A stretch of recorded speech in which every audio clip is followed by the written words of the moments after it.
The committee will come to order. We are meeting today to consider 30 pieces of legislation.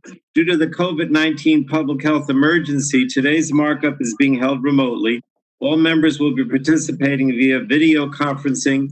As part of the markup, our microphones will be set on mute for purposes of eliminating inadvertent background noise. You will need to unmute your microphone each time you wish to speak.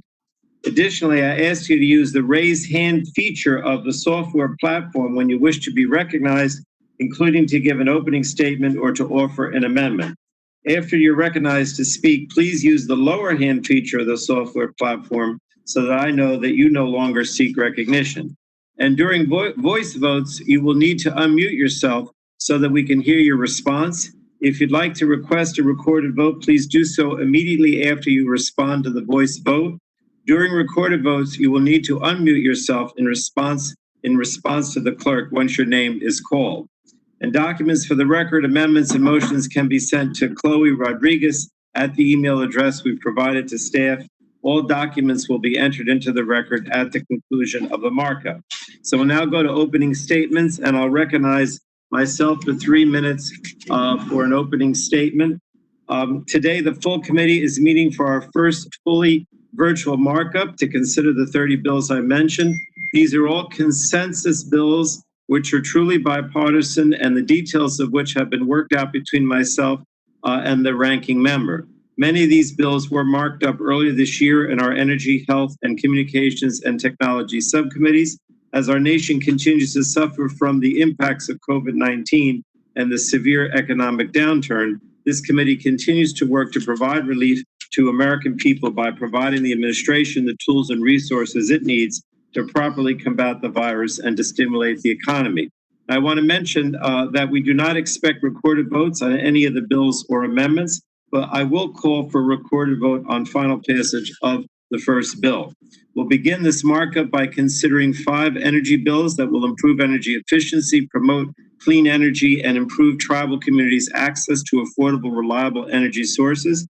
I want to focus on legislation introduced by Representatives O'Halloran and Mullen, the Tribal Power Act, which builds on the discussion we held at last week's full committee hearing on the urgent needs of tribal communities by improving access to energy sources that are affordable and reliable. And I thank all the sponsors of these 5 bills for the hard work. Next, the committee is going to consider 17 health bills. As our nation continues to fight the COVID, we will consider legislation that will continue our efforts to better help Americans with their healthcare needs. We'll consider bills that will expand healthcare coverage and access to care, something that is critical, as we learned just yesterday that more than 5 million Americans have lost their health coverage. We'll also we have bills that strengthen mental health parity and provide mental health support to first responders. We'll consider a bipartisan bill that incorporates several standalone pieces of legislation to enhance the capabilities of the Strategic National Stockpile, and will also improve the safety of America's food, drugs, and medical devices. And finally, we will consider 8 vital communication policies to better protect and connect Americans. Representative Engel's Don't Break Up the T-Ban Act will ensure first responders can continue to use their radio systems. Representative McNerney's READY Act will enhance the emergency alert system, and Representative Matsui's legislation will help us improve network resiliency. I also want to highlight the Subcommittee Chairman Doyle and Ranking Member Lada's Spectrum IT Modernization Act that will improve the sorry state of federal spectrum coordination, and the USA Telecommunications Act that I've worked on with Representatives Guthrie and Matsui and our Ranking Member Walden, which will facilitate the availability of open wireless network equipment. So I encourage my colleagues to support all 30 of these bills before us today. Now, I'm going to recognize Mr. Walden for 3 minutes, and then each of the ranking members and chairs that have bills under their subcommittee will have 3 minutes. Everyone else will have 1 minute if they choose. And I now recognize Mr. Walden. Well, thank you very much, Mr. Chairman, and I want to thank you for working with us and keeping your word to include bills on the agenda that we were able to reach agreement upon. It would be impossible to speak at length on every important bill before us today, so I will not attempt to do that. But I do want to highlight just a couple of the bills because we're considering 5 energy bills that would promote and support the deployment of various forms of energy, including energy efficiency, natural gas, and hydropower. As we heard during our hearing last week, access to reliable and affordable energy is a priority for tribes, and the Tribal Power Act would provide resources and support to assist with that. I'm also glad that we're marking up 5 bills that will help address the mental health of Americans impacted by the COVID-19 pandemic. The Suicide Prevention Act would help address the deaths from despair, something that's been exacerbated by the public health crisis that we're in. Other bills we'll discuss would expand telehealth, mental health care services as well. I'm pleased we were able to work together on the Strengthening America's Strategic National Stockpile Act of 2020. This bill gives new authorities to the SNF so that it's better equipped for the future.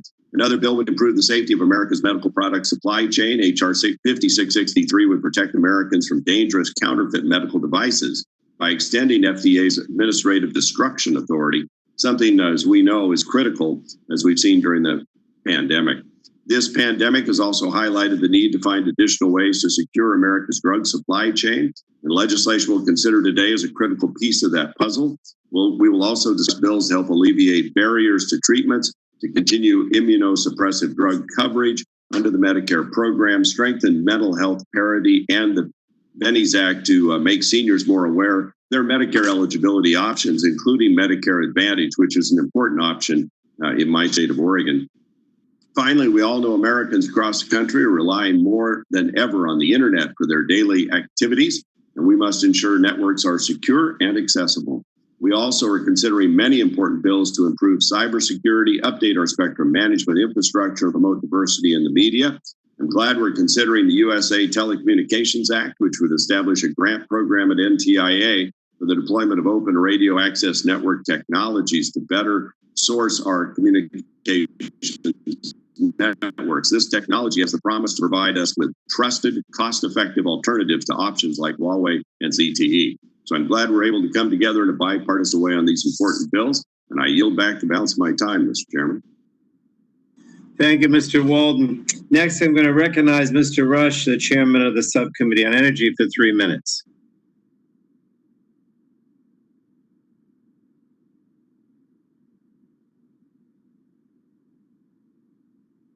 I believe he's still muted, Mr. Chairman. I'm mute. I want to thank you, Mr. Chairman. I want to say good morning to some and good afternoon to others. Today, the Committee on Energy and Commerce demonstrates its commitment to continuing its vital work during these most unprecedented times. During the past weeks, the committee has held numerous hearings and received expert witness testimony on a variety of topics. In the Subcommittee on Energy alone, we have held 2 hearings to discuss the state of the energy sector with 2 different secretaries of energy, as well as other valuable witnesses.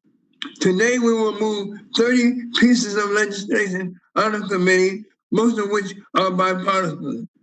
These proposals include several from members of the Subcommittee on Energy. As discussed in the committees and subcommittees hearings, the energy sector continues to endure various challenges, some which are directly correlate with the ongoing coronavirus pandemic. Therefore, I'm pleased to see that today we are steps closer in addressing these concerns through this markup. Among these proposals are provisions to address the insufficient compensation of federal energy regulators and the reauthorization of a much-needed program to help our nation meet the energy needs of its tribal nations. In addition to this, these proposals will make essential technical corrections to energy conservation standards, incentivize hydroelectric production, and of equal importance, increase the use of performance contracting to fund energy efficiency upgrades at federal facilities. I thank my colleagues from both sides of the aisle for putting forth these valuable proposals. And with that, Mr. Chairman, I yield back the balance of my time.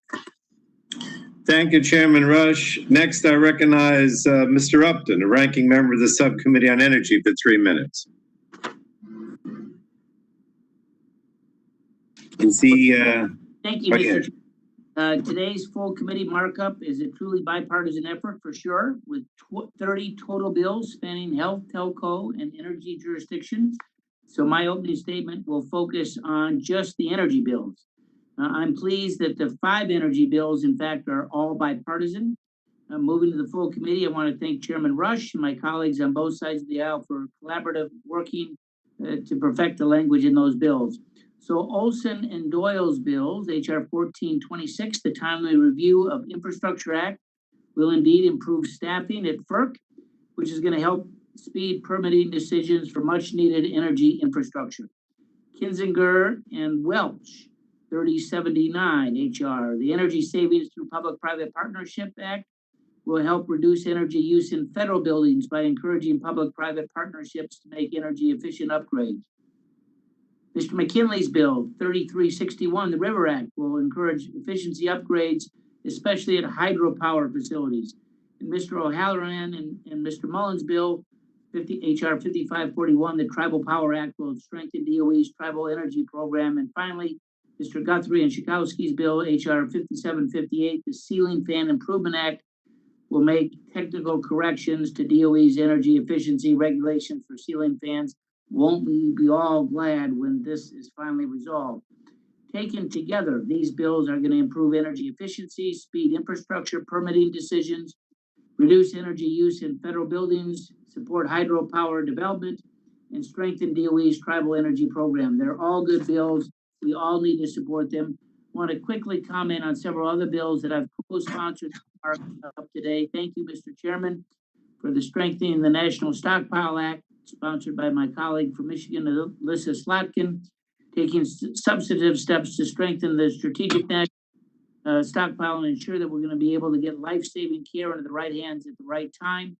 We'll make sure that we don't again find ourselves in a situation where hospitals, medical providers, and first responders don't have the PPE and other medical equipment that they need to protect themselves and others. Also glad to work with my friends, Mr. Kennedy, Bill Rackus, and Porter on the very important issue of mental health parity. Glad to see that the committee is marking up HR 7359. Mental health is just as important as physical health, and this bill will ensure the enhanced mental health benefits go to those who need them. And with that, Mr. Chair, I yield back my time.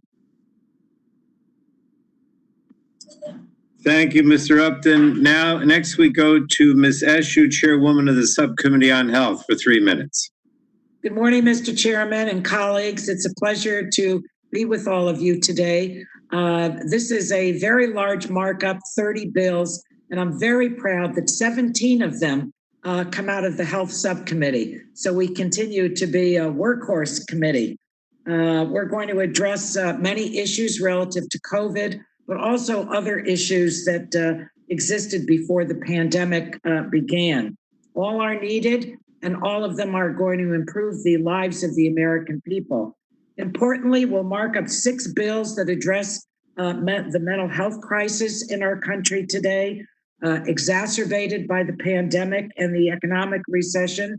We have legislation that addresses the recent spike in suicides, the proven benefit of telehealth for mental health care, and coverage parity. We heard our former colleague, Patrick Kennedy, testify eloquently on that very issue. So I'm very pleased that we have all of these bills before us. We'll consider 5 bipartisan bills to improve the quality of America's drugs, our devices, and the strategic national stockpile of medical supplies. These bills are very important due to the high demand for quality medical supplies during the COVID pandemic. We have 3 bipartisan bills aimed to prevent what I think is the single greatest tragedy a family can experience, the death of a child. By preventing serious allergic reactions and better investigating the tragic mystery of unexplained infant and child death, these bills are going to help save the precious lives of children in our country. Several bills reform Medicare and Medicaid programs. The Bennies Act updates the Medicare Part B enrollment process for the first time in 50 years. First time in 50 years. I'm also proud to have co-led legislation which closes the gap that causes kidney transplant recipients to lose their Medicare coverage 36 months after transplant. This policy is estimated to save 375 kidney transplants this year. We're also considering the Emergency Reporting Act, which I'm proud to co-lead with my pal, Congresswoman Matsui. The bill requires the FCC to hold field hearings after disasters. That's it. It's not just a bunch of words. It's really necessary. And this, among other important provisions, which I've long called for. I'm also proud to sponsor the USA Telecommunications Act, which promotes Open RAN to improve the cybersecurity of our wireless networks. So I think we have 30 bills that are bursting with common sense. They're all bipartisan, but they're all going to improve the lives of the American people, my colleagues, both during this pandemic and long after. And I urge everyone to support them. And with that, I'll yield back. Thank you. Thank you, Ms. Eshu. I now recognize Dr. Burgess, Ranking Member of the Subcommittee on Health, for 3 minutes. I thank the chair, and today's markup includes several important bills. We've moved some through the Health Subcommittee, but these bills do span our healthcare jurisdiction from to suicide, to addressing sudden infant death syndrome, to paving the road to more continuous manufacturing of pharmaceuticals within our shores. We're moving these bills in the midst of an unprecedented public health crisis. In fact, the reauthorization of the Pandemic All Hazard Preparedness Act occupied both the last Congress and this Congress and was signed into law just after the 100th anniversary of the 1918 Spanish influenza.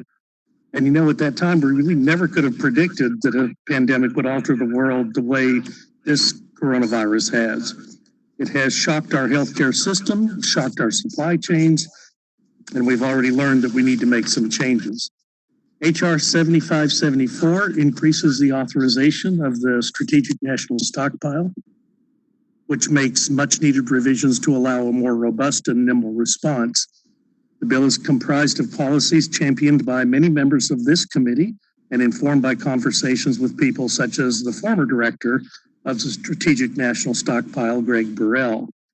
Other bills will help deliver safe and effective pharmaceuticals and medical devices to Americans, such as Representative Guthrie's HR 5663, the Safeguarding Therapeutics Act, HR 4712, the Fairness and Orphan Drug Exclusivity Act, and 4866, the National Centers of Excellence in Continuous Manufacturing. In the wake of this novel coronavirus outbreak, it is important that our supply chain, our pharmaceutical manufacturing, and medical devices that are available are all safe.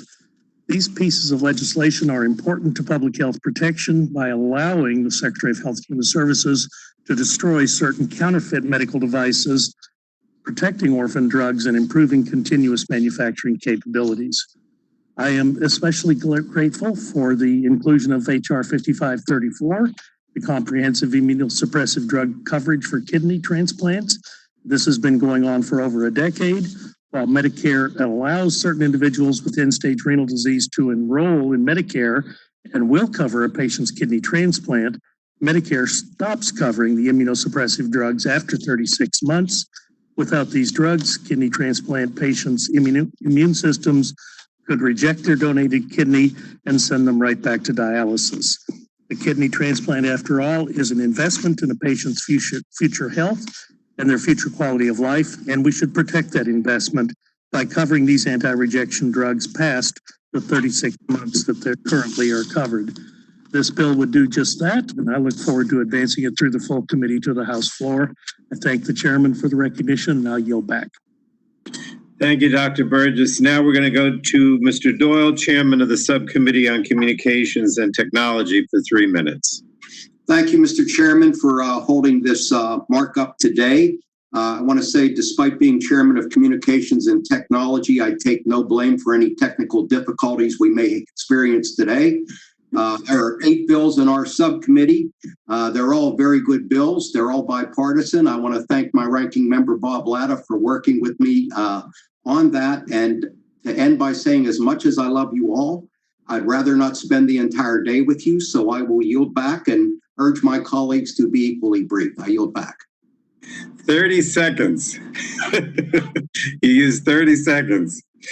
Next week, thank you, Mr. Doyle. Next, we go to Mr. Latta, ranking member of the Subcommittee on Communications and Technology, for opening statement for 3 minutes. Well, thanks, Mr. Chairman, and I'm not sure I'm going to be able to beat my chairman on this one, but I appreciate the markup today, and we are considering many of the bills during our last Communication Technology Subcommittee markup. And for those that we did not, I'm glad that we are able to work together in a bipartisan manner to address these important issues. Notably, we'll be considering H.R. 7310, the Spectrum IT Modernization Act, which will preserve and improve NTIA's role managing all federal spectrum, and H.R. 6624, the USA Telecommunications Act, which will help facilitate the entry of more trusted vendors in the 5G marketplace. I am pleased that we are also considering H.R. 4194, the National Suicide Hotline Designation Act. Since the last markup, the COVID-19 crisis has presented all Americans with unprecedented challenges. It has also demonstrated the need for increased access to mental health services. Designating the 988 dialing code to provide a quick, easy to remember number to access mental health services will provide a vital tool to help prevent suicide across the country. Also, we're considering Ms. Matsui's H.R. 5918, the Emergency Reporting Act, which we've worked to improve since the subcommittee markup. This bill will require the FCC to evaluate ways to improve response to natural disasters by improving network outage reporting and ensuring that those outages are reported to 911 centers. Additionally, we'll be examining legislation to uplift minority voices as our nation continues to have an open conversation about racial injustice and disparities. We'll be considering Mr. Long's Media Diversity Act, which will require the FCC to study in its annual communications marketplace report barriers to entry for women and minorities. Lastly, in the telecommunications space, we'll be reviewing a resolution from Ms. Deming that calls for Congress to commit to promoting media diversity and pledging to work with media entities and diverse stakeholders to develop common ground solutions to eliminate barriers to media diversity. I support this measure and look forward to continuing to work with the diverse stakeholders and media entities to breathe life into resolution into in order to enact meaningful solutions. These are just a few of the pieces of legislation we're going to consider, Mr. Chairman. I appreciate today's markup, and I yield back. Thank you, Mr. Latta. So now we're going to go try to go by seniority, recognizing any other member who would like to speak for 1 minute. But I would ask you to raise your hand. I don't mean raise your hand physically. I mean, with the internet. If you could raise your hand to show that you would like to make a 1 minute opening, and then we'll try to do it by seniority based on who's got their hand up. All right, just wait a couple minutes to see who's wants to be recognized. Okay, I can't find that. Sam? All right, next, so first I see Ms. Schakowsky, recognized for 1 minute. Got me? Okay, I'm so proud to sponsor one bill under consideration today, H.R. 5758, the Ceiling Fan Improvement Act, along with Representative Guthrie. And I'd like to thank Representative Guthrie and Chairman Rush for helping to move this bill forward. This is a bipartisan bill and provides an important fix to an energy conservation rule for ceiling fans and highlights how we need legislation, big and small, to tackle the climate crisis. I also want to thank my fellow subcommittee chair, Representative Doyle and Eshoo, and Chairman Pallone for their hard work to advance 25 critical consensus health and telecom legislation that we need now more than ever during this COVID-19 pandemic. I have more to say about those bills later, but for now I yield back. Thank you, Mr. Chairman. Thank you, Ms. Schakowsky. Next, we go to the gentleman from Oklahoma, Mr. Mullen. Is recognized for 1 minute. Thank you, Mr. Chairman and Ranking Member Walden. I'm pleased to see HR 5541, the Tribal Power Act, included in today's markup. Too often, Indian country gets left behind in energy development. The Tribal Power Act will reauthorize the Department of Energy Indian Energy Education Planning and Management Assistant Program. This bill will get tribes the strategic help they need to capitalize on the infrastructure that they have. From 2010 to 2017, this program invested in more than $62.5 million in nearly 160 tribal projects. I have long been a supporter of economic benefits for American energy and what it brings to our communities. So as sovereign nations, tribes should also have the ability to choose and deploy the kind of energy that best works for them.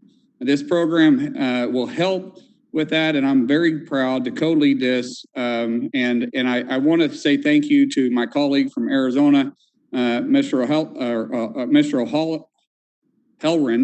Holleran. Sorry, guys, I'm trying to get that right, for helping us with this. Without his help, I don't think this would be possible. With that, I'll yield back. Thank you. Next, I see Mr. Peters, the gentleman from California. Scott Peters, recognized for 1 minute. Thank you, Mr. Chairman. I just wanted to signal my support for two bills on the agenda today, the River Act and the USA Telecommunications Act. As Congress responds to the climate crisis, we have to support emission-free, reliable energy generation from hydropower by maximizing the clean energy of existing hydropower operations and encouraging new generation on non-powered dams. And that's what the River Act, and that's why I support it. That's what it does. Regarding the USA Telecommunications Act, Congress has to address the broadband needs of America's future telecom infrastructure, particularly through the deployment of advanced networks such as O-RAN 5G networks. This bill will help support the innovators creating this new technology by helping it get to the people who need it, particularly during the current pandemic, when more people than ever are participating in telework and online learning. This innovation needs our support, which is why I will vote in favor of this bill. And Mr. Chairman, that's all I got. I'll yield back. Thank you, Mr. Peters. Does anyone else seek recognition to make an opening statement? Mr. Scalise is recognized for 1 minute.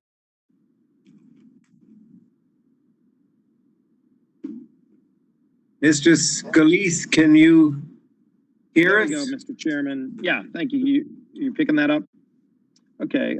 Appreciate everybody doing the really good work that's been done to come together on some really important issues. I know what we're doing to harden our telecommunications infrastructure is so important. Clearly, we've seen threats from China and other countries to attack our internet capabilities. You see a build out of 5G, and you see people working more at home. Rural broadband, of course, becomes a bigger issue, but making sure that we're protecting our telecommunications network has never been more important. And so I'm glad that we've been working to finally address that in a stronger way.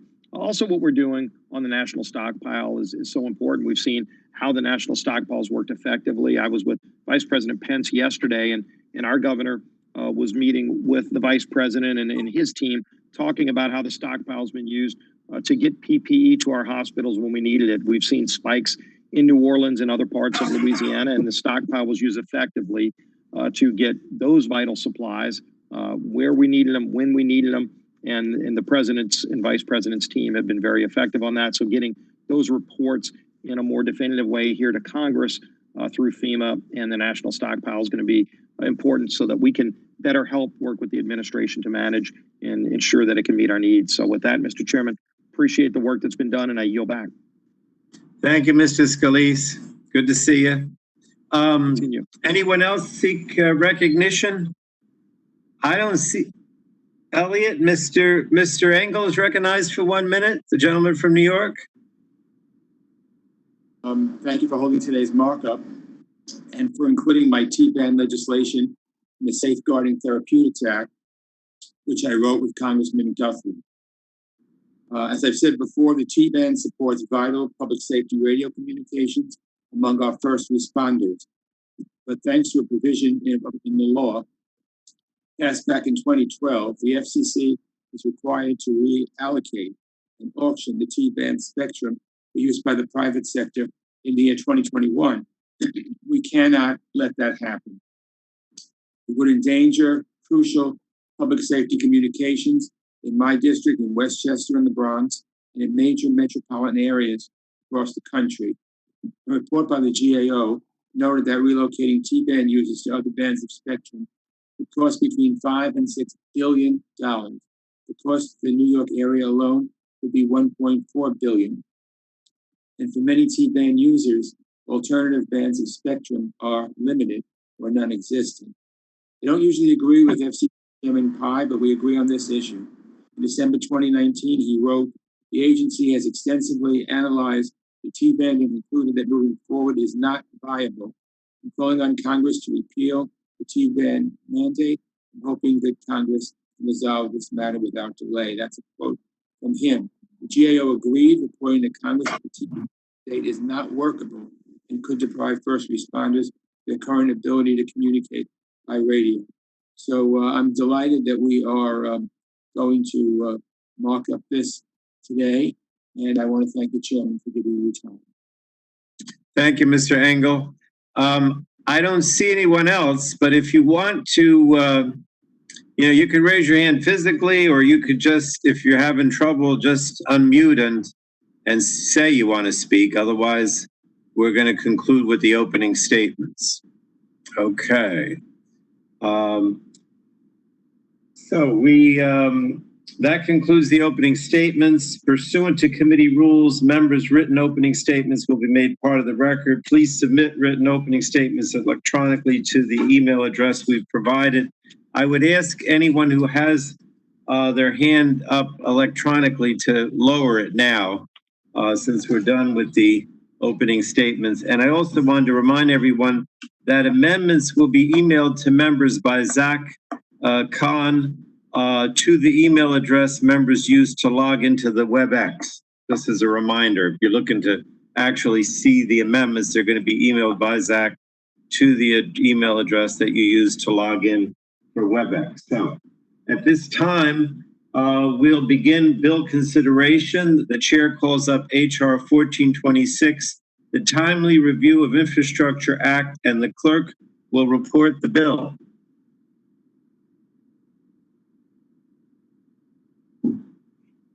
Sharon? Sharon, you have to unmute. She's still muted. Sharon, you got to unmute.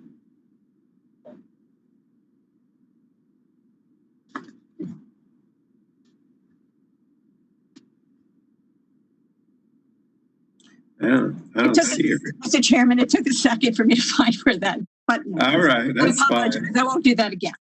HR 1426, a bill to amend the Department of Energy Organization Act to address insufficient. All right, without objection, the first reading of the bill will be dispensed with. The bill is now considered as read. And without objection, the bill is considered as read and open for amendment at any point. Are there any members seeking recognition to speak on the underlying bill? Mr. Chairman, Mr. Olson from Texas would like to speak on the bill. You're recognized for 5 minutes, Mr. Olson. Thank you, Mr. Chairman. I move to strike the last word.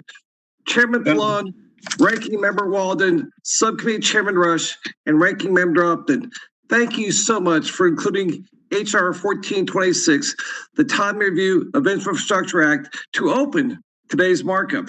This is a bipartisan bill that I introduced with my colleague Mike Doyle of Pennsylvania. It's a common sense solution to reduce the backlog at the Federal Energy Regulatory Commission, so-called FERC. FERC is the heart of getting American energy to market. Where FERC loses their experts to the private sector, we open a door to more environmental risks, less safety, and higher prices at the pump. If a project is valid and worthwhile and safe, it should be approved. If not, it should be denied. The only winners in this environment when a project is delayed are OPEC, Russia, and lawyers. Having a fully staffed FERC to review and decide on these projects is critical. The status quo is not working. FERC reports that almost 20% of jobs they offer, 1 of 5 jobs offered to qualified candidates to review these projects are turned down. Mostly due because of the low pay compared to private sector. Big Oil has admitted to me they poach from FERC because they want the best. And this is not just for new hires. The commission has told us that there are major problems keeping expert staff on their committee in areas such as engineering and economics. The result is FERC is at risk of being understaffed and unprepared. HR 1426 will help be a big step forward toward fixing the broken status quo by allowing higher salaries for specific classes of employees only when absolutely necessary. Again, only when necessary. We can clear hurdles to energy development and economic growth. This concept, my friends, is nothing new. After the financial collapse of 2007, Wall Street waved big dollars to poach experts from the Security and Exchange Commission, the SEC. Let's follow that example, pay the people at FERC salaries that will keep them on board, keep that taxpayer money flowing to the taxpayer. We can have a chance today to make sure we provide certainty in the system without making a single change to environmental laws, not creating a shot clock or on reviews or taking other more controversial steps that have been proposed in recent years. And that's why I urge my colleagues to follow Chairman Pallone, Ranking Member Walden, Subcommittee Chairman Bobby Rush, and Subcommittee Ranking Member Fred Upton to vote yes on this important bill. And Mr. Chairman, I yield back. Thank you. Thank you, Mr. Olson. Mr. Doyle seeks recognition for 5 minutes, although I know he won't use it. That's true, Mr. Chairman. I move to strike the last word, and I want to thank the chairman and the ranking member for agreeing to move this legislation forward. And I want to thank my good friend, Mr. Olson, for his leadership and partnership on this bill. As we continue to deal with this current health crisis, it's clear that we need to invest in building things here in America, not only to rebuild our economy, but to ensure we're not relying on imports for nationally important resources, and that includes energy and energy infrastructure. Now more than ever, we need to be investing in our domestic energy infrastructure so our economy can recover and we can build a sustainable and secure energy future. Unfortunately, too many energy infrastructure projects are delayed or do not have as vigorous a review as you would expect. And that is due to the fact that FERC, which is responsible for reviewing proposed projects, cannot hire and retain enough qualified engineers for the simple reason that salaries in the private sector are too high to compete under the current pay scale limits at FERC. The lack of engineers not only doesn't allow FERC to fully and robustly do its work, but it's a barrier to communities benefiting from good paying jobs the construction of these projects provide, which is sorely needed right now. If we want FERC to ensure that projects that come up for review now and in the future are stringently but quickly reviewed, then we must pay for the engineers who review the applications and make their salaries more competitive. Our bill will do just that. FERC Chairman Chatterley has stated his support for this legislation, and getting this fix done now will also ensure that FERC has the proper staff in place and move towards our review more and more clean energy projects. The United States has always been a leader in energy production and energy infrastructure. This legislation will make sure that we continue that leadership. Mr. Chairman, I yield back the balance of my time. Thank you, Mr. Doyle. Does any other member wish to speak on the underlying bill? Hearing none, we'll now move to amendments. Are any members who seek recognition to offer an amendment? I don't think we were expecting any, so we'll move on. I would like to have a recorded vote on this one. So if someone could ask for a recorded vote at this time. Request a recorded vote. Thank you, Ms. Deguette. A recorded vote is ordered. Please unmute yourself to respond to the clerk once your name is called. Those in favor of reporting HR 1426 to the House will say aye. Those opposed, Aye. No, this is not a voice vote. We're going to do it as this is the only recorded vote I think we'll have. So those in favor will say aye. Those opposed will say no, and the clerk shall call the roll. Mr. Rush. Aye. Mr. Rush votes aye. Ms. Eshu. Aye. Ms. Eshu votes aye. Mr. Engel. Aye. Mr. Engel votes aye. Ms. Deguette. Aye. Ms. Deguette votes aye. Mr. Doyle. Doyle votes yes. Mr. Doyle, aye. Mr. Chakowski. Aye. Mr. Chakowski, aye. Mr. Butterfield. Butterfield votes aye. Mr. Butterfield votes aye. Ms. Matsui. Aye. Ms. Matsui, aye. Ms. Castor. Aye. Ms. Castor votes aye. Mr. Sarbanes. Sarbanes votes aye. Sarbanes, aye. Mr. McNerney. McNerney votes aye. McNerney votes aye. Mr. Welch. Aye. Mr. Welch, aye. Mr. Lujan. Mr. Lujan votes aye. Mr. Lujan, aye. Mr. Tonko. Mr. Tonko votes aye. Tonko, aye. Ms. Clark.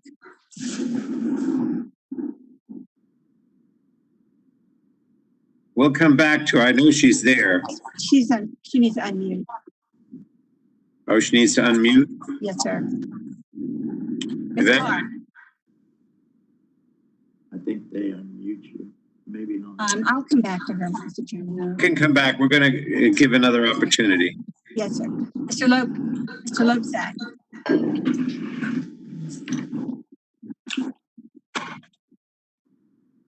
Mr. Loebsack. All right, keep going. We're going to come back. Schrader. Schrader votes aye. Schrader, aye. Mr. Kennedy. No. Mr. Kennedy votes no. No. Wow. Mr. Cardenas. Aye. Mr. Cardenas votes aye. Mr. Ruiz. Aye. Mr. Ruiz votes aye. Mr. Peters. Peters votes aye. Mr. Peters, aye. Mrs. Dingle. Votes aye. Mrs. Dingle, aye. Mr. Vesey.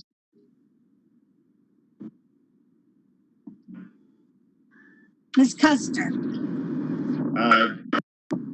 I'm sorry. Custer votes aye. Ms. Custer votes aye. Ms. Kelly. Aye. Ms. Kelly votes aye. Ms. Berrigan. No. Ms. Berrigan, no. Mr. McEachin.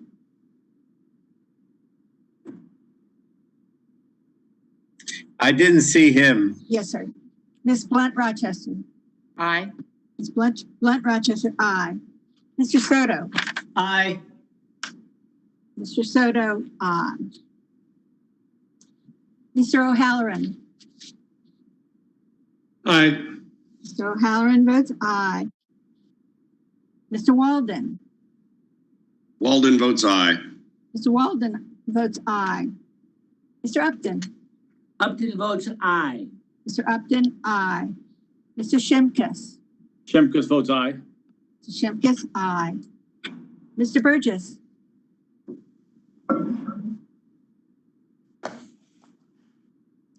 Mr. Scalise. Mr. Scalise votes aye. Mr. Mrs. Scalise, aye. Mr. Latta. Latta votes aye. Mr. Latta votes aye. Mrs. Rogers. Rogers votes aye. Mrs. Rogers, aye. Mr. Guthrie. Aye. Mr. Guthrie votes aye. Mr. Olson. Olson, aye. Mr. Olson votes aye. Mr. McKinley. Aye. Mr. McKinley votes aye. Mr. Kinzinger. Kinzinger, aye. Mr. Kinzinger votes aye. Mr. Guthrie. I'm sorry. Yes, Mr. Guthrie. I apologize. Yeah, I've already voted. Thanks. No, you have voted. I skipped that. Mr. Griffith.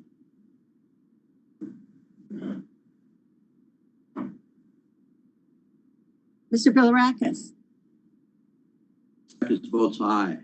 Mr. Bilirakis votes aye. Mr. Johnson.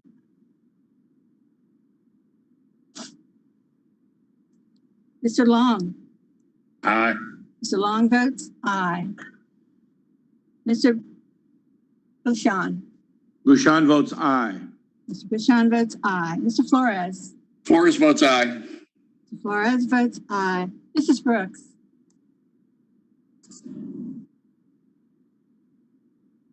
Mr. Mullen. Aye. Mr. Mullen, aye. Mr. Hudson. Aye. Mr. Hudson, aye.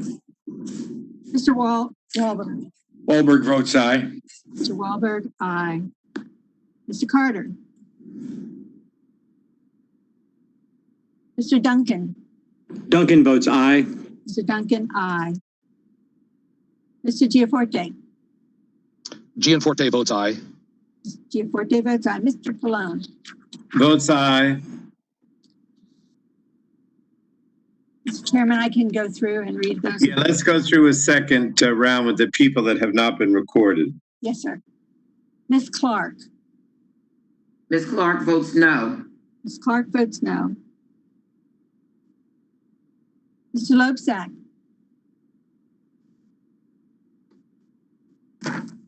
Aye. Mr. Loebsack votes aye. Mr. Vesey. Aye. Mr. Vesey votes aye.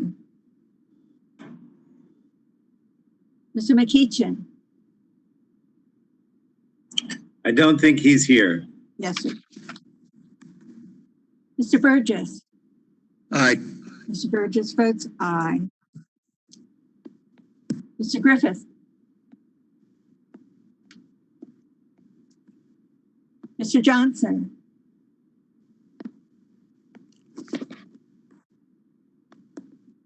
Mrs. Brooks.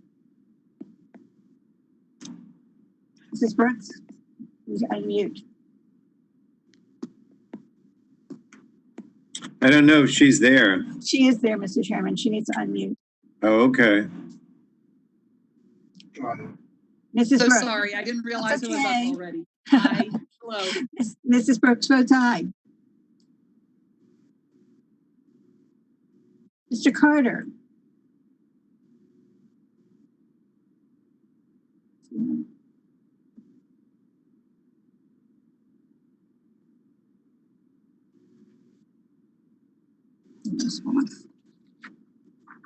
That completes the roll call, Mr. Chairman. All right, let me just ask one more time. Is there any other member that still needs to record their vote? Mr. Chairman, G.K. Butterfield, am I recorded? Sharon? Mr. Butterfield is recorded as voting aye. Thank you. Mhm. Does any other member still wish to be recorded? Does anyone wish to change his or her vote? If not, the clerk will report the tally.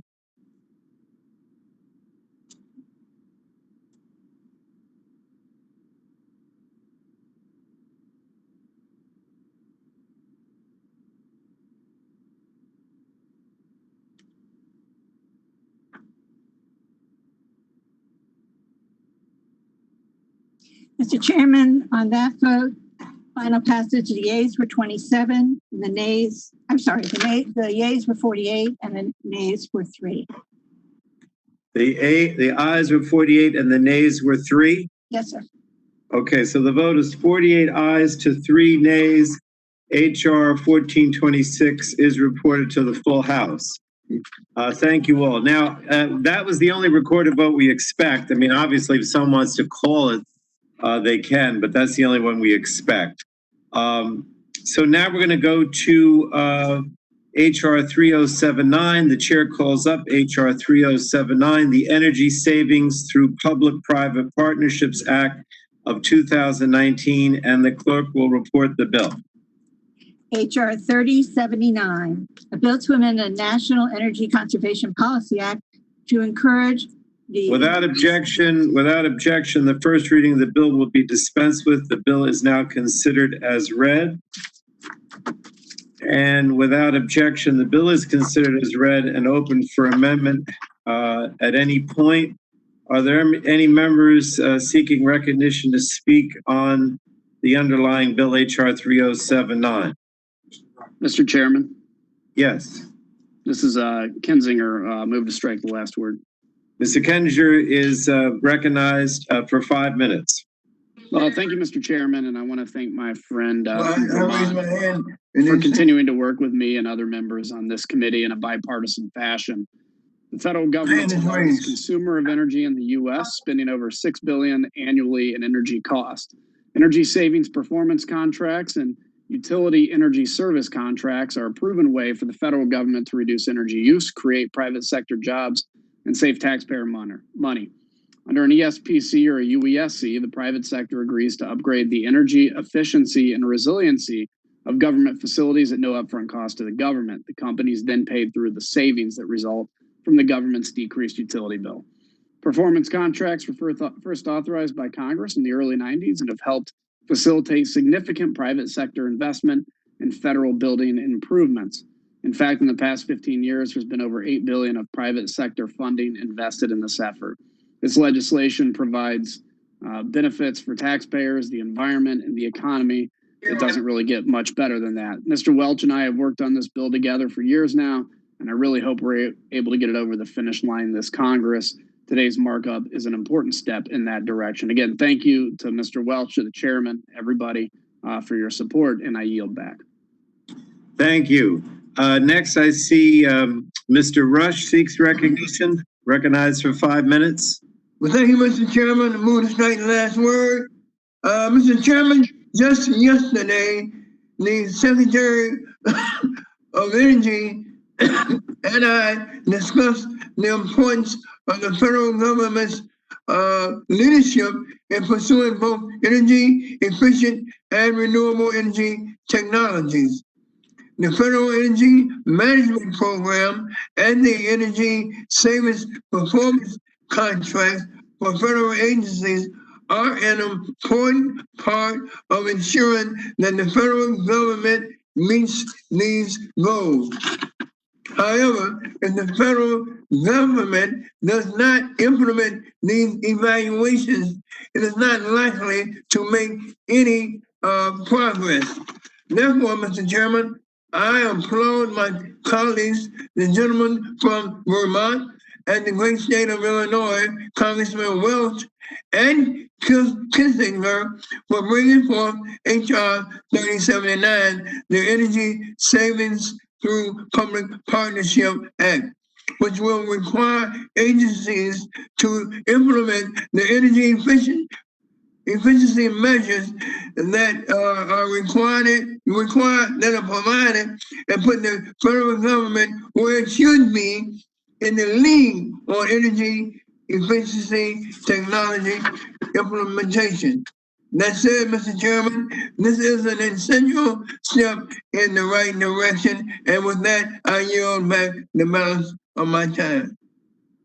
Thank you, Mr. Rush. Next, I see Mr. Olson seeks recognition for 5 minutes. No, sir, yield back. I'm clean. All right. Are there any other members? Mr. Welch seeks.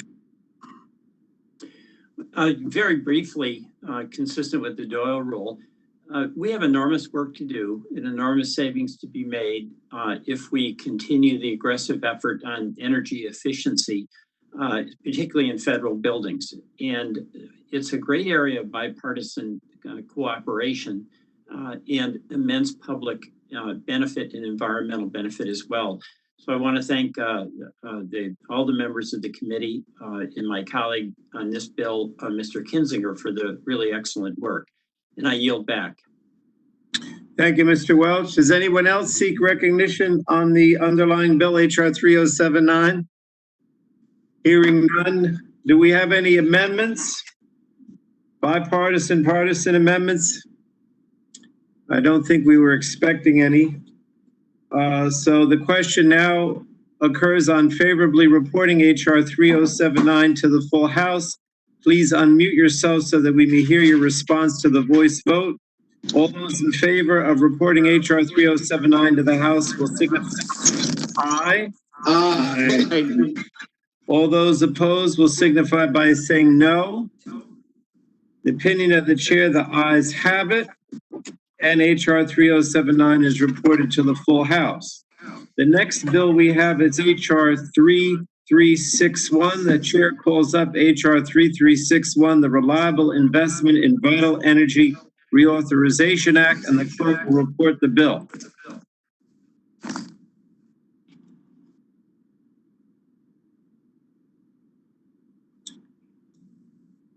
Sharon?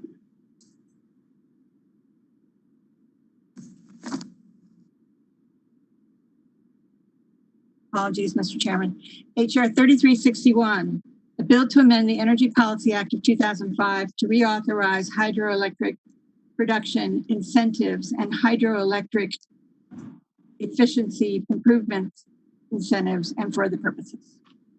Thank you. Without objection, the first reading of the bill will be dispensed with. The bill is now considered as read.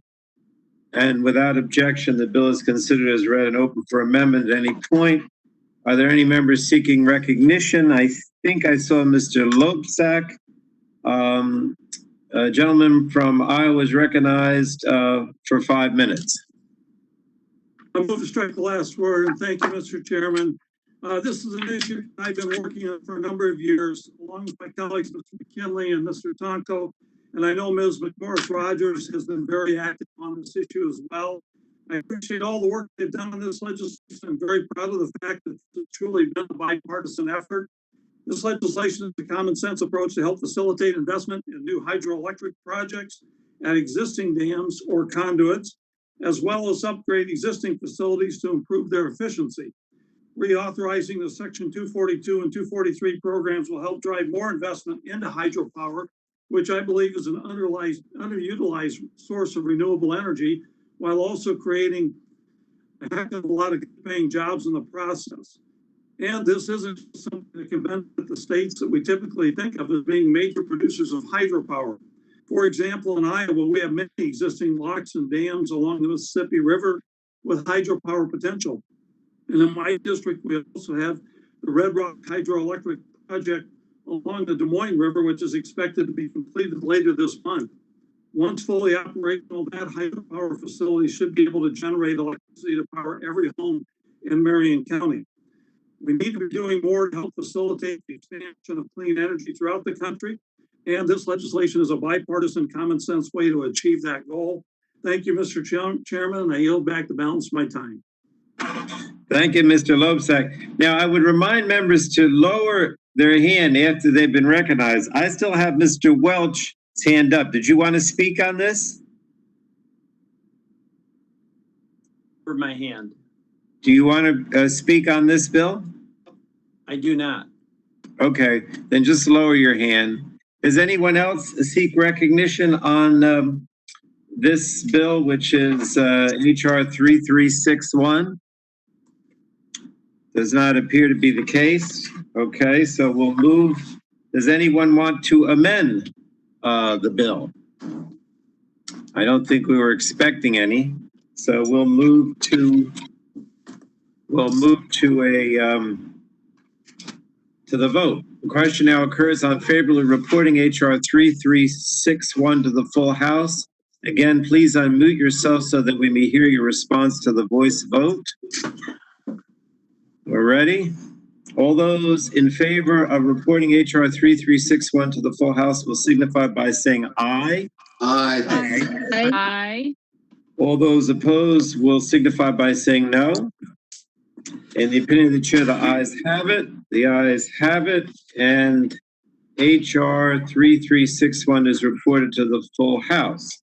Next bill we have up is HR 5541, and the chair calls up HR 5541, the Tribal Power Act. The clerk will report that bill. Sharon, you have to unmute. Can't hear you.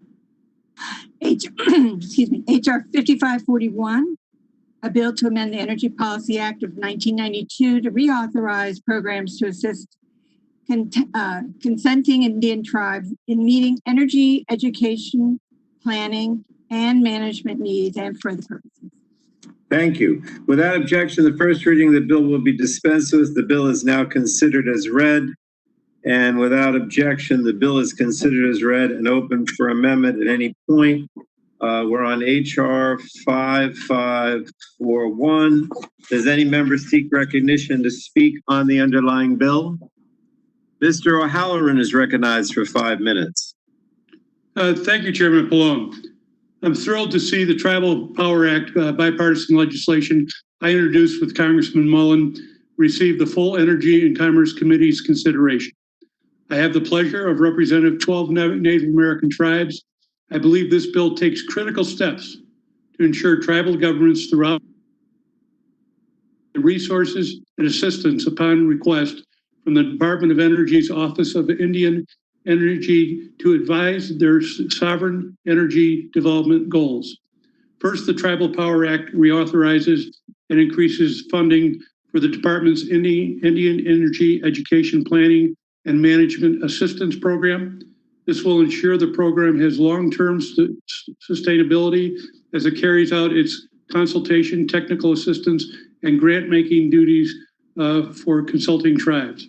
By doing so, tribes may develop innovative electrification programs on tribal lands, including those promoting energy efficiency and conservation. Second, the bill allows the Office of Indian Energy to reduce cost share requirements when applicable for tribes. This is especially important today as COVID-19 has continued to devastate governments throughout Indian country. Economic hardship should not be a barrier for any tribe to seek to develop their energy security goals. Lastly, the bill requires the department to take a comprehensive look at the lack of electrification on tribal lands by closely partnering with tribes on a whole of government analysis of barriers to tribal electrification. Congress can then take swift action to correct this injustice. During last week's Energy and Commerce Committee, and I thank the chairman again for holding that committee in Indian country, the Tribal Power Act was mentioned on several occasions. This nationwide energy electrification began in the 1930s. Today, as many as 15,000 families on the Navajo Nation alone in my district lack access to any electricity. Thankfully, a public-private partnership named Light Up Navajo between the Navajo Tribal Utility Authority and members of the American Public Power Association have helped correct over 200 Navajo families to reliable electrification. I hope with today's passage of the Tribal Power Act, more tribal families can be provided with the critical electric infrastructure they need to heat or cool their homes, connect to broadband, and improve their quality of life. I urge my colleagues to swiftly pass this legislation, and I yield back. Thank you, Mr. Chairman. Thank you, Mr. O'Halloran. Does any other member seek recognition? If not, I'm just going to recognize myself for a minute. I want to thank Representatives O'Halloran and Mullen for introducing this bill. As we heard from our witnesses at last week's hearing, there are significant problems for tribal communities with respect to energy affordability and access.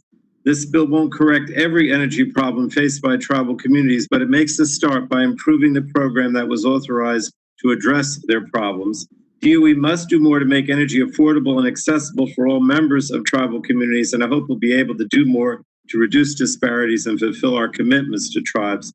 Unless anyone else wants to speak at this time, I understand that Mr. O'Halloran has an amendment approved by both sides to make some small improvements to the bill based on DOE technical assistance.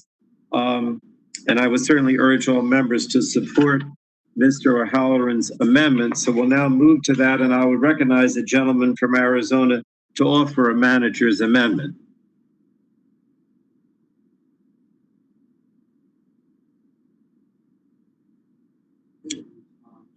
Tom, I don't see you.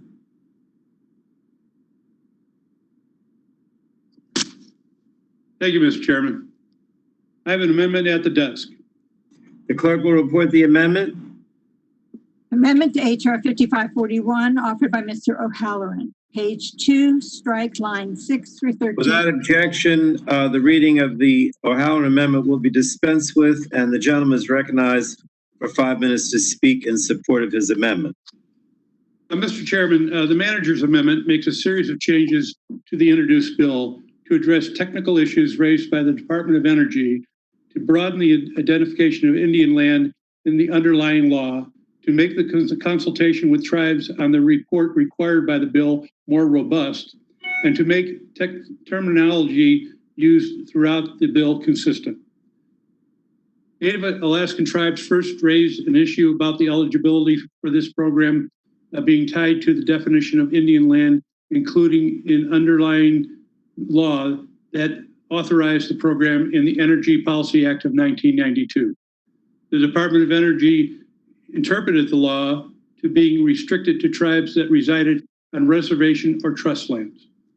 There are many tribes that are federally recognized, but that do not have reservations or trust lands. The underlying bill has language to ensure that Native American communities could apply for assistance under the program.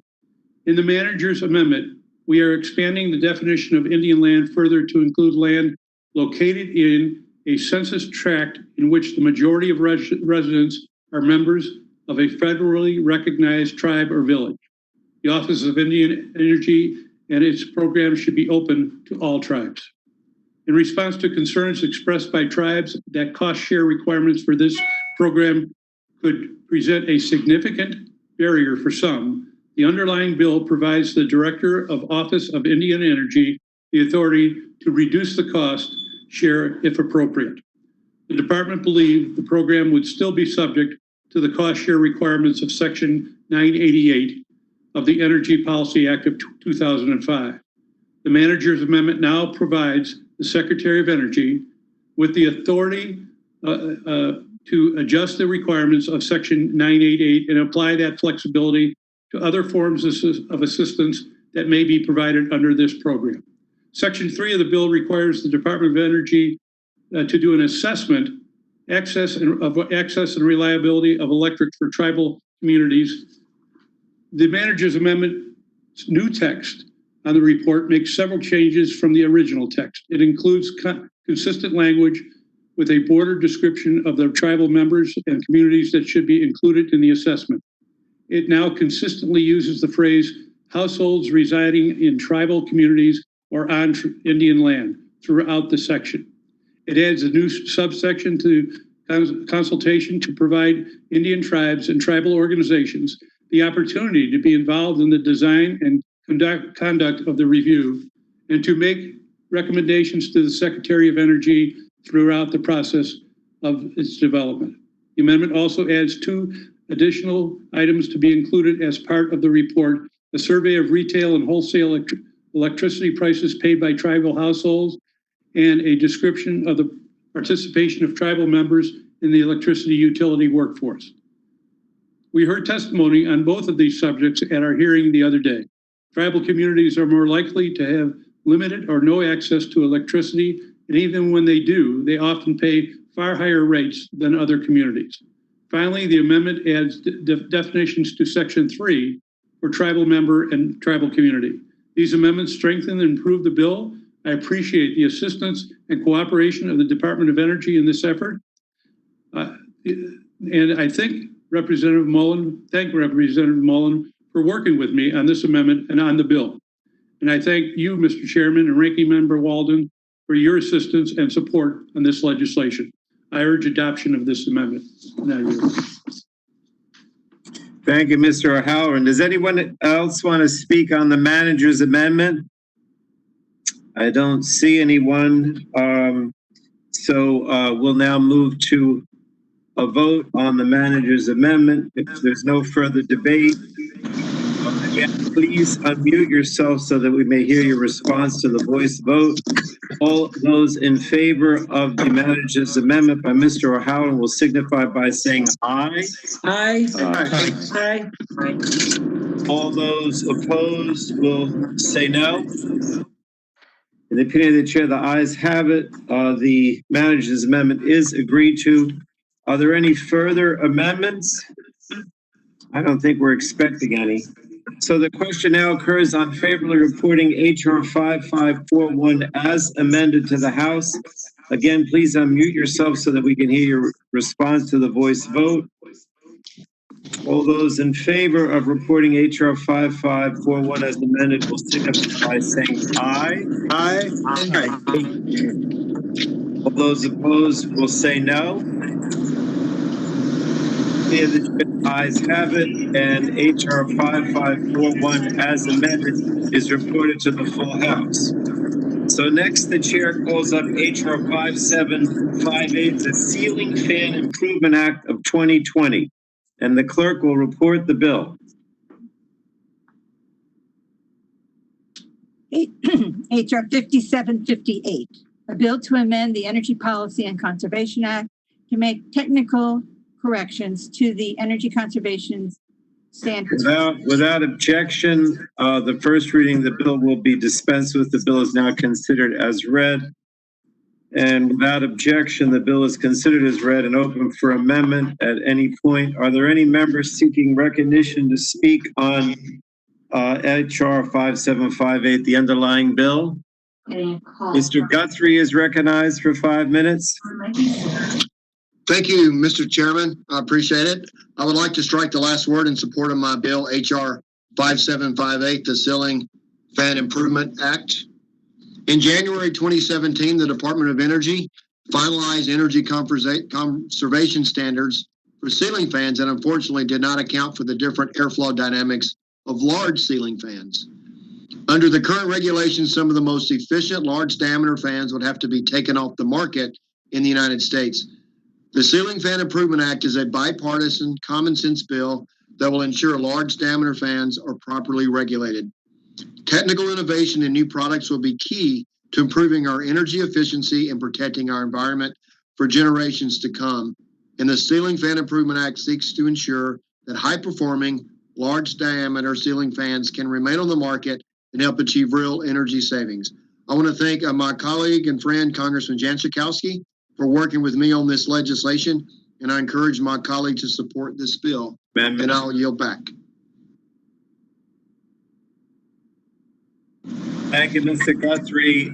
Does anyone else seek recognition on this underlying bill? I don't see anyone. Okay. Are there any amendments? Does anyone seek recognition or offer an amendment? I don't think we're expecting any.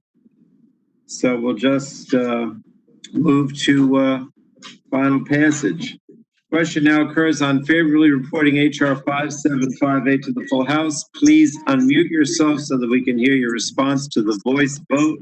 All those in favor of reporting HR 5758 to the full House will signify by saying aye. Aye. Aye. Aye. All those opposed will say no. In the opinion of the chair, the ayes have it. The ayes have it, and HR 5758 is reported to the full House. Next bill, the chair calls up HR 2477, Beneficiary Enrollment Notification and Eligibility Simplification, or Benny's Act of 2019, as forwarded by the Subcommittee on Health. Clerk will report the bill. HR 2477, a bill to amend Titles 18 of the Social Security Act to establish a system to notify individuals approaching Medicare eligibility, to simplify and modernize the eligibility enrollment process and for other purposes. Without objection, the first reading of the bill will be dispensed with. The bill is now considered as read. And without objection, the bill is considered as read and open for amendment at any point. Are there any members seeking recognition to speak on the underlying bill, HR 2477? Mr. Chairman, Dr. Ruiz is recognized for 5 minutes. did you put my hand? No, I can't figure it Mr. out. Chairman, thank you for including this important piece of legislation in today's markup. And I would like to thank my colleague, Mr. Bilirakis, for leading this effort with me, along with our champions on the Ways and Means Committee, Congresswoman Wilarski and Congressman Schneider, and our leaders in the Senate, Senators Casey and Young. This has truly been a collaborative effort across parties, committees, and chambers. This bill is very important because it will directly benefit seniors, especially seniors who cannot afford to pay higher premiums for the rest of their lives because they missed their initial enrollment period for Medicare Part B. Maybe they missed it because they were still working and didn't realize that they needed to sign up. Maybe they were healthy and decided that they didn't need the coverage quite yet. Maybe they didn't realize that they even had an enrollment window. Medicare enrollment can be confusing, and many seniors end up paying a penalty for the rest of their lives if they don't sign up for Medicare Part B within 3 months of turning 65. Not to mention, they might also be faced with a coverage gap. Many seniors cannot afford the higher monthly premium. In the community where I grew up, budgets were tight, and oftentimes people had to decide between buying food and paying bills, or between paying rent and getting medicine. So paying extra for Medicare when it could have been prevented ends up being a very big deal. The Bennies Act would address this issue by sending notices to individuals approaching Medicare eligibility with information on whether they need to sign up for Part B, as well as when and how to do it.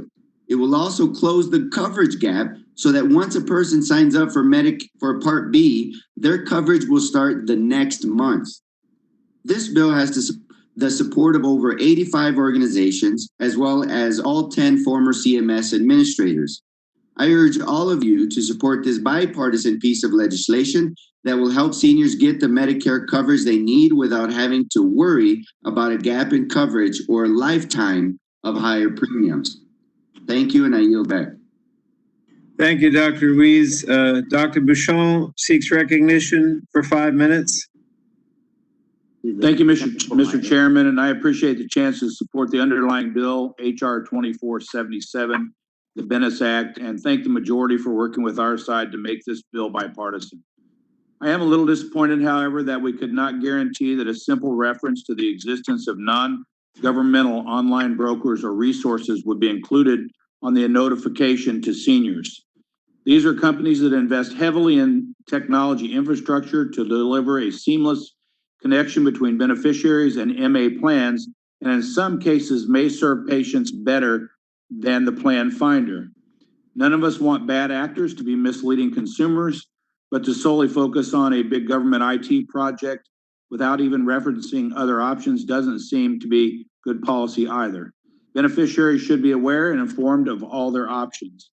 Again, I thank the majority for working on this bill. I look forward to supporting it, and I hope we can work further on this issue as the bill progresses through the House and if it's taken up in the Senate. And I yield back, Mr. Chairman.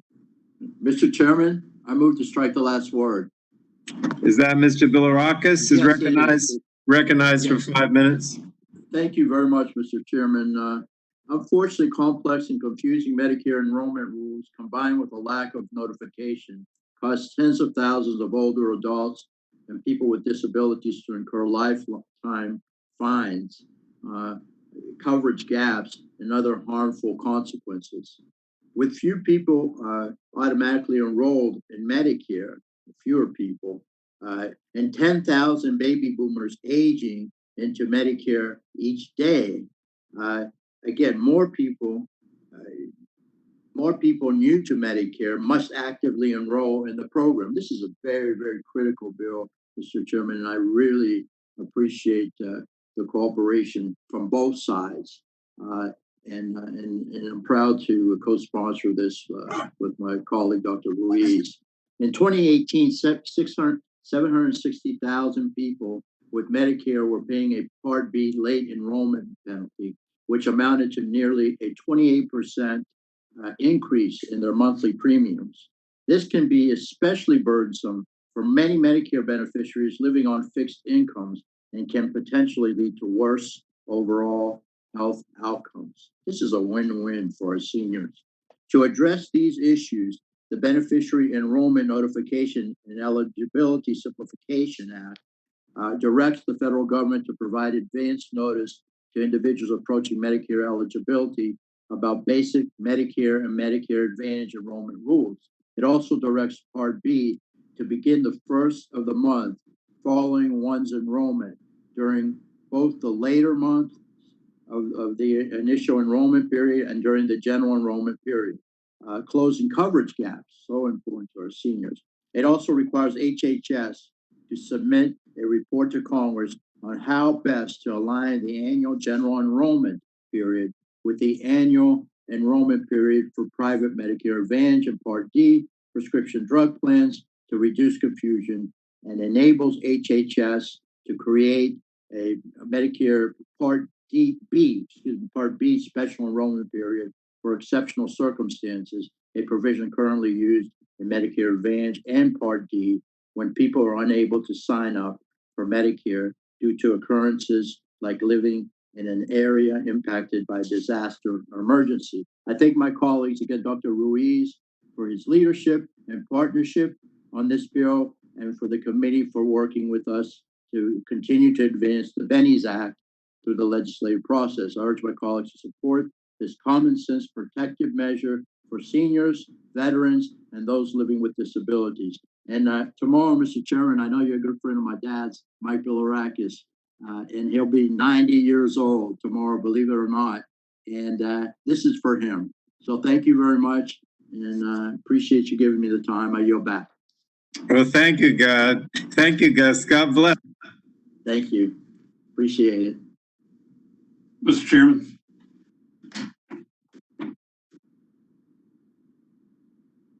Mr. Hudson is recognized for 5 minutes. Thank you, Mr. Chairman. I move to strike the last word. Gentlemen, recognized. Thank you. Today we're considering an incomplete bill. This bill has a lot of positives to it. I'm glad my friend Dr. Ruiz is leading on this important issue. I appreciate him working with my colleagues, Mr. Bilirakis, Dr. Bouchon, and I'm happy to see the committee working on it today. Seniors deserve to be notified of potential penalties for not enrolling in Medicare Part B. However, many seniors look to private sector advocates for assistance with their Medicare benefit. And this bill does not require these private companies to notify seniors of potential penalties. Medicare is not undermined by these companies, but strengthened by them. Why would we not want our seniors to have every opportunity to be given critical information any place they shop for a Medicare plan? This makes no sense to me. We should be for giving seniors more information, not less. Mr. Chairman, I'm disappointed we cannot find a way forward to help our seniors to the fullest extent possible. I ask you to work with us to reach an agreement before we bring this bill to the House floor. And with that, I'll yield back the balance of my time. Thank you, Mr. Hudson. Does anyone else seek recognition on the underlying bill? All right, then I believe we have a manager's amendment. Mr. Ruiz, are you going to offer that? Yes, Mr. Chairman, I have an amendment at the desk.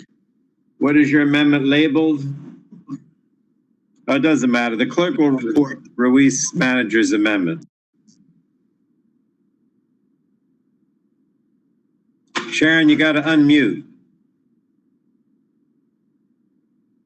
Amendment to the committee print to HR 2477, offered by Mr. Ruiz of California. Without objection, the reading of the manager's amendment will be dispensed with. The gentleman from California is recognized for 5 minutes. Mr. Chairman, I'm going to make this really quick. It's the bipartisan manager's amendment makes minor changes to the Benny's Act, which are a result of technical assistance and plenty of bipartisan negotiations. I want to thank my friend, Mr. Bilirakis, both for supporting these changes and being a leader on the underlying bill, I urge my colleagues to support this amendment, and I yield back. Thank you, Mr. Ruiz. Does anyone else want to speak on the manager's amendment? Okay. If there's no further debate, we'll proceed to a vote on the manager's amendment. Please again unmute yourself so we can hear your response to the voice vote. All those in favor of the manager's amendment will signify by saying aye.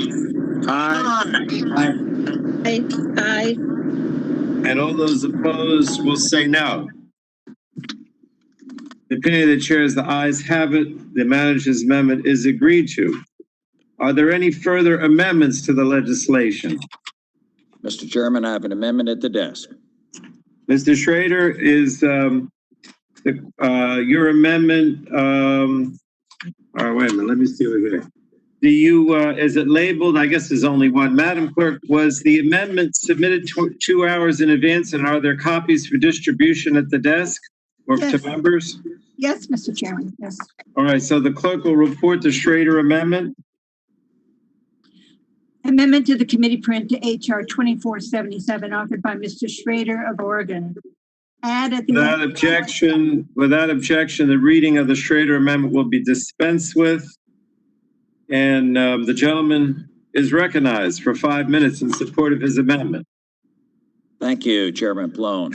During the subcommittee hearing on the Benny's Act in March, I was told that we needed to work on the scoring of Mr. Baracus of my Medicare Enrollment Protection Act in order to proceed with its markup. Since that time, we've learned the Act scores as much as 75% less than the Benny's Act itself and would provide tangible relief for folks who mistakenly miss enrolling in Medicare Part B because they have COBRA coverage. I'm a big supporter of my colleague, Mr. Ruiz's efforts to resolve some of the confusion around enrollment and improve our communications with seniors on the enrollment process that he has in the Benny's Act. My amendment actually eliminates the lifetime late penalties for seniors who mistakenly fail to enroll in Medicare Part B on time because they have maintained COBRA coverage. We've worked with numerous stakeholders to craft this bill and with colleagues across the aisle. It is wide bipartisan support, provides an immediate remedy for one of the many barriers to penalty-free Medicare enrollment. While there are other COBRA and Medicare enrollment improvements to be had, that is not a good reason to not move forward with our MEPA bill here today. Seniors often have a number of options for health care coverage before feeling the need to use Medicare. In the case of a constituent of mine, Bill Bergman, he was offered COBRA coverage at no cost as part of his employer's retirement package. Like many Americans, he had been working past the age 65. He did his due diligence and even asked whether he would be able to switch to Medicare at the end of his COBRA coverage. But he was given the wrong answer and caught by surprise when he learned he would be forced to pay a late enrollment penalty each month that he'd been over the age of 65 and utilizing COBRA to access his health care. The only remedy for folks to find themselves in Bill's shoes is a complex appeals process that's costly and difficult and frankly out of the reach of many. In our bill, the conclusion of COBRA coverage would be a qualifying event for a new special enrollment period, so folks would not have to be penalized for delayed enrollment in Part B. There's no reason folks should have to wait till an open enrollment period to switch coverage and go without health care in the meantime. I thank my colleague, Mr. Baracus, for working with me on HR 2564. Since we are not afforded the opportunity here today to mark up our bill independent of the Benny's Act, I'm offering it as an amendment. I've been working on this bill with my constituent and other seniors in several Congresses now. We have talked with stakeholders every Congress and continue to have strong bipartisan support for the bill in the House. We have heard the same support from members of our own committee here during the subcommittee markup. We have also been working with CMS and our colleagues in the Senate. My humble opinion, there's no reason this committee should not move forward with this bill. I'm disappointed the committee is choosing to be an obstacle rather than working with me to get this across the finish line. There are many bills before us today that have gone through a far less rigorous process. This is one of the longest running issues I've worked on during my time here in Congress. And now with CBO information in hand, there is really no good reason not to move forward. That being said, it's my understanding that Mr. Ruiz has serious concerns with moving my bill with his. Out of respect for him, I'm willing to withdraw this amendment, and I'm asking the chairman to commit to moving this bill independently at the next opportunity to do so, which I understand may be not until September.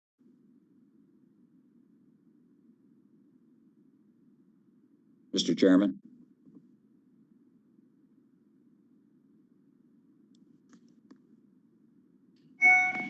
I think the chairman's mic is muted. I've been trying to unmute, and it wasn't easy, Kurt. So anyway, the gentleman has offered to withdraw his amendment so we can work together to address the amendment and find, well, let me explain. We didn't have consensus on this amendment. And so I did ask him to withdraw it, which he's agreed to. There's several members and issues that need to be addressed. But yes, my response, Mr. Schrader, is yes, we would like to work with you, to make some changes and come to a consensus, which I think is achievable. And we would work on that between now and, September, because we don't expect another full committee markup until then. But the answer is yes. And I think Mr. Walden wants to be recognized as well. Mr. Walden is recognized. Yeah, thank you, Mr. Chairman and Mr. Schrader. I want to thank Mr. Schrader for raising this issue. I'm very sympathetic to the policy, which would protect seniors, as he outlined, who had enrolled in COBRA coverage for unnecessary and costly late enrollment penalties when they do eventually enroll in Medicare. There are lots of reasons this overlap could occur, and seniors shouldn't be punished for it. However, we do have this agreement with the chairman that all amendments of this unprecedented virtual markup be fully agreed to by both sides of the dais. And unfortunately, we don't have that in this case. But Mr. Chairman, I would ask you to work with me, our members, Mr. Schrader, on this bill in the coming weeks, and that we truly move forward in a bipartisan way and get successful reform in the Medicare program.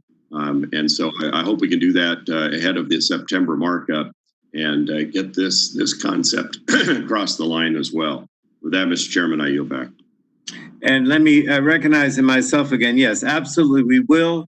And it should be available so that we can consider it at the next full committee markup, as was suggested. So I thank the gentleman for his comments and for withdrawing the amendment. And are there any other amendments at this point to the underlying bill? Okay, if we don't have any, we'll proceed to reporting HR 2477 to the House. The question now occurs on favorably reporting HR 2477 as amended to the House. Please again unmute yourself so that we can hear your response to the voice vote. All those in favor of reporting HR 2477 as amended to the House will signify by saying aye. Aye. Aye. All those opposed will signify by saying no. In the opinion of the chairs, the ayes have it, and HR 2477 as amended is reported to the full House. Now, the next bill is HR 3935. The chair calls up HR 3935, the Protecting Patients Transportation to Care Act, and the clerk will report the bill. HR 3935, a bill to amend Title 19 of the Social Security Act to provide for the continuing requirement of Medicaid coverage of non-emergency transportation to medically necessary services. Without objection, the first reading of the bill will be dispensed with, and the bill is now considered as read. And without objection, the bill is considered as read and open for amendment. At any point, are there any members seeking recognition to speak on the underlying bill, HR 3935? Yes, Mr. Chairman. Who was that just? Burgess. Mr. Burgess. Mr. Burgess is recognized for 5 minutes in support of the bill. Great, thank you. I do move strike last word, and I appreciate the inclusion of Representative Buddy Carter's HR 3935 today, because this bill will maintain access to transportation to non-emergency medical visits for Medicaid patients. If you think about some of the vast or even some of the densely populated districts where we're from, where we lack access to reliable public transportation, getting to and from medical appointments can be a barrier to care. I practiced obstetrics and gynecology for 25 years, and I cannot stress enough the importance of both prenatal and postnatal visits. These visits can oftentimes be difficult or burdensome for expecting or new mothers if they do not have a car, if they do not have transportation. And we have learned from ongoing research regarding maternal morbidity and mortality that access to pre and postnatal care is critical for both the health of the mother and the baby.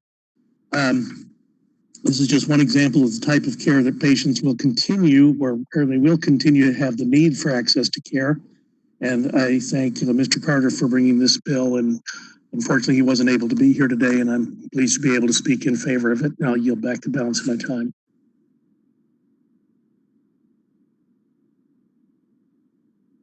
Kim.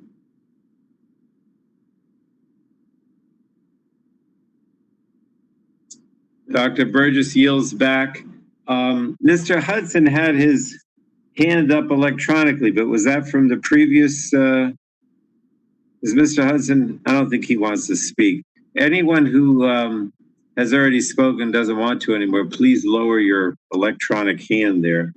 Does any other member want to speak on the underlying bill? I think, Mr. Cardenas, do you have a Ains on this? Tony? Yes. Do you have an amendment in the nature of a substitute? Yes, I do. All right, I recognize Mr. Cardenas to offer an amendment in the nature of a substitute. Yes. Are they going to read the amendment or? The clerk will report the amendment, yes. Amendment in the nature of a substitute, HR 3935, offered by Mr. Cardenas of California. Strike all after the enacting clause. Without objection, the reading of the amendment in the nature of a substitute will be dispensed with, and Mr. Cardenas now recognized for 5 minutes. Thank you very much, Mr. Chairman. This amendment makes technical changes to my bill with Reps. Carter, Graves, and Bishop in Protecting Patients' Transportation to Care Act. Our bill would codify Medicaid's non-emergency medical transportation benefit, also known as NEMT, and includes strong program integrity protections. This benefit provides over 100 million rides to medical appointments each year for Medicaid beneficiaries that do not have their own means of transportation. NEMT is even more critical now during the COVID-19 pandemic, as patients rely on safe, efficient transportation to access necessary treatment for ongoing services, as well as potentially for COVID-19 testing and treatment. I encourage a yes vote from my colleagues, and I'd like to thank Reps. Carter, Graves, and Bishop for all of their leadership and partnership on this issue. This is something that will save millions and eventually over time, billions of dollars, and help keep people much healthier and safer. With that, I yield back the balance of my time. Thank you. Thank you. The gentleman yields back. Any other members seeking recognition to speak on the amendment in the nature of a substitute? All right. Hearing none, we're going to go to a vote on the amendment in the nature of a substitute. Again, please unmute yourself so we can hear your response to the voice vote. All those in favor of the substitute to HR 3935 will signify by saying aye. Aye. Aye. All those opposed will say no.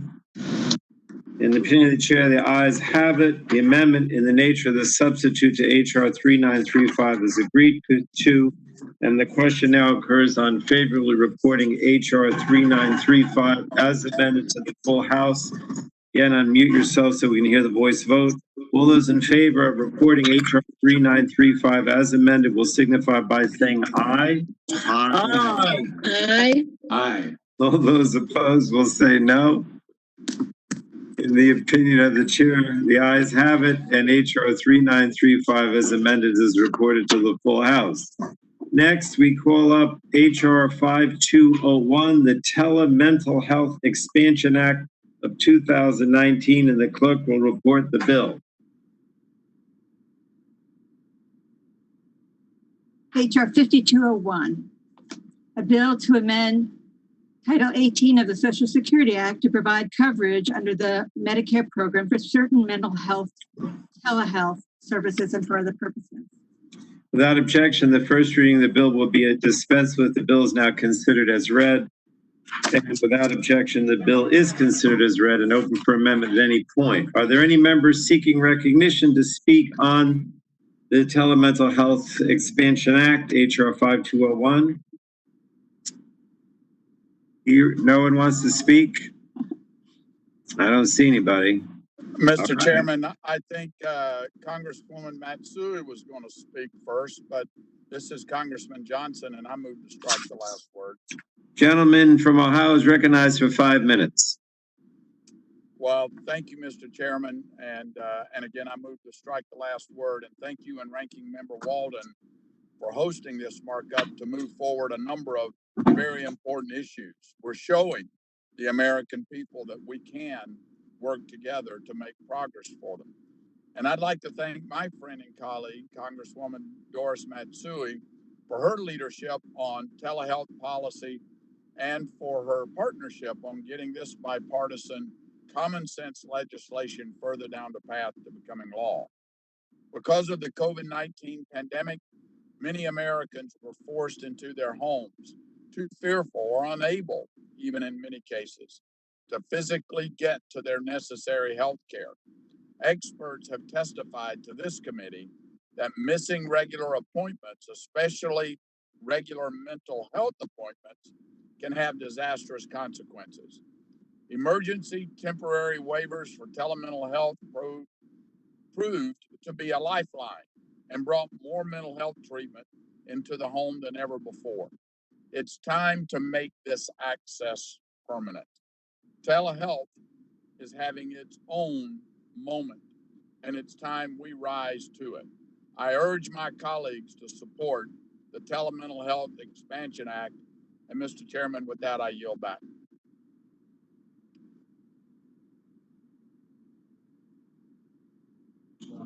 All right. Thank you, Mr. Johnson. I see Ms. Matsui is there. Did you want to speak on the underlying bill? I know you have a Ains as well.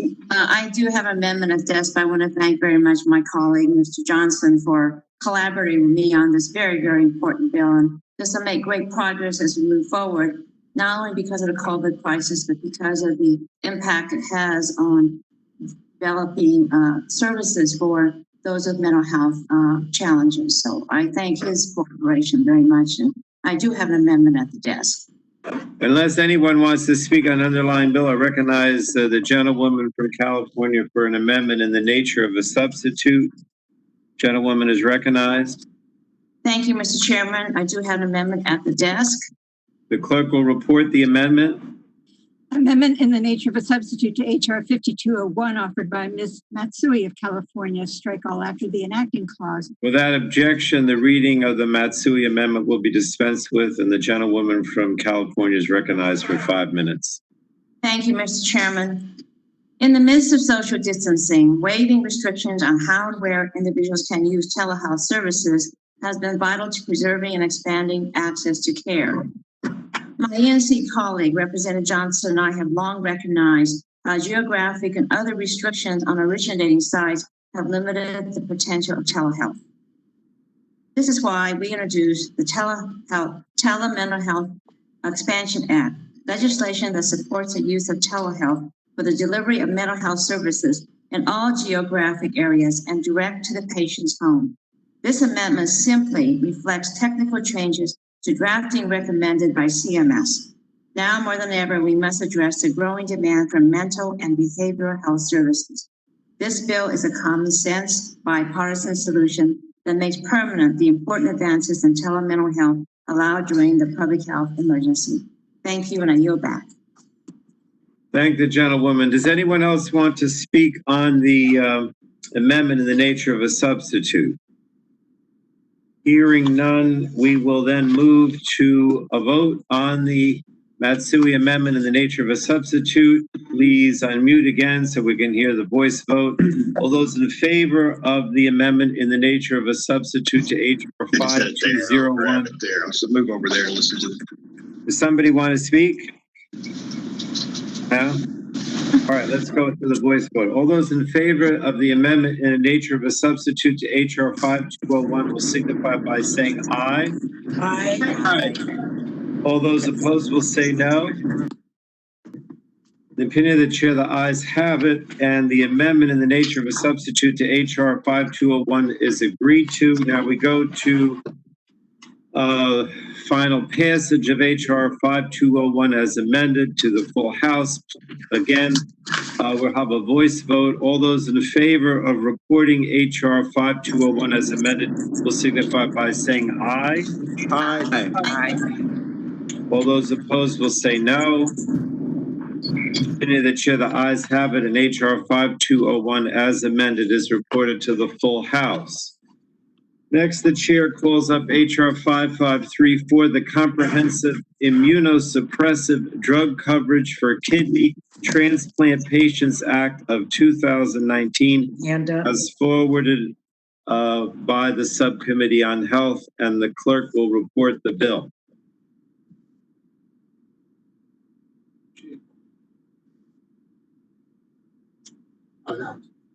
HR 5534, committee print. A bill to amend Title 18 of the Social Security Act to provide for extended months of Medicare coverage of immunosuppressive drugs for kidney transplant patients and for other purposes. Thank you, Sharon. Without objection, the first reading of the bill will be dispensed with. The bill is now considered as read. And without objection, the bill is considered as read and open for amendment. Are there any members seeking recognition to speak on the underlying bill? Mr. Chairman. Sasha, the chairwoman of the Health Subcommittee, is recognized for 5 minutes. Thank you, Mr. Chairman. I move to strike the last word. Just very quickly, I'm proud to be an original co-sponsor of this legislation and thank the authors, Congressman Kind and Burgess. While Medicare covers a lifetime of dialysis, kidney transplant recipients currently lose their Medicare coverage 36 months after their transplant. This bill changes that. It's a bill that's been around for some time, and I'm really gladdened that we're finally taking it up and passing it today. Without the Medicare coverage that's needed for the immunosuppressant drugs, transplant patients really risk losing their new kidney. So this legislation changes that, and it closes the gap by continuing coverage for a kidney transplant recipient. And the nonpartisan HHS analysis found that this would save 375 kidney transplants each year. So this is going to save lives.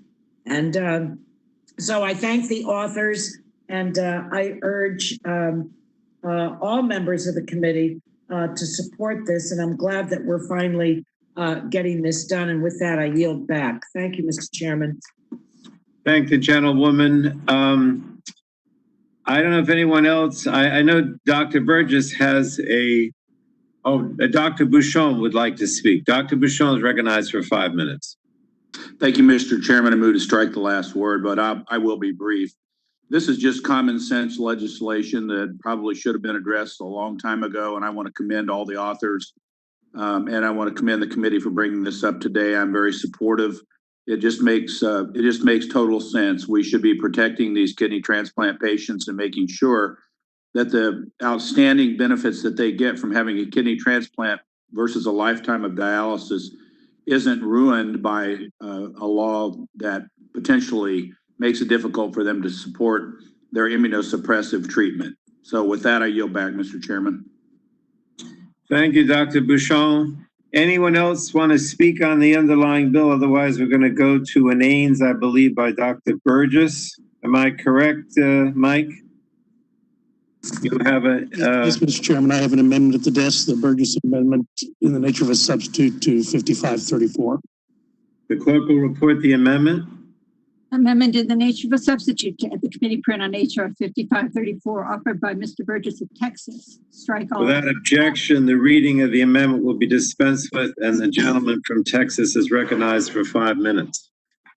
I thank the chair. The Burgess amendment, the nature of a substitute, does make some largely technical changes to address issues that were raised in the technical assistance received from the Center for Medicare and Medicaid Services.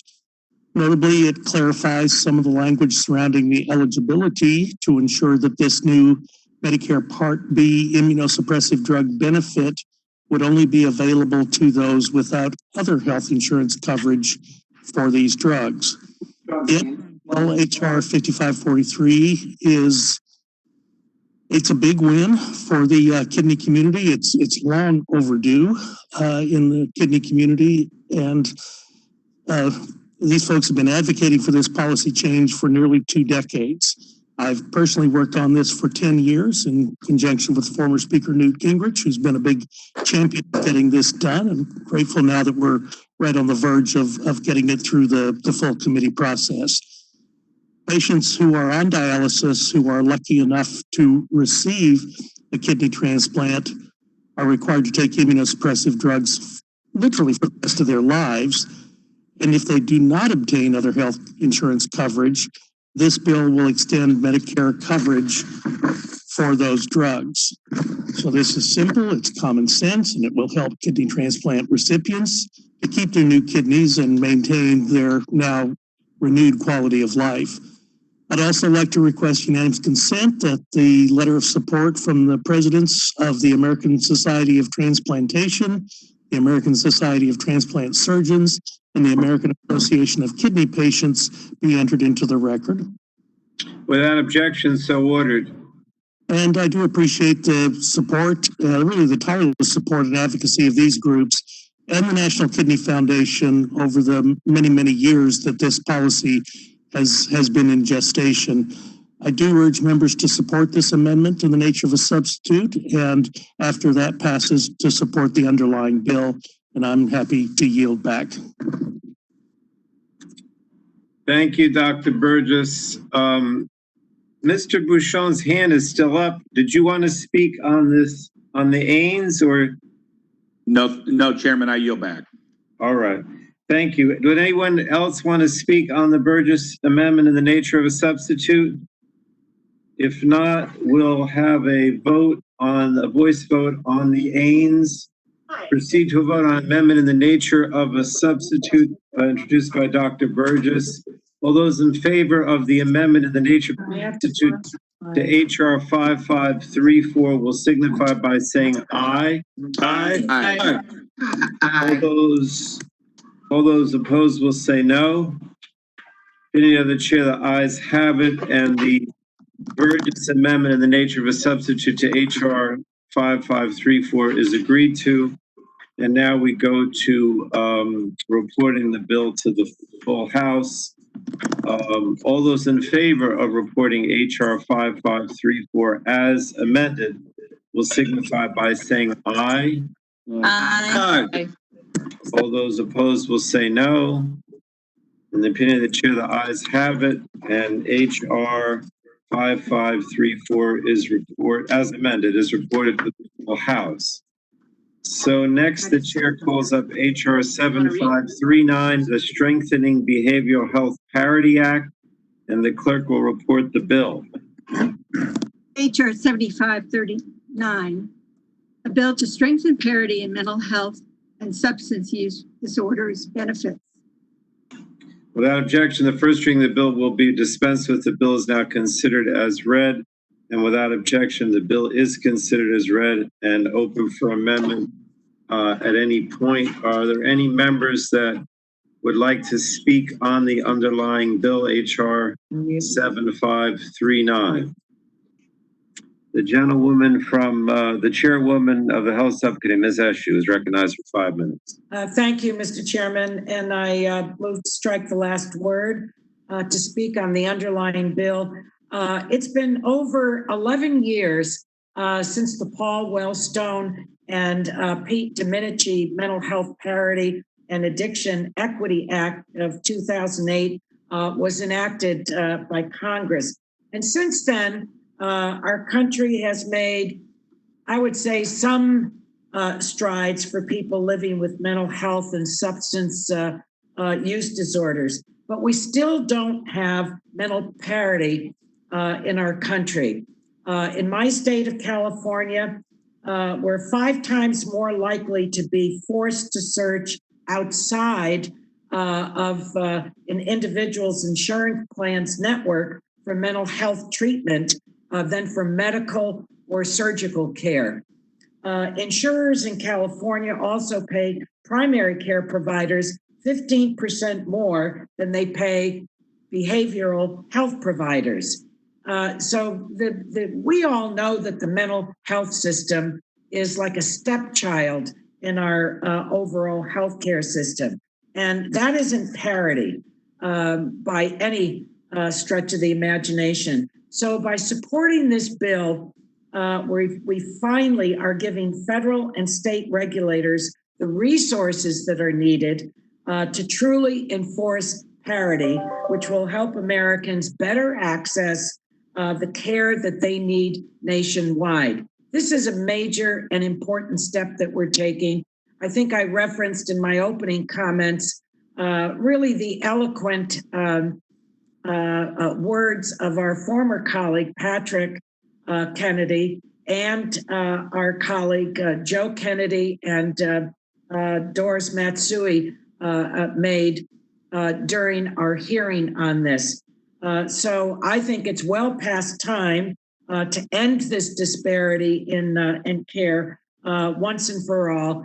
And I urge all of my colleagues to support it. And with that, Mr. Chairman, I yield back and thank you. I thank the gentlewoman. I see Mr. Bilirakis, and then after that, Mr. Kennedy. The gentleman from Florida is recognized for 5 minutes. Thank you. I move to strike the last word. Thank you, Mr. Chairman. The roots of many societal problems are intertwined with the current state of our nation's broken mental health system.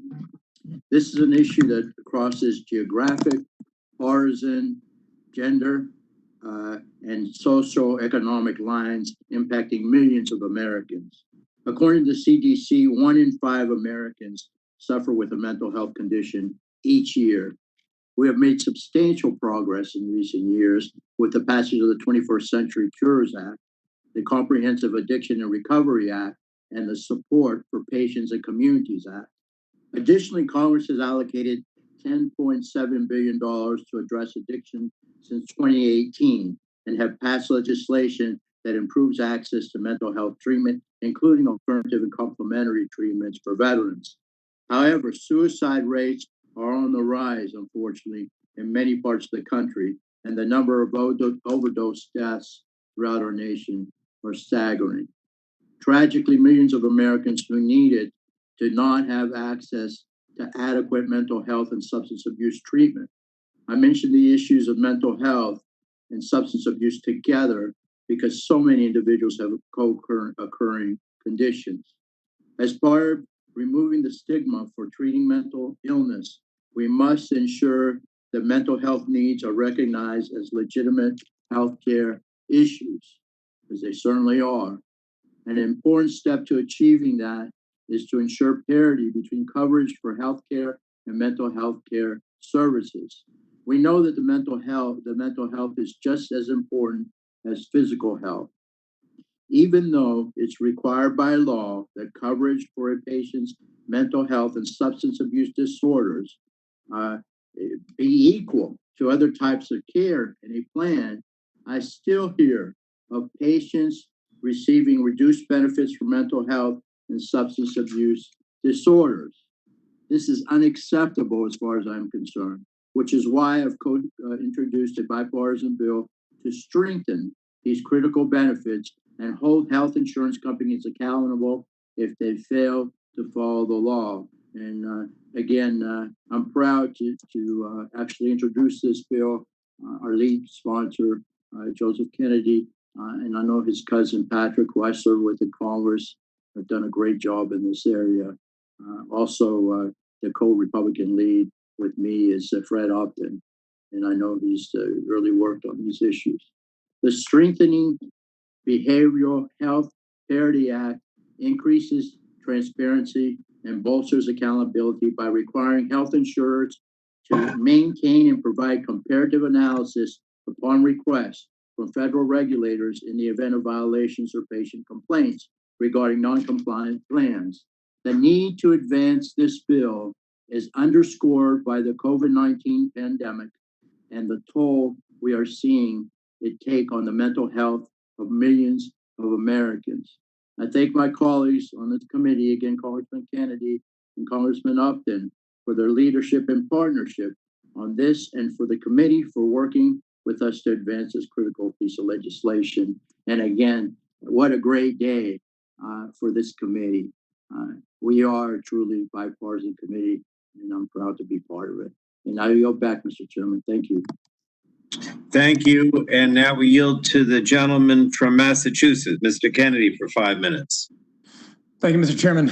I want to thank you for convening this hearing and allowing us to consider the bipartisan Strengthening Behavioral Health Parity Act. As the subcommittee chair, Woman Eshoo, indicated, over a decade ago, my cousin, former Congressman Patrick Kennedy, fought to make behavioral health parity the law of our land. A few years later, the Affordable Care Act extended its reach by ensuring mental health care and substance use disorder treatment were considered essential health benefits. But still, ambiguous regulations and lax enforcement have built up a shield for insurers to skirt the law and violate their obligation to the people that they cover. The consequences have been devastating. Parents have spent weeks, months, and years fighting for reimbursement for their child's inpatient care. Patients in the grips of addiction searching for a lifeline and finding nothing but a profit-hungry insurer and a complicit government unwilling to help. Families bankrupted by mounting bills for a loved one's depression or bipolar disorder because in 2020, we still don't treat mental illness like physical injury. A complex web of intentionally designed regulations to trap people who are only asking for help. A web that we must untangle in Congress, because massive insurance companies will offer nothing but platitudes that make them feel better about their profits while patients suffer and die. Through my Strengthening Mental Health Parity, through my Strengthening Behavioral Health Parity Act, we can build on the success of Mental Health Parity and Addiction Equity Act and the Affordable Care Act. And we can finally show patients battling mental illness and substance use disorders whose side we're on. The legislation will strengthen transparency by forcing companies found to be in violation who refuse to change their ways to disclose that to the people they cover. And it will name and shame the worst violators of our parity laws, so there will no longer be a curtain for them to hide behind. But our work cannot end here.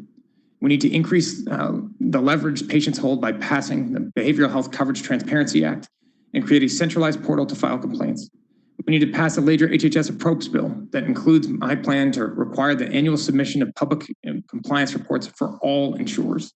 It's time we uphold the promise my cousin and my colleagues, some of whom are in this markup today, made 12 years ago, that mental health care is health care. And we need to extend health care to all Americans. Because as long as there's millions of uninsured Americans in this country, there will be a mental health and addiction crisis in this country. I also want to take a quick moment and read a statement from Congresswoman Katie Porter, who was instrumental in putting this legislation together. She writes, last week, Representative Joe Kennedy and I introduced H.R. 7539, the Strengthening Behavioral Health Parity Act. This bipartisan Porter-Kennedy legislation will make a parity a reality for millions of Americans in need. The pandemic has exposed weakness in our healthcare system, including the urgent need for mental health services. This pandemic separates us from our neighbors, devastates communities, and traumatizes frontline healthcare providers. Congress must support access to mental health services. This markup could not be more important or more timely. Mental health care is an essential tool to help those struggling with the consequences of this pandemic. It supports those who are recently unemployed, those who are on the front lines of this crisis, those who've been separated from family and friends for an indefinite period of time. But for far too many Americans, mental health services are out of reach. And for some, they're too expensive because they are uninsured. For others, their insurance will not cover their services. And for those in underserved areas, there's simply not a source of care in their communities. Now, more than ever, it's clear that we cannot wait to act to reduce costs and expand access. Central to all of these goals is mental health parity, a promise to the American people that mental health care services will be treated no differently than any other kind of care. It's a promise that we've never fulfilled. Passing the Strengthened Behavioral Health Parity Act will make parity a reality. And I thank the committee for including this legislation in today's markup. I encourage all of my colleagues to support this legislation. I'm grateful for your time. I want to thank and recognize Congressman Porter again, and I yield back. Thank you, Mr. Kennedy. Does any other member want to speak on this? Mr. Upton, do you have your hand up? Mr. Upton is recognized if he wants to be. Well, thank you, Mr. Chairman. I just want to thank Joe for his leadership on this. I'm a co-sponsor. This is mighty important to so many different people. When you couple this with what we're going to be doing on telehealth, providing access, particularly through some very difficult times like this, we got to get this bill to the floor as fast as we can. Use the time left to get the Senate's interest on this, and really all of us step forward in a big bipartisan way. And I yield back. Thank you, Mr. Upton. I know Mr. Kennedy has a manager's amendment, but before he moves on that, I just wanted to recognize myself for a minute to express my strong support for the bill, and also thank Joe Kennedy and the Kennedy family who've been so much involved with this parity issue for so long. Mention was made of Patrick, who was the sponsor of the federal parity law. And I also want to thank Katie Porter. She has been working with Mr. Kennedy and all of us to put this together, and we really appreciate her work on this. I mean, the bottom line is there are significant gaps that still exist between coverage for mental health services and general medical care, and this bill is an important bipartisan bill that will help improve equity in that respect. But I also recognize that the issue of parity requires further examination by this committee, and I want to promise that we'll continue our work on this important topic in the future. With that, I'll yield back, and I would now, unless anyone else wants to speak, I don't think so. We will now move to the manager's amendment. Mr. Kennedy, recognized you have a manager's amendment. I do. I will be brief because I got it all in before. The manager's amendment is a makes. Well, let me see. I have to ask the clerk to report it first. Sharon, will you report the Kennedy amendment? Yes, sir. Amendment to HR 7539 offered by Mr. Kennedy of Massachusetts, page 20. Without objection, the reading of the Kennedy amendment will be dispensed with, and the gentleman from Massachusetts is recognized for 5 minutes in support. Thank you, Mr. Chairman. The amendment makes this bill even better and stronger. I urge all of my colleagues to support it. Thank you. Thank you. Does anyone else want to speak on the manager's amendment? Mike Doyle, rule of amendments. Mike Doyle said we're not allowed to. Is that what he said? No, I said that's the Mike Doyle rule of amendment, speaking on amendments. Oh, okay. All right. We appreciate it greatly, Joe. All right. If there's no further debate, we'll proceed to a vote on the Kennedy amendment. All those in favor of the manager's amendment will signify by saying aye. Aye. Aye. All those opposed will say no. In the opinion of the chair, the ayes have it. The amendment is agreed to.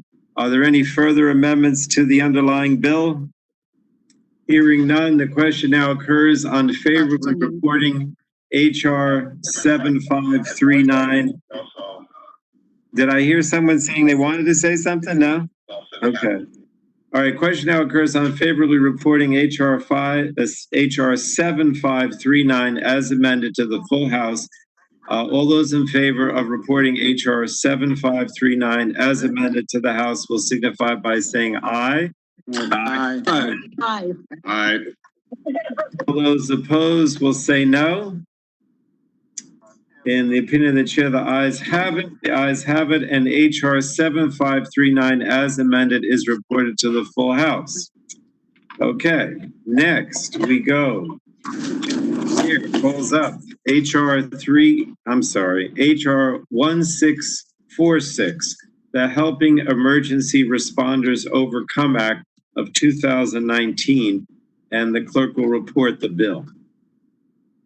HR 1646, a bill to require the Secretary of Health and Human Services to improve the detection, prevention, and treatment of mental health issues among public safety officers and for other purposes.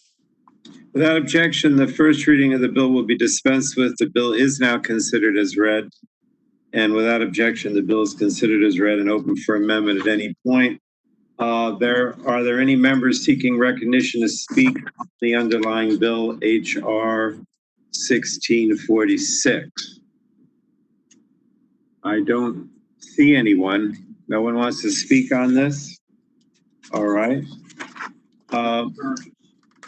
There is an amendment in the nature of a substitute by Dr. Burgess. Do you want to be recognized, Dr. Burgess? Mr. Chairman, I move strike last word. On the underlying bill or you want to offer? No, I have an amendment at the desk. All right. The clerk will report the Burgess amendment. Amendment to the nature of a substitute to HR 1646 offered by Mr. Burgess. Strike all after the enacting clause. Without objection, the reading of the amendment in the nature of a substitute will be dispensed with, and Dr. Burgess is now recognized for 5 minutes. Thank you, Mr. Chairman. So the Burgess Amendment to HR 1646 does include technical changes following conversations with the Department of Health and Human Services.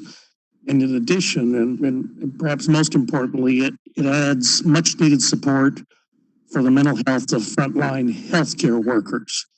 This topic is something that may be especially important following the coronavirus response in emergency departments and coronavirus units across the country. And I do believe this is a serious issue in our healthcare system that does deserve our attention. Losing a patient or having a traumatic patient experience can take a toll on a physician, nurse, or other frontline health providers' mental health. In fact, in my hometown newspaper this morning, the Dallas Morning News, an article dealing with this issue was front page news, and I just wanted to share. I know we have already agreed on things that can be submitted for the record, but let me just talk for a moment about reading from the article about the number of deaths that frontline nurses have seen. A registered nurse says that the unknowns of the coronavirus can be particularly difficult. The experiences of these patients can range from being asymptomatic to being slightly to severely sick and dying. Nurses and doctors can't predict the outcome of the patient, and that can be hard. Because of the pandemic, some doctors and nurses might not live at home with their families in order to protect their families, and this can result in detachment. Everything in their world revolves around the coronavirus, and that just puts someone in a different state of mind. So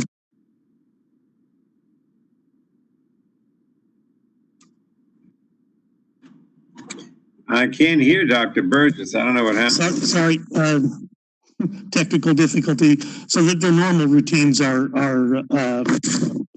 completely disrupted. So I know we've got a number of physicians on the committee. I certainly want to thank Amy Vera for introducing the important underlying bill and for him being supportive of adding this amendment with the technical considerations as well as additional protections for the frontline doctors and nurses that are in charge of the coronavirus units across the country today. And I urge support of the amendment and then the underlying bill, and we yield back to the chairman. Thank you, Dr. Burgess. Does any other member seek recognition to speak on the Burgess-Ains?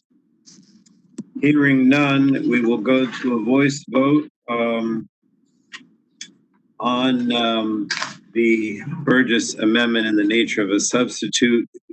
All those in favor of the Burgess amendment in the nature of a substitute to HR 1646 will signify by saying aye.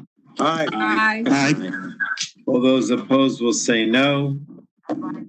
Opinion of the chair, the ayes have it, and the Burgess amendment in the nature of a substitute is agreed to. Now the question occurs on favorably reporting HR 1646 as amended to the full House. All those in favor Mr. Chairman? Yes. Mr. Chairman, it's Annie Custer. Annie, Is this an appropriate time to strike the last word to speak before the bill is passed? if you'd like, sure. I recognize the gentlewoman for 5 minutes. Thank you. I'd like to strike the last word, and thank you, Chairman Pallone. I'm proud to co-sponsor the HERO Act of 2019, and I wanted to say we're currently in the worst public health crisis of our generation, and our first responders have been just simply extraordinary on the front lines of COVID-19. Ensuring that they have the support they need to cope with their mental health needs is critical to their continued well-being and to our safety going forward. This bill will invest in data collection to study successful interventions in suicide prevention. I want to thank Chairman Pallone for advancing this legislation and urge my colleagues to support the HERO. Thank you, and I yield back.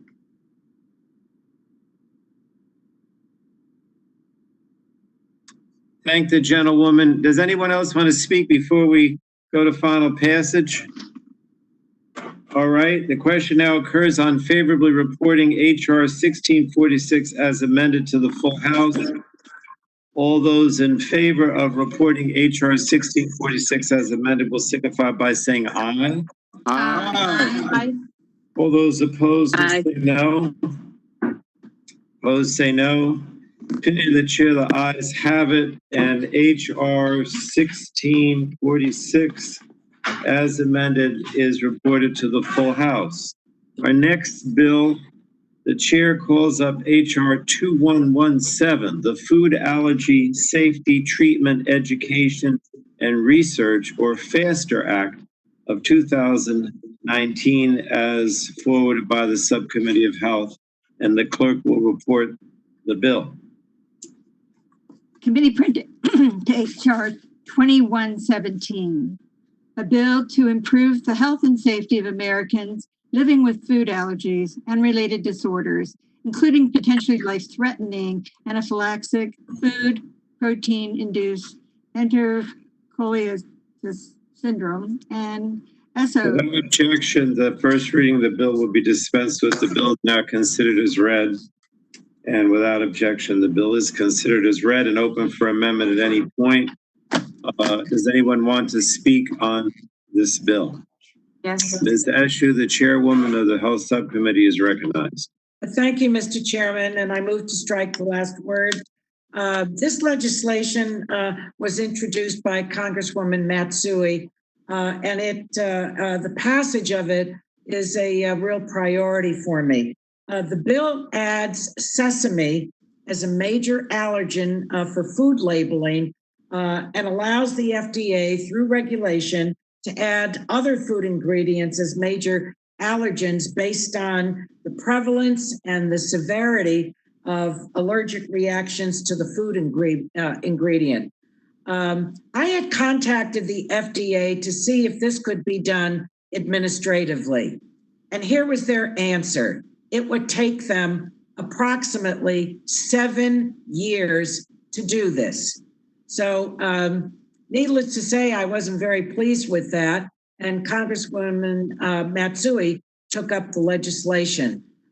We had important testimony from families at the subcommittee on this. And while we think sesame, allergens, it doesn't seem to rise to a high level.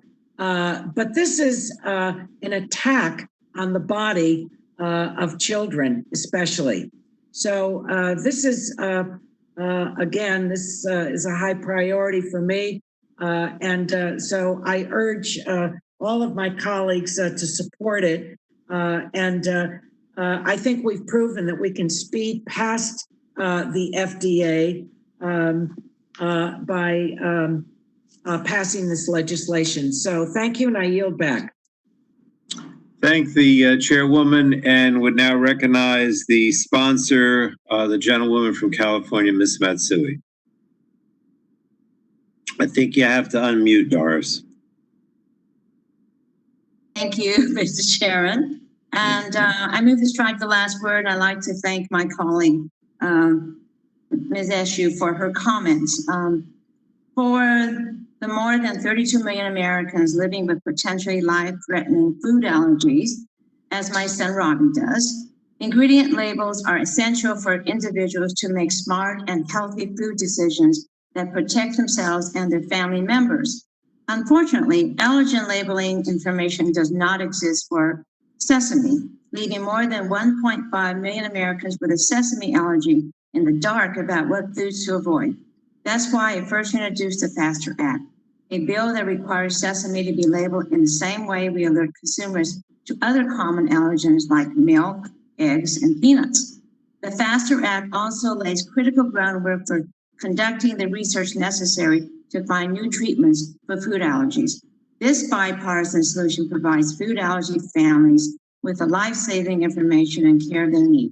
I urge my colleagues to support this bill. Thank you, and I yield back.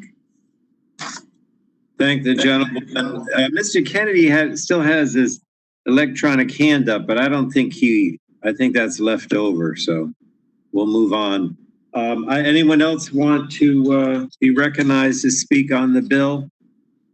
Seeing none, and I don't believe there are any amendments, we go to final passage. The question now occurs on favorably reporting HR 2117 to the House.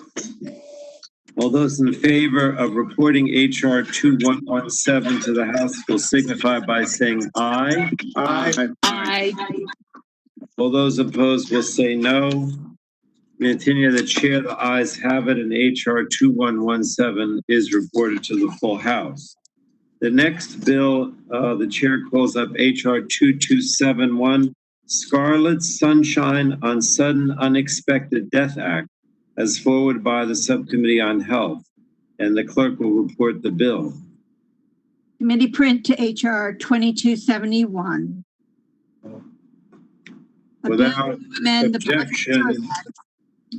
objection, the first reading of the bill will be dispensed with. Bill is now considered as read, and without objection, the bill is considered as read and open for amendment at any point. Does anyone seek recognition to speak on the underlying bill? Mr. Doyle is recognized, the gentleman from Pennsylvania, for 5 minutes. Thank you, Mr. Chairman. This bill is personal to me, as the family of Scarlett, Lily, and Polly, the namesake of this legislation, recently became constituents of mine. I had the honor to meet Scarlett's family, her mom Stephanie, dad Ryan, and sister Ileana earlier this year. I, like all my colleagues, was also deeply moved and impressed by their fortitude and dedication to Scarlett's memory when Stephanie testified before the Health Subcommittee about Scarlett's story and her family's journey since losing her. Since Scarlett's passing, her family has gone through years of autopsies and tests and still have no idea what took their sunshine away far, far too soon. But as a result, Stephanie and Ryan have dedicated themselves to Scarlett's memory by supporting other families going through similar unthinkable tragedies and supporting research efforts that might ultimately end sudden unexplained death in infants and children. That's why I'd like to thank Representative Moore and Senator Casey for putting this bill together, and my good friend Anna Eshoo for prioritizing this bill to get it through the Health Subcommittee, and you, Mr. Chairman, for bringing it up today. Scarlett's Sunshine on Sudden Unexpected Death Act would double down on our efforts to better understand sudden unexpected deaths in infants and children, facilitate data collection and analysis to improve prevention efforts and support children and families. This legislation will improve data collection and research, as well as training for investigators. It would also help experts develop and implement best practices to prevent unexpected deaths in infants and children, including by making sure healthcare professionals have access to those educational materials. Finally, this bill requires annual reports to this committee and to the Senate Health Committee on this new data, actions taken, and any new recommendations. That way, we can take what we learned and put it into action quickly, which means saving more lives. It is common sense and it is urgent. I hope that we can move this through the committee today and that it will be on the House floor soon. By passing this bill today, we are all doing our part to honor Scarlett's life, legacy, and memory. Scarlett, who loved studying new people and things, smiling, reading, and watching her dad act out the story barnyard dance. Scarlett, who loved pets, pointing out her belly, walking, and blowing kisses. This bill has its origins in tragedy, but it is ultimately full of hope for so many little boys and girls like Scarlett, who are the sunshine of their families' lives. I hope we can pass it today. And with that, I yield back. I thank the gentleman. Does anyone else want to speak on this? Mr. Ms. Pallone, Ms. Custard, thank you. The gentlewoman is recognized for 5 minutes. Thank you. I would like to strike the last word. Thank you, Chairman Pallone and Representative Doyle. I'd like to express my sincerest gratitude to this committee and its members in advancing the Scarlet Sunshine on Sudden Unexpected Death Act. We've heard the heartbreaking testimony in this committee, and we've experienced it in our own families. And that's why I am here to speak on behalf of my great niece, Leah, who we lost to sudden infant death syndrome just about a year and a half ago. No one can imagine the pain that parents and families go through when their child has passed unexpectedly without any known explanation. I'm proud to co-sponsor this legislation, which improves national guidelines and data consistency for sudden infant death and sudden unexpected death for children, as well as an offer of support to families.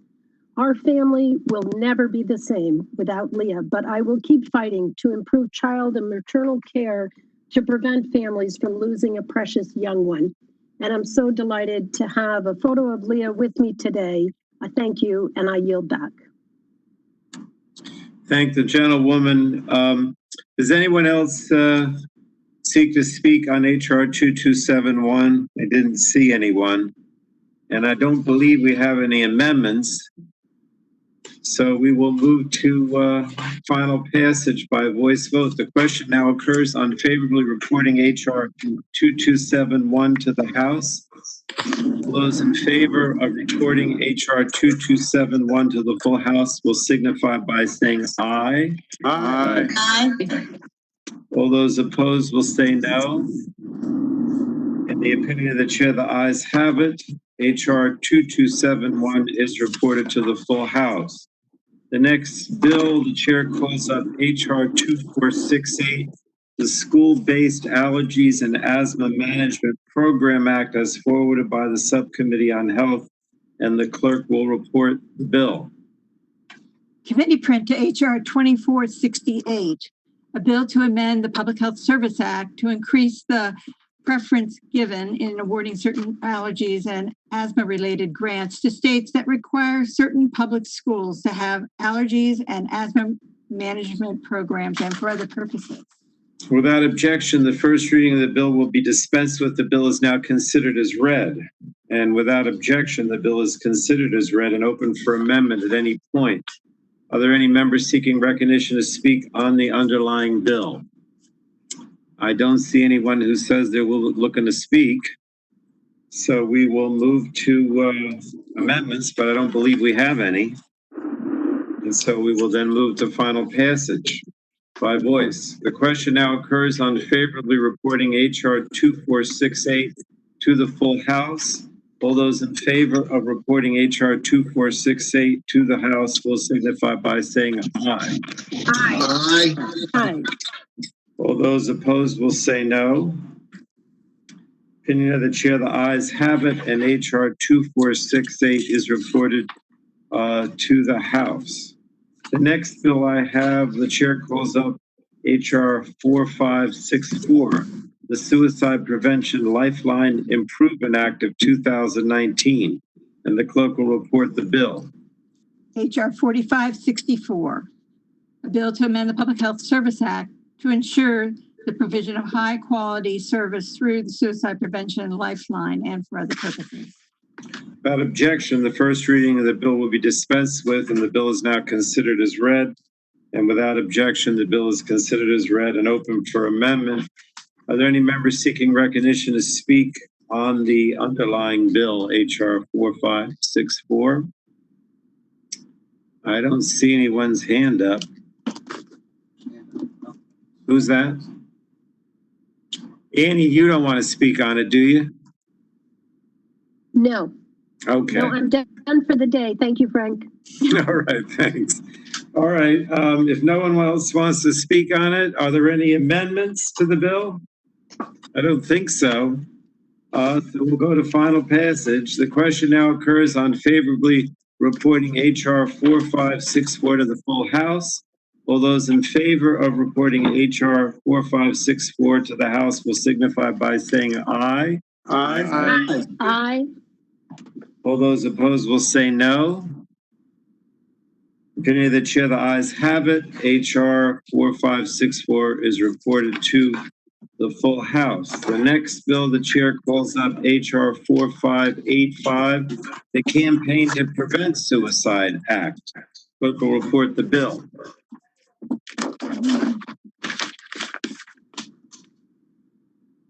Mr. Chairman, I have an amendment. Okay, but we have to report it first. Sharon? HR 4585, a bill to require the Director of the Centers for Disease Control and Prevention to conduct a national suicide prevention media campaign and for other purposes. I thank Sharon. Without objection, the first reading of the bill will be dispensed with. The bill is now considered as read. Without objection, the bill is considered as read and open for amendment at any point. Does anyone seek recognition to speak on the underlying bill? Mr. Chairman? Yes. Congressman Cardenas, I don't know if you can see me, but I have an amendment. Did Ms. Eshu have, with your hand up, Anna? No? Okay, we'll go to Mr. Cardenas. You're recognized for 5 minutes. Yes, it's an amendment in the nature of a substitute to HR 4585. You just want to move to the amendment? Okay, let me just see if anybody else wants to speak on the bill. If not, we'll go to Mr. Cardenas's amendment. The clerk will report the amendment. The amendment in the nature of a substitute, I believe, Sharon? Correct.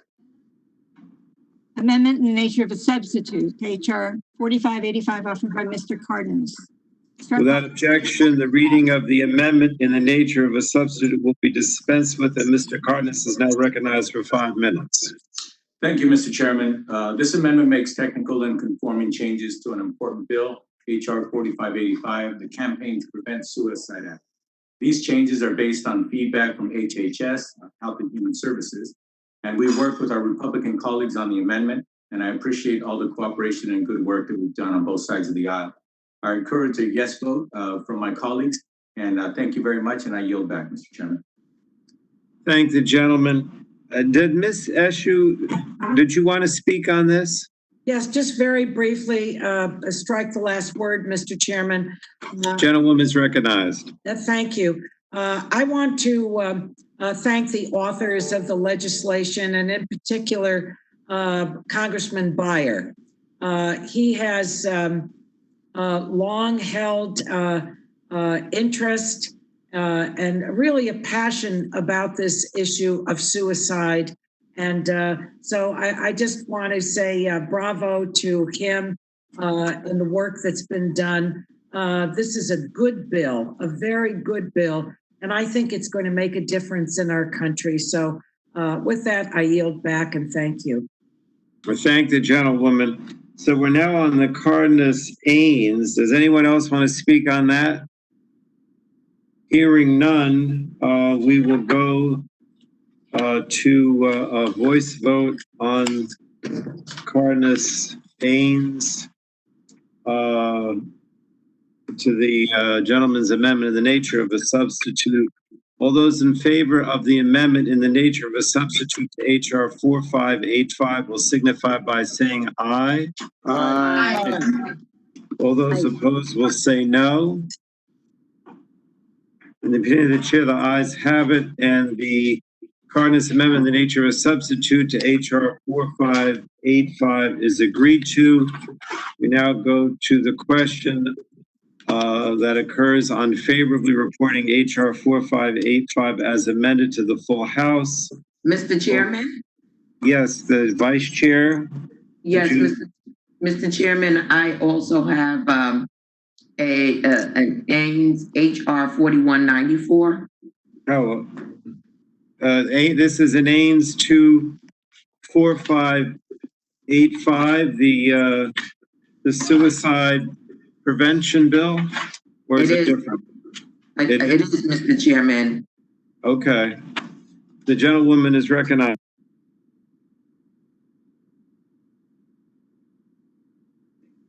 Oh, I'm sorry, Mr. Chairman. I'm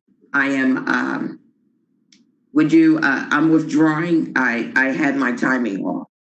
Oh, it's a different one. Okay. Yes, All right, I apologize.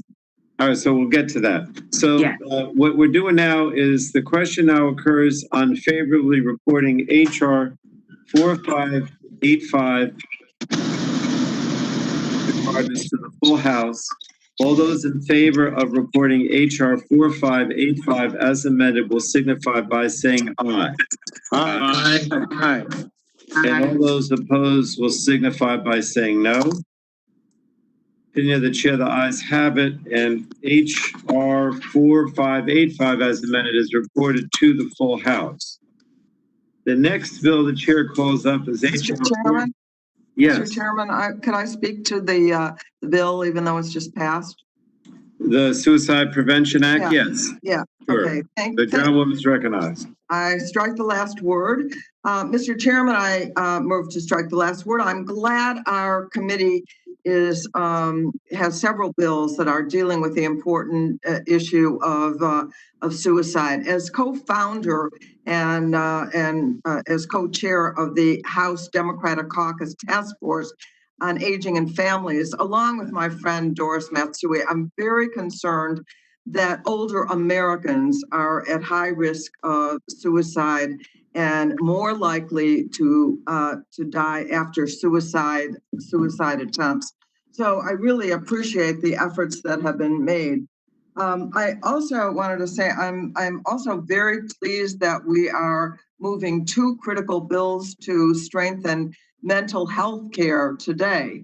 But I'd like also to discuss another bill which will improve care for Part B. Those are Medicare Part B beneficiaries, and improve mental health care. Representative Mark Wayne Mullen, Judy Chu, Jason Smith, and I also introduced the Medicare Mental Health Act, Access Act, HR 884, to allow psychologists to utilize their full scope of practice in all Medicare treatment settings. And I'm very concerned that this is not being considered right now. I'm really, really disappointed. If we are serious about providing mental health services, especially to our older Americans, it is very, very important, particularly at this time of high anxiety, social isolation, and loneliness, that Congress needs to step up and improve access to mental health services for Medicare beneficiaries. We could do so by passing HR 884 and removing the outdated, ineffective, and unnecessary restriction on psychologists' ability to provide the full range of their services in a timely manner. I look forward to working with my colleagues on both sides of the aisle to advance this, particularly, again, as we talk about suicide, the vulnerability of our older Americans. Why would we prevent psychologists? We need more, not fewer practitioners, not to be able to practice to their full extent. We have the support of the American Group Psychology, Psychotherapy Association, the American Psychological Association, the National Rural Health Association, and the Paralyzed Veterans of America, and many more organizations who support this. And I hope that there'll be a timely way that we can deal with this legislation, and I yield back. Thank you. I thank the gentlewoman. Now we did the suicide prevention bill. So now the chair calls up HR 4712, the Fairness in Orphan Drug Exclusivity Act, as forwarded by the Subcommittee on Health. Clerk will report that bill. HR Committee Print to HR 4712, a bill to amend the Federal Food, Drug, and Cosmetic Act with respect to limitations or exclusive approval or licensure of orphan drugs and for other purposes. Without objection, the first reading of that bill will be dispensed with. The bill is now considered as read. And without objection, the bill is considered as read and open for amendment at any point. Any member wish to speak on the underlying bill, the orphan drug exclusivity legislation? Yeah, Mr. Chairman, Burgess here. Move to strike Dr. Burgess is recognized for 5 minutes. Thank you, Mr. Chairman. This bill closes an existing loophole in the Orphan Drug Act that has been used by some manufacturers to obstruct competition. This legislation requires manufacturers to demonstrate an inability to recoup R&D costs when requesting a period of market exclusivity for a drug that has received a designation under the cost recovery prong of the Act. There have, in fact, only been 3 approvals granted under the cost recovery prong since 1983, and this bill will not directly impact the exclusive licensure of any products that currently benefit from a designation under this prong. However, I want to reiterate a comment that I made during the subcommittee markup. Language that sets a precedent of revoking a benefit awarded prior to enactment is a slippery slope and could chill innovation if adopted more broadly. While this bill itself is narrowly tailored and we do not want uncertainty caused by Congress retroactively legislating to discourage truly innovative drugs from coming to market, especially in the rare disease community. However, I think we are taking a step in the right direction by closing this loophole and preventing future abuses of the Orphan Drug Act. And as such, I support advancing the bill out of this committee. So I yield back. Thank the chairman. I yield back the balance of my time. Thank the gentleman. I know that Mr. Veazey has at Ains, but I also, Ms. Schakowsky and Ms. Custer, your hands electronically still up. Did you want to comment? Either of you? No? Okay. All right. Mr. Veazey, did you want to speak or you just want to move to the Ains? Just to the Ains. Or is it I guess it's a manager's amendment. All right. Yeah, I have it. Now, recognize Mr. Veazey on the manager's amendment. The clerk will report the manager's amendment. Amendment to the committee print of HR 4712 offered by Mr. Veazey of Texas. Page 3, line 24, strike. Without objection, the reading of the Veazey amendment will be dispensed with. The gentleman for Texas is recognized for 5 minutes. Thank you, Mr. Chairman. The opioid epidemic does not discriminate. We've seen this epidemic touch every crevice in America, and it's sad. This bill closes a loophole which blocks pharmaceutical competition and prevents innovative treatments for opioid use disorder from coming to the market. And that's why we must pass this legislation, because it's an important step forward in curbing this epidemic by expanding access to a wide range of new medication-assisted treatments that will create more options in the marketplace. The Fairness and Orphan Drug Exclusivity Act, introduced by Representatives Dean, McKinley, Carter, and myself, is a continuation of our committee's work to close loopholes to bring drug costs down for American patients. Since it was passed in '83, the Orphan Drug Act has been successful in driving research and discovery of new therapies to treat and even cure of rare diseases. The law creates 2 pathways for manufacturers to gain incentives, including 7 years of market exclusivity. Manufacturers may be awarded orphan drug status for developing drugs approved to treat diseases that, with patient populations over 200,000 or fewer, or under rarely used cost recovery pathway, they may receive orphan drug status if drug research and development costs are not expected to be recouped by sales of the underlying drug. Once awarded orphan drug status, a drug never loses it. Companies can develop new formulations of the same drug and receive additional rounds of exclusivity. This bill was highlighted as an issue when a drug to treat opioid use disorder was originally approved in 1994, prior to the opioid epidemic, and FDA projected it would never recoup development costs. Years later, at the height of the opioid epidemic, the manufacturer of the drug developed a new, longer-lasting formula and was awarded an additional 7 years of exclusive use. Of course, we now tragically have millions of people in the U.S. with substance use disorder that's tied to opioids, and the manufacturer will easily be able to recoup development costs. FDA recognized this issue with this particular drug and revoked its orphan designation, but not before delaying generic competition that otherwise would be on the market. This bill before us now would ensure that this cannot happen again in the future, because it would require drug manufacturers to demonstrate in their application to the FDA that each drug would fail to recoup development costs. It would also ensure that the manufacturer, in the example I laid out, chose to sue the FDA to regain orphan drug status, that manufacturers would be required to prove that the drug would not reasonably be expected to recoup development costs. The amendment I'm offering today makes a technical change requiring FDA to consider all sales from a manufacturer's drugs under the same orphan drug designation when making a determination about a drug's potential ability to recoup costs. FDA has provided positive feedback of the amendment to staff, and it has bipartisan support of the committee. This bill is narrowly tailored to fix a narrow but very real loophole. I encourage my colleagues on the committee to support this amendment and the underlying bill. And Mr. Chairman, I now yield back. Thank the gentleman.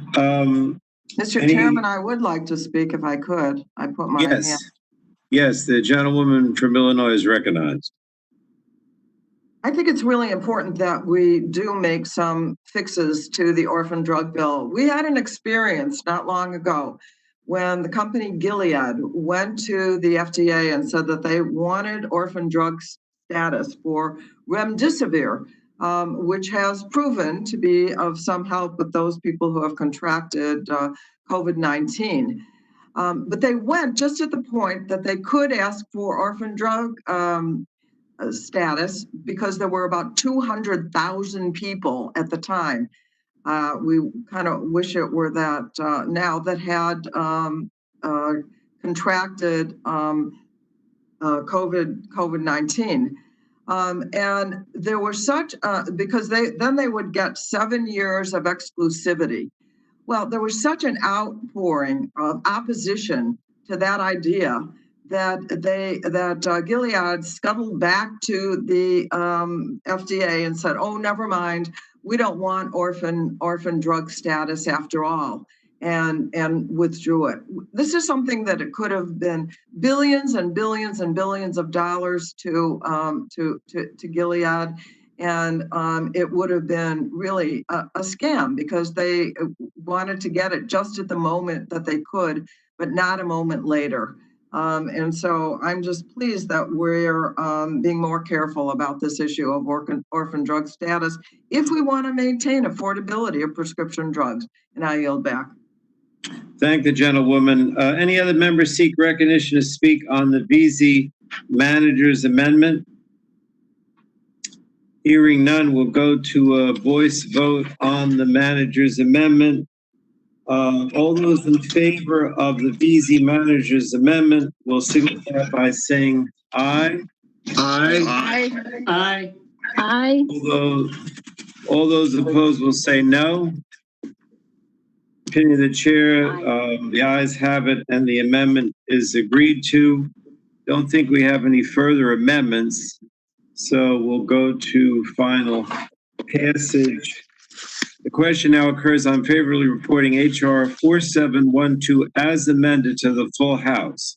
All those in favor of reporting HR 4712 as amended to the House will signify by saying aye. Aye. Aye. Aye. All those opposed will say no. Opinion of the chair, the ayes have it, and HR 4712 as amended is reported to the full House. Next bill, the chair calls up HR 4866 the National Centers of Excellence in Continuous Pharmaceutical Manufacturing Act of 2019 as forwarded by the Subcommittee on Health. The clerk will report the bill. HR 4866, committee print. A bill to amend the 21st Century Cure Act to provide for designation of institutions of higher education that provide research, data, and leadership on continuous manufacturing as National Centers of Excellence in Continuous Pharmaceutical Manufacturing and for their purposes. Without objection, the first reading of the bill will be dispensed with. The bill is now considered as read, and without objection, the bill is considered as read and open for amendment at any point. Are there any members seeking recognition to speak on the underlying bill related to continuous manufacturing? I guess I'll recognize myself at this point for 5 minutes. Continuous pharmaceutical manufacturing is the future of medicine. The bill will foster the development of continuous manufacturing technology, a more nimble and efficient mode of pharmaceutical production, by expanding opportunities for the FDA to partner with universities across the country that are leading these efforts. I noted at the Health Subcommittee markup in March that the COVID-19 pandemic has demonstrated how the outdated batch manufacturing process adds to the potential for supply chain issues. On several occasions since then, I've heard from health providers in my district about their inability to access commonly used and critically needed medication, including medication necessary for the use of ventilators due to surges in demand. So by improving and expanding continuous manufacturing technology in the U.S., we can avoid future drug shortages and other supply chain interruptions. I want to thank Congressman Guthrie for co-sponsoring this bipartisan legislation, and I urge its adoption by the full committee. And I yield back. Does anyone else want? Mr. Guthrie, would you like to speak for 5 minutes? Yes, Mr. Chairman. Thank you, Mr. Chairman. I would like to speak in support of the bill. I want to thank you, Chairman Pallone, for working on this very important issue with me. And during the legislative hearing on HR 4866, we heard how continuous manufacturing could help with drug shortages that we may face in the future and may even help right now during the COVID pandemic. I believe this bill is crucial in order to ensure Americans have access to medicine they need while also helping with supply chain interruptions. I urge my colleagues to support this bill. I appreciate working with you personally, and I yield back. Thank the gentleman. Chairwoman Eshu, did you want to speak? I recognize you for 5 minutes. Thank you, Mr. Chairman. I move to strike the last word. I want to thank Mr. Guthrie for his work. This legislation goes to the heart of several issues relative to our drug supply chain in the United States. Members know that I first raised the issue of our crippling dependence on foreign countries for our critical drug supply. And so continuous manufacturing is really essential. And I think that this bill is going to advance this, but it also is going to advance the United States really taking back what it should be manufacturing in our own country. So I thank the gentleman for his work, and I look forward to hopefully a unanimous vote on this legislation, and I yield back. I thank the gentlewoman. Did any other member want to seek recognition on this underlying bill with continuing manufacturing? Seeing none, and I don't believe there are any amendments. Anyone want to offer an amendment? No. All right. Question now occurs on favorably reporting HR 4866 to the full House. All those in favor of reporting HR 4866 to the House will signify by saying aye. Aye. Aye. All those opposed will say no. In the opinion of the chair, the ayes have it, and HR 4866 is reported to the House. Next bill, chair calls up HR 5619, the Suicide Prevention Act. Clerk will report the bill. HR 5619, a bill to authorize a pilot program to expand and intensify surveillance of self-harm in partnership for states and local public health departments to establish a grant program to provide self-harm and suicide prevention services in hospital emergency departments and for other purposes. Without objection, the first reading of the bill will be dispensed with. The bill is now considered as read, and without objection, the bill is considered as read and open for amendment at any point. Are there any members seeking recognition to speak on HR 5619? Doesn't look like it, and I don't believe, do we have any, we do have an Ains, okay. Who's offering the, Ms. Matsui. it's Ms. Matsui, okay. Gentleman from California is recognized to offer an amendment in the nature of a substitute. Thank you, Mr. Chairman. I have an amendment at the desk. The suicide. Clerk will report the amendment. Amendment in the nature of a substitute to HR 5619 offered by Ms. Matsui. Strike all. Without objection, the reading of the amendment will be dispensed with, and Ms. Matsui is now recognized for 5 minutes. Thank you, Mr. Chairman. The Suicide Prevention Act would help to identify and track suicide attempts and instances of self-harm in emergency departments and improve follow-up care. This amendment offers technical changes to this bill. Rates of suicide have risen to epidemic levels in this country. Suicide is now the 10th leading cause of death in the United States. Even in the middle of this pandemic, we cannot lose sight or further ignore this troublesome reality. I'm proud to co-lead this bipartisan bicameral bill with my colleague from Utah, Representative Stewart. I encourage the committee to support the meaningful steps this legislation would take to better recognize suicide trends, intervene earlier, and save lives. Thank you, and I yield back. Thank the gentlewoman. Does anyone else want to speak on Ms. Matsui's amendment in the nature of a substitute? Seeing none, we will move to a vote on the amendment in the nature of a substitute. All those in favor of the Matsui amendment in the nature of a substitute to HR 5619 will signify by saying aye. Aye.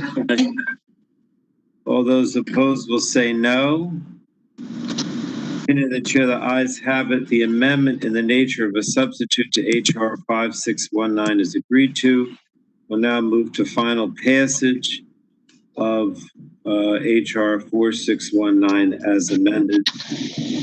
All those in favor of reporting HR 5619 as amended to the full House will signify by saying aye. Aye. Aye. Aye. All those opposed will say no. Any of the chair, the ayes have it, and HR 5619 as amended is reported to the full House. Next bill, the chair calls up HR 5663, the Safeguarding Therapeutics Act, and the clerk will report the bill. HR 5663, a bill to amend the Federal Food, Drug, and Cosmetic Act to give authority to the Secretary of Health and Human Services acting through the Commissioner of the Food and Drugs to destroy counterfeit devices. Without objection, the first reading of the bill will be dispensed with. The bill is now considered as read. Without objection, the bill is considered as read and open for amendment. Are there any members seeking recognition to speak on the underlying bill, HR 5663? Mr. Guthrie is recognized for 5 minutes. Mr. Chair, I'm wanting to offer an amendment. Just want to offer an amendment. Anyone else want to speak on the underlying bill before he offers his amendment? No? Okay, Mr. Guthrie is recognized to offer an amendment in the nature of a substitute. Thank you, Mr. Chairman. I'd like to offer an amendment in the nature of a substitute. Clerk will report the amendment. Amendment in the nature of a substitute. Mr. Guthrie. Without objection, the reading of the Guthrie amendment will be dispensed with, and Mr. Guthrie is now recognized for 5 minutes. Thank you, Mr. Chairman. I want to speak in support of our amendment. And while we're seeing more and more counterfeit products across all markets, just last week, UN research showed a boom in illegal activity in faulty COVID-19 products. This bill will give FDA the authority to destroy illicit medical devices, which includes combination products that will strengthen our supply chain and protect Americans. I was able to tour the JFK incoming facility, and it's amazing that the FDA has authority to destroy illegal drugs, but not illegal medical devices, and it's a problem. This amendment includes technical changes and will ensure FDA's ability to stop the harmful products for hurting Americans. I also want to thank specifically, after touring JFK, and I know we have other people from the great city of New York on this committee, but working with Congressman Engel for working with an important port within his city and working with me on this bill. And I appreciate his service and all that he's done for this bill. And I urge my colleagues to support this amendment and the underlying bill. And I yield back. Thank you, Mr. Guthrie. Does anyone else want to speak on the Guthrie-Ains? All right, we'll move to a vote on that.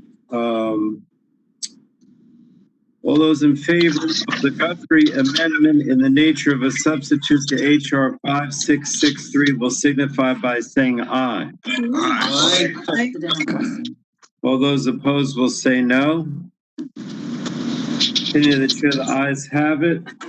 The amendment in the nature of substitute to H.R. 5663 is agreed to. And now it's on favor of reporting H.R. 5663 as amended to the full House.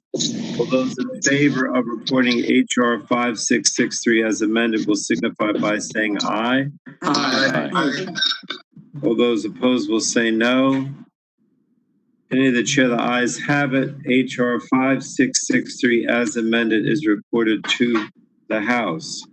Next bill, the chair calls up H.R. 5668, making objective drug evidence revisions for new labeling or Modern Labeling Act of 2020 as reported by the Subcommittee on Health.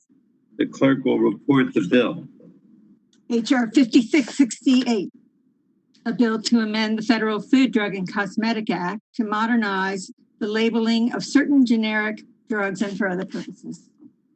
Without objection, the first reading of the bill will be dispensed with. The bill is now considered as read.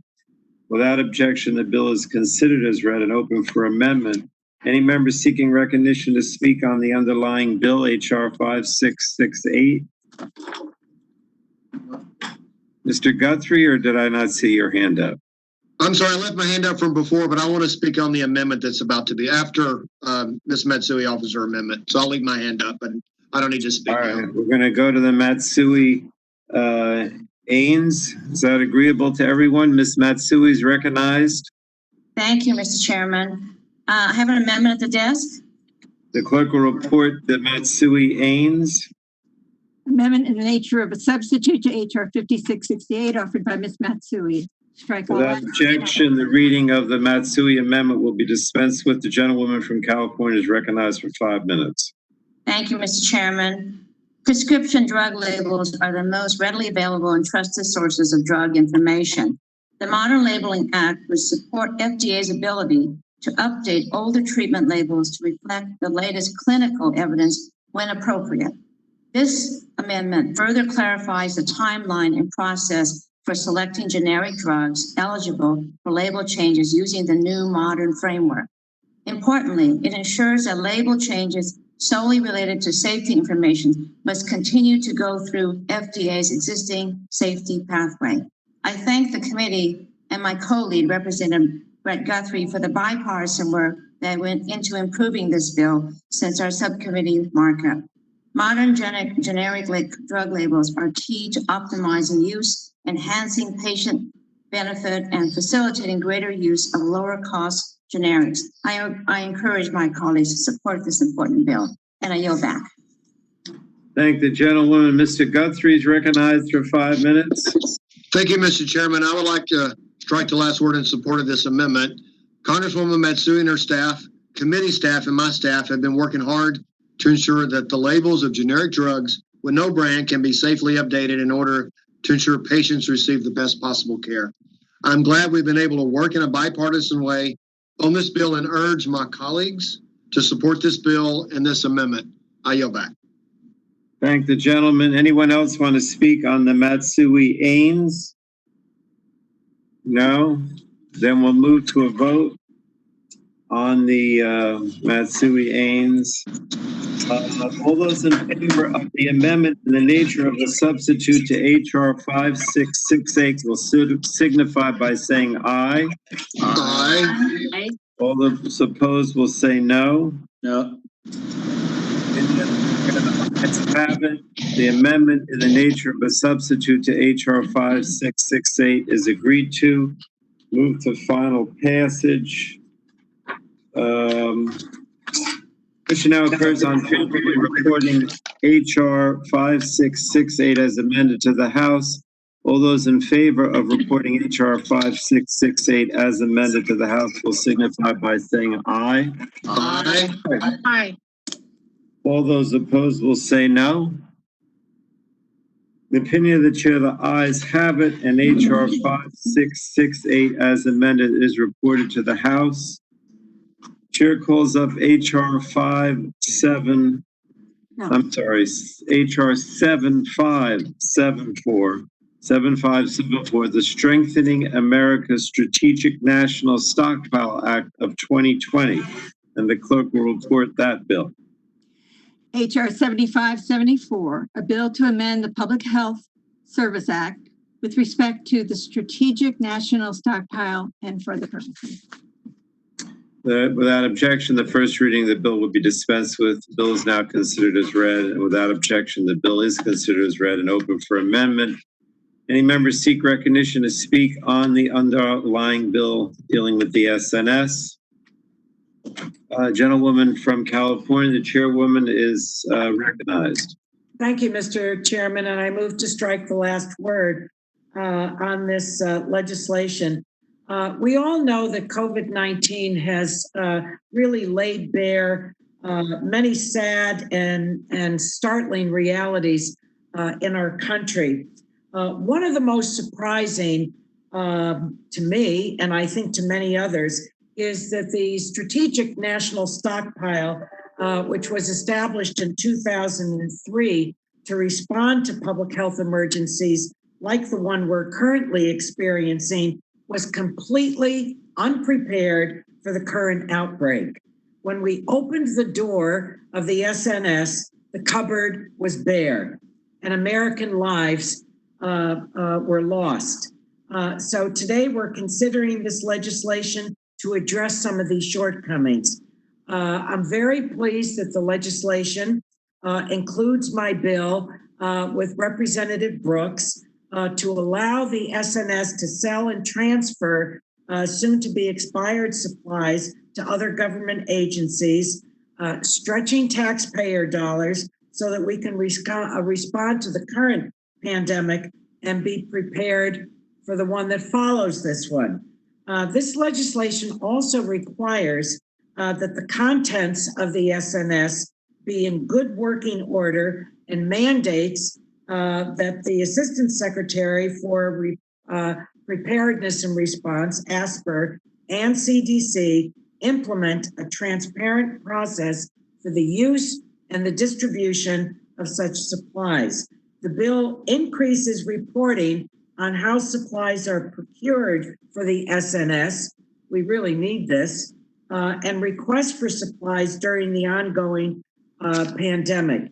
And while we can't erase the failures of the SNS during the current pandemic, we can ensure moving forward that the stockpile is adequately supplied and maintained so we can be better prepared for the next public health emergency. I'm proud to be an original co-sponsor of 7574, and I urge all of my colleagues to support it. And in the interest of time, I'll yield the remainder of my time to Congresswoman DeGette to speak on the underlying bill. Thank you so much. I want to thank Congresswoman Eshoo and also Congresswoman Brooks and the rest of our co-sponsors of this legislation.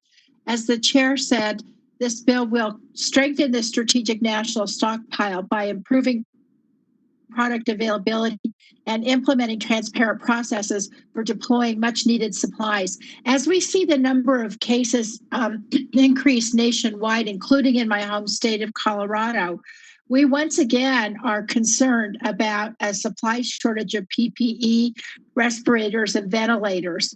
In March, I sent a letter to HHS voicing my concern that we didn't have enough ventilators available in Colorado or frankly most other states. Eventually we got some ventilators, but the process was not transparent. It was disjointed and nobody could exactly figure out how people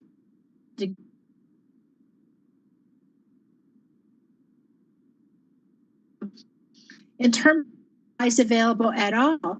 According to figure filed Saturday, stockpiling may not have the capacity to supply medical professionals with PPE because of the latest surge. Let me just give one example. The stockpile currently has less than 900,000 gloves after having shipped 82 million this year alone.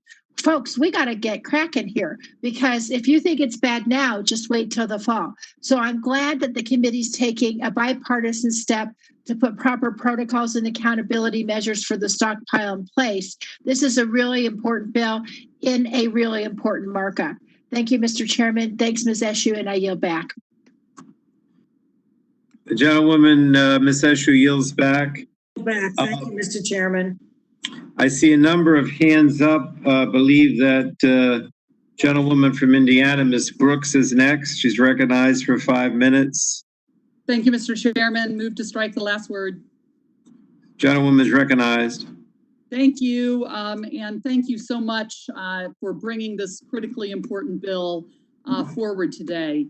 As the chairwoman of the Health Subcommittee just acknowledged, when the stockpile was created, it actually started out as a national pharmaceutical stockpile. And then after 9/11, it was renamed and expanded to become the Strategic National Stockpile, and that was in large part because of the leadership of Chairwoman Eshoo. Throughout the years, the mandate continued to shift, moving from a simple stockpile of drugs designed to respond to terrorism threats to then this intricate system of facilities that maintain stockpiles of many complex medical countermeasures. To uphold its mandate, the SNS has traditionally kept a supply of PPE, but it never made stockpiling, whether it's of masks, gloves, gowns, and the ventilators that my good friend Congresswoman DeGette just meant, its main focus. It was meant to focus on the medical countermeasures in its inventory. But the COVID-19 pandemic, as we've all seen, has really shed quite a bright light on the limitations of our current system, and it's taught us we have to take a much broader approach, and I completely agree, we need to become far more ready than we were. We as a Congress and a nation, I think, also have to dramatically increase our funding and our support of the SNS. We have to commit to long-term investments and to get the budgets right. And we've often really have not funded the SNS the way we should over many, many years. So that's why I'm really proud to be supporting this bipartisan this package, HR 7574. It does include the bill, and I'm not going to go into it in any greater depth, that Congresswoman Eshoo and I introduced the Stockpile Inventory Modernization Act, which makes sure that old and expiring products can move off of the shelves. We have seen that there were older products on the shelves that some of our states received. And that's just wrong. We need to make sure they can move out. I want to also commend Representative Debbie Dingell, my good friend, and Representative Walorski for introducing the Medical Supplies for Pandemics Act, which will ensure that the supply chain can partner directly with manufacturers to build that domestic production capacity. And Buddy Carter, who is not here, Representative Carter from Georgia, introduced HR 7507, the State Stockpile Readiness Act, because I believe our bill should commit new federal support to the state level stockpiles. I think we have seen that a federal stockpile in and of itself cannot be ready for a national pandemic, and the states need to do far better in really ramping up their stockpiles. And so that's, I think, one of the lessons we've certainly learned. We truly have a role to play in developing and stockpiling, but the states need to do it as well. And so this bill seeks to do that and have more of a larger movement toward national preparation at the federal and state level. Also want to commend Representative Slotkin for her bipartisan work to increase the transparency and accountability of the stockpile. She's been very engaged on these issues, and this will establish significant new reporting requirements for the ASPR on the operations of the stockpile. And just finally, as Congresswoman Eshoo said, I think we have all been very disappointed to learn, like she said, that in many ways the cupboard was bare, not completely bare, but it certainly wasn't prepared. And we have not, over many, many years, funded the stockpile adequately. And so I think we must be doing more to ask the questions and to expect the answers about what specifically is in the stockpile, which I might add, most Americans never even knew a strategic national stockpile existed. A lot of members of Congress didn't fully appreciate what the strategic national stockpile is. I want to thank everyone for their support. I urge you to agree to this incredibly important bill, and that we need to continue to support the strategic national stockpile once we get past this pandemic and beyond. With that, I yield back. Will the gentlelady yield? And I will yield before yielding back. I thank the gentlelady, and certainly I want to thank Representative Brooks for her leadership on this. And she and I have communicated since the early days of this pandemic. This may well restructure our approach to the strategic national stockpile. And certainly we will have to grapple with questions. Are individual states and even individual hospitals responsible for their own supplies, or is the federal government going to now take over that role entirely? But this is work we will have to do going forward, but the first step starts here. So I thank Representative Brooks for bringing it to everyone's attention. I yield back to the gentlelady from Indiana. And thank you for your leadership, Dr. Burgess, and glad that we're going to continue to work on this together, and I yield back. I thank the gentlewoman. Now, Ms. Dingle, did you want to speak now or when you offer your amendment? When you offer the amendment? All right. So I see Mr. Soto's hand was up. The gentleman from Florida is recognized for 5 minutes. Thank you, Mr. Chairman. I move to strike the last word. Florida continues to see a surge in COVID-19 cases, unfortunately. They see this surge in other states throughout the Sun Belt, as well as in most of the rest of the nation. In the midst of this lengthy crisis, we still see shortages of supplies in Florida. Testing supplies, particularly reagents, spare parts for rapid testing machines that aren't available, shortages in personal protective equipment, and in the critical treatment that is remdesivir, which we currently experience shortages. HR 7574, the Strengthening America's Strategic National Stockpile Act of 2020, is part of the solution. It contains several bipartisan reforms to improve the SNS. It improves the financial security, public sector procurement process, and supply quality control for our strategic national stockpile. It improves domestic production of our personal protective equipment and partnering with industry to boost existing stockpiles of medical supplies. This is critical as we harness America's amazing manufacturing power to produce these critical supplies right here at home. What an opportunity to boost public health and create more higher paying American manufacturing jobs during this recession. It also improves transparency regarding all state, local, tribal, and territorial requests for supplies, develops and implements an improved transparent process for the use and distribution of those supplies, and supports the expansion and maintenance of state stockpiles. Plus, it puts real money behind this effort by increasing annual appropriations from $610 million to $705 million. We continue to see states and local governments competing with each other for limited medical supplies and treatments. This is unacceptable. This is our nation's stockpile, not just the federal government stockpile, first of all. And having the national stockpile levels the playing field for so many states who may not have the same financial wherewithal of other wealthier states. It's also an inefficiency that costs lives, encourages fraud and scams, and creates bidding wars between governments that drive up costs ultimately borne by the American taxpayers. While I continue to believe that harnessing the full potential of the National Defense Production Act is what ultimately needs to happen, this compromise represents a step in the right direction. I also want to stress that we may see a coronavirus vaccine as early as possibly by the end of this year or early next year.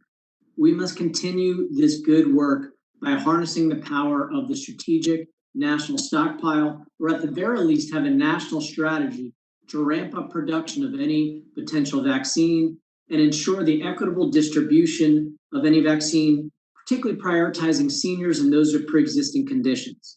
And we ultimately must safeguard access to vaccines for all Americans to be able to resolve this health crisis. I thank my colleagues for their great work in addressing the critical supply shortage we face in Florida and across the nation as we continue to combat the coronavirus pandemic. Thank you, everyone, and I yield back. I thank the gentleman. Does anyone else want to speak on the underlying SNS bill before we move to an amendment? All right, I want to recognize myself to speak in support of the bill. I'm pleased that we have reached bipartisan consensus on a package of legislative solutions to enhance the SNS and ensure the SNS is operating at its full potential as we continue to respond to COVID-19. The bill incorporates a number of standalone bills, including H.R. 6517, the Stockpile Inventory Modernization Act, sponsored by Representatives Brooks and Eshoo. Legislation will improve the financial security of the SNS by authorizing the sale of products to other federal departments or agencies that are close to expiration, and then to use those funds to replenish or replace materials in the stockpile. The bill also incorporates Representative Dingell and Walorski's legislation that improves the ability of the SNS to access critical medical supplies in an emergency. It does this by enabling agreements to support the maintenance of domestic reserves and the capability of surge domestic production of personal protective equipment and other supplies. Both of these provisions were included in the HEROES Act, which passed the House 2 months ago today. Beyond that, the legislation also includes 4 other bills. The bill provides grants to create a pilot program to support the expansion and maintenance of state stockpiles for use in the event of a public health emergency. That legislation was authored by Representatives Carter and O'Halloran. I want to thank Ranking Member Walden and Ranking Member Burgess for their engagement and partnership on this legislation, and believe this is an important legislative response to address the ongoing coronavirus pandemic. However, I must reiterate that only through a comprehensive and multifaceted approach can we adequately address COVID-19 and the continued public health and economic crisis that has resulted. As we hear renewed concerns about PPE shortages from our frontline healthcare workers, it's clear that the president should appoint a medical supplies response coordinator to oversee the nation's supply chain for personal protective equipment, medical supplies, drugs, devices, and vaccines. In my opinion, now more than ever, we need one point person, I call it a czar, to handle not only the day-to-day logistics of response, but also have a clear delineation of responsibility for our federal supplies and response. And for this reason, I hope the Senate will take up the HEROES Act. It has been 2 months since we passed that bill, and it's long past time for the Senate to act. Until then, I'm pleased we are considering the bill before us.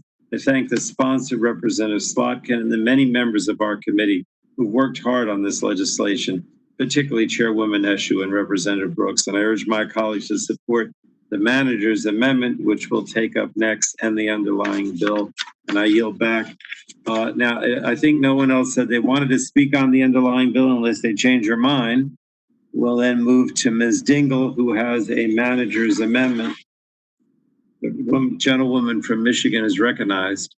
So, Mr. Chairman, I do have an amendment at the desk. The clerk will report the Dingell manager's amendment.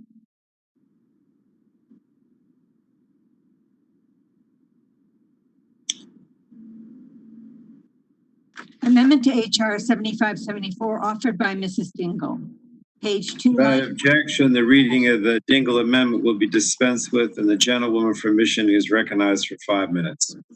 Thank you, Chairman Pallone. and Ranking Member Walden for including the bipartisan Strengthening America's Strategic National Stockpile Act in today's markup. And I also want to give particular thanks to both the Health Subcommittee Chair, Anna Eshoo, and Susan Brooks, who are incredible women who have been trying to get the country to pay attention to this issue long before, unfortunately, everybody in this country knows how important it is. They're inspiring women. As we've seen throughout the COVID-19 pandemic, improving our nation's manufacturing capacity is critical to ensuring that America's first responders and our healthcare workers are prepared for public health emergencies.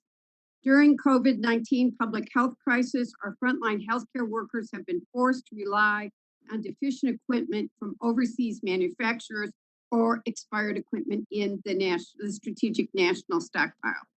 This has put their lives at risk and it continues to hinder our response to COVID-19, as well as challenge our ability to respond to future public health emergencies if we don't act now. And one of the things that we are seeing as we're seeing these increased spikes across the country is a shortage again, and that fear and that panic back in those that are on the front lines. It's absolutely unacceptable. It also includes a provision my colleague Congressman Walorski and I authored to implement a supply chain flexibility manufacturing pilot program to improve production of PPE and other equipment. This will allow the SNS to refresh and replenish stocks of critical manufacturing supplies before they expire. This provision also creates incentives to geographically diversify production of medical supplies and provide the SNS with the flexibility to enter into leasing or joint ventures with manufacturers to quickly scale up production if needed. We saw this in the panic about not having enough ventilators, besides the masks and the gowns that we're importing from China that had quality problems. But fortunately, I am proud of Michigan, 2 Michigan companies that stepped up, Ford and General Motors, to produce the ventilators, but we need to have that capability on all fronts. This bipartisan amendment, which I'm co-leading with my colleague Congresswoman Brooks, further strengthens this legislation by incorporating technical feedbacks and revisions. These include clarifying certain aspects of how the pilot program will operate, as well as extending the authority for SNS to transfer medical supplies less than a year from the expiration for use in other federal agencies. I want to thank all of my colleagues on this committee for their work on this legislation, as well as my Michigan colleague, Alyssa Slotkin, for her leadership on the issue. And I urge all of my colleagues to support this amendment. Thank you, Mr. Chairman, and I yield back. Thank the gentlewoman. Does anyone else want to speak on the Dingell Manager's Amendment? Was that your hand up, Ms. Brooks?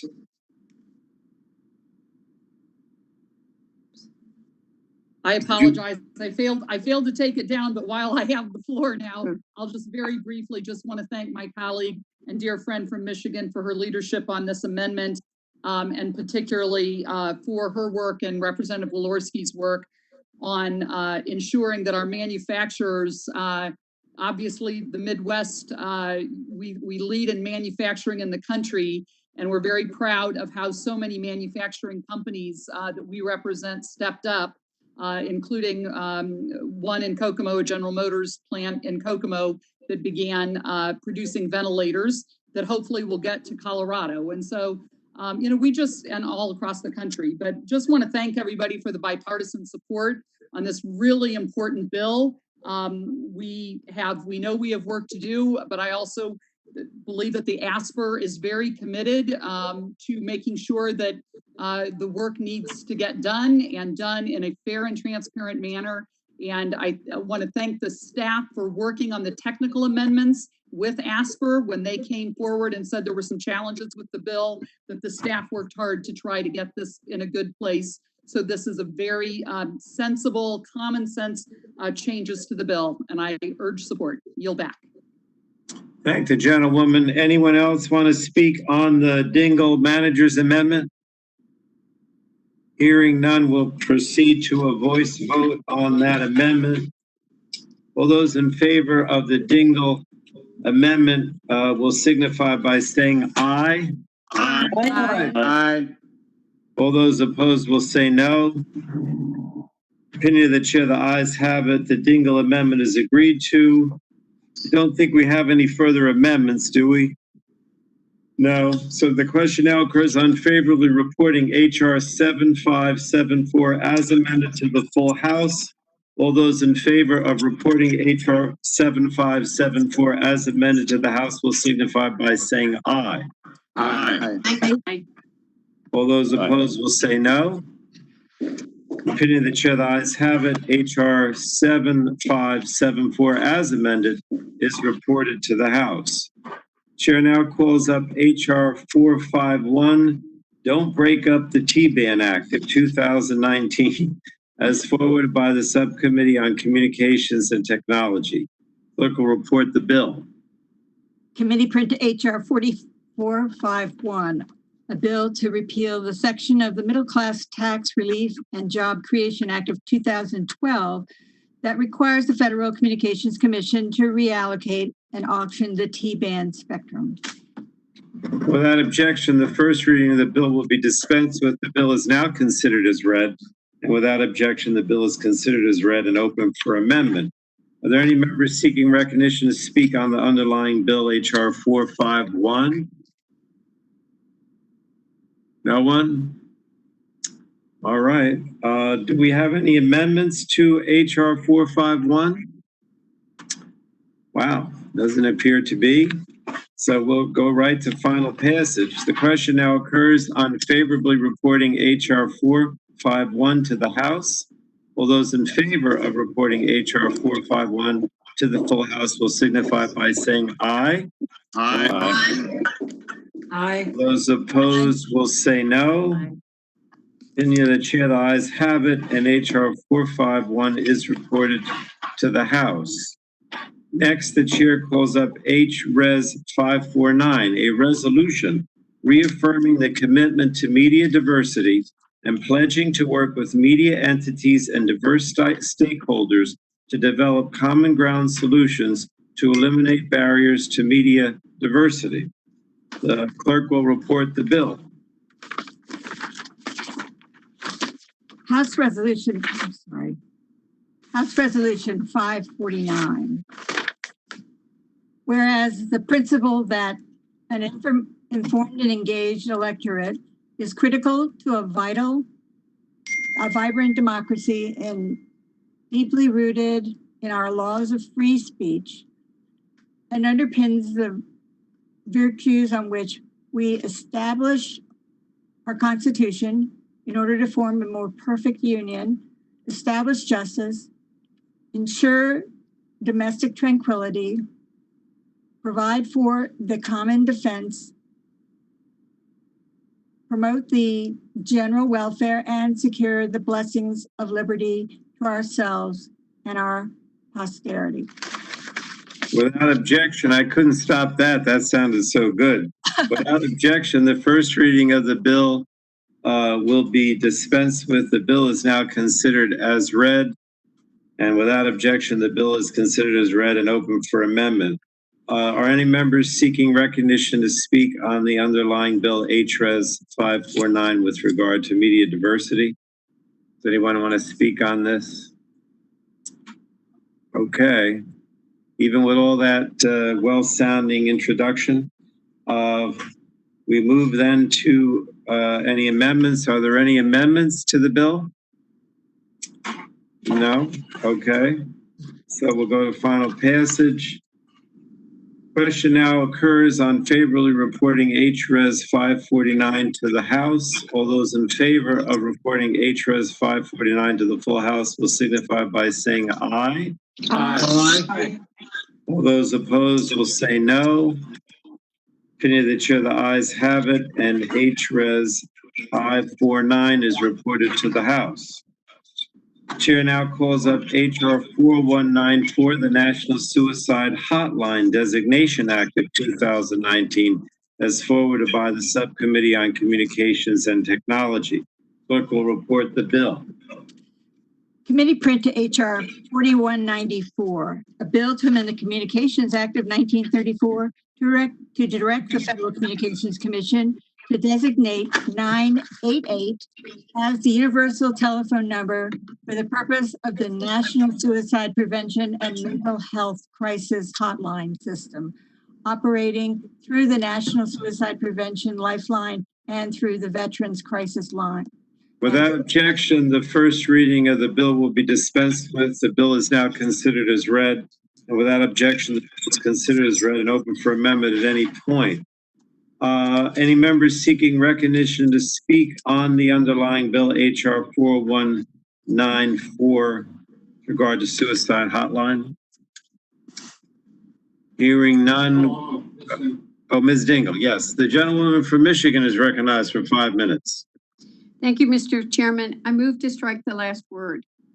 I want to voice thank you. I want to voice my support for this underlying bill. The National Suicide Hotline's been something we've all been working on as a legislative body for a number of years. The bill HR 4194, the National Suicide Hotline Designation Act, led by my colleagues Rep. Moulton and Rep. Stewart, will go a long way in making the hotline easy and usable for those that are needing help. In times of crisis, we need to be doing everything that we can to help make access easy and simple. And when someone's in trouble, that they've got somebody at the end of the phone that they can call. There's a reason we all know to dial 911 in emergencies, because it's the same everywhere else. The suicide hotline should be just as easy to remember. And the designation of 988 as the national number will save lives, plain and simple. It's there. People are really going through a hard time right now. We're seeing an increased amount of people not knowing where to turn, and out of desperation, they are killing themselves.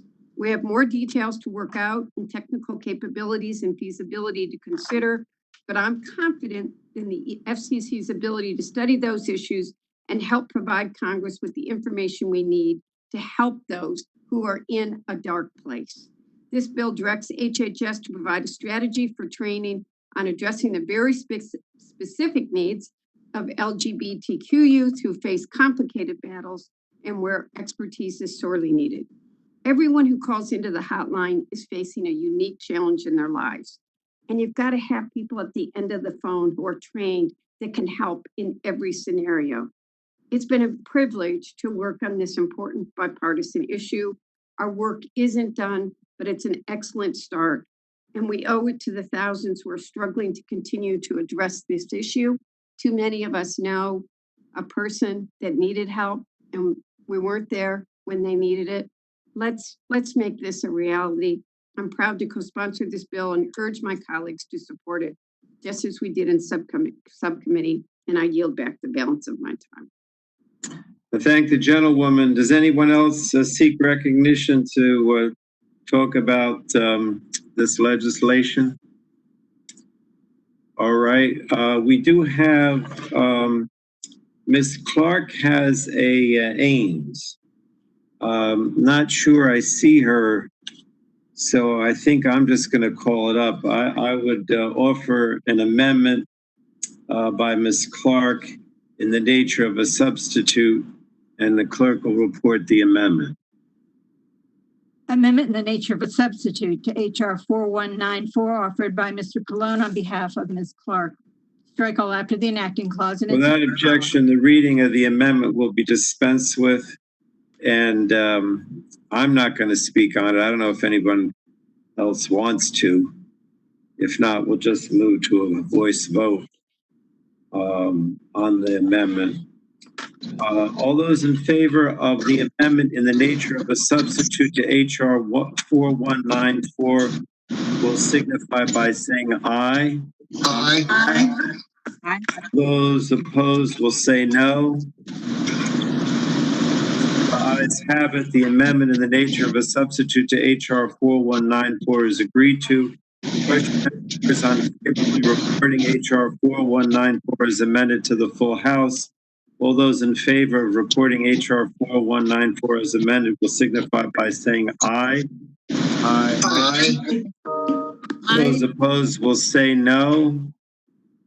Opinion of the chair, the ayes have it. HR 4194 as amended is reported to the House.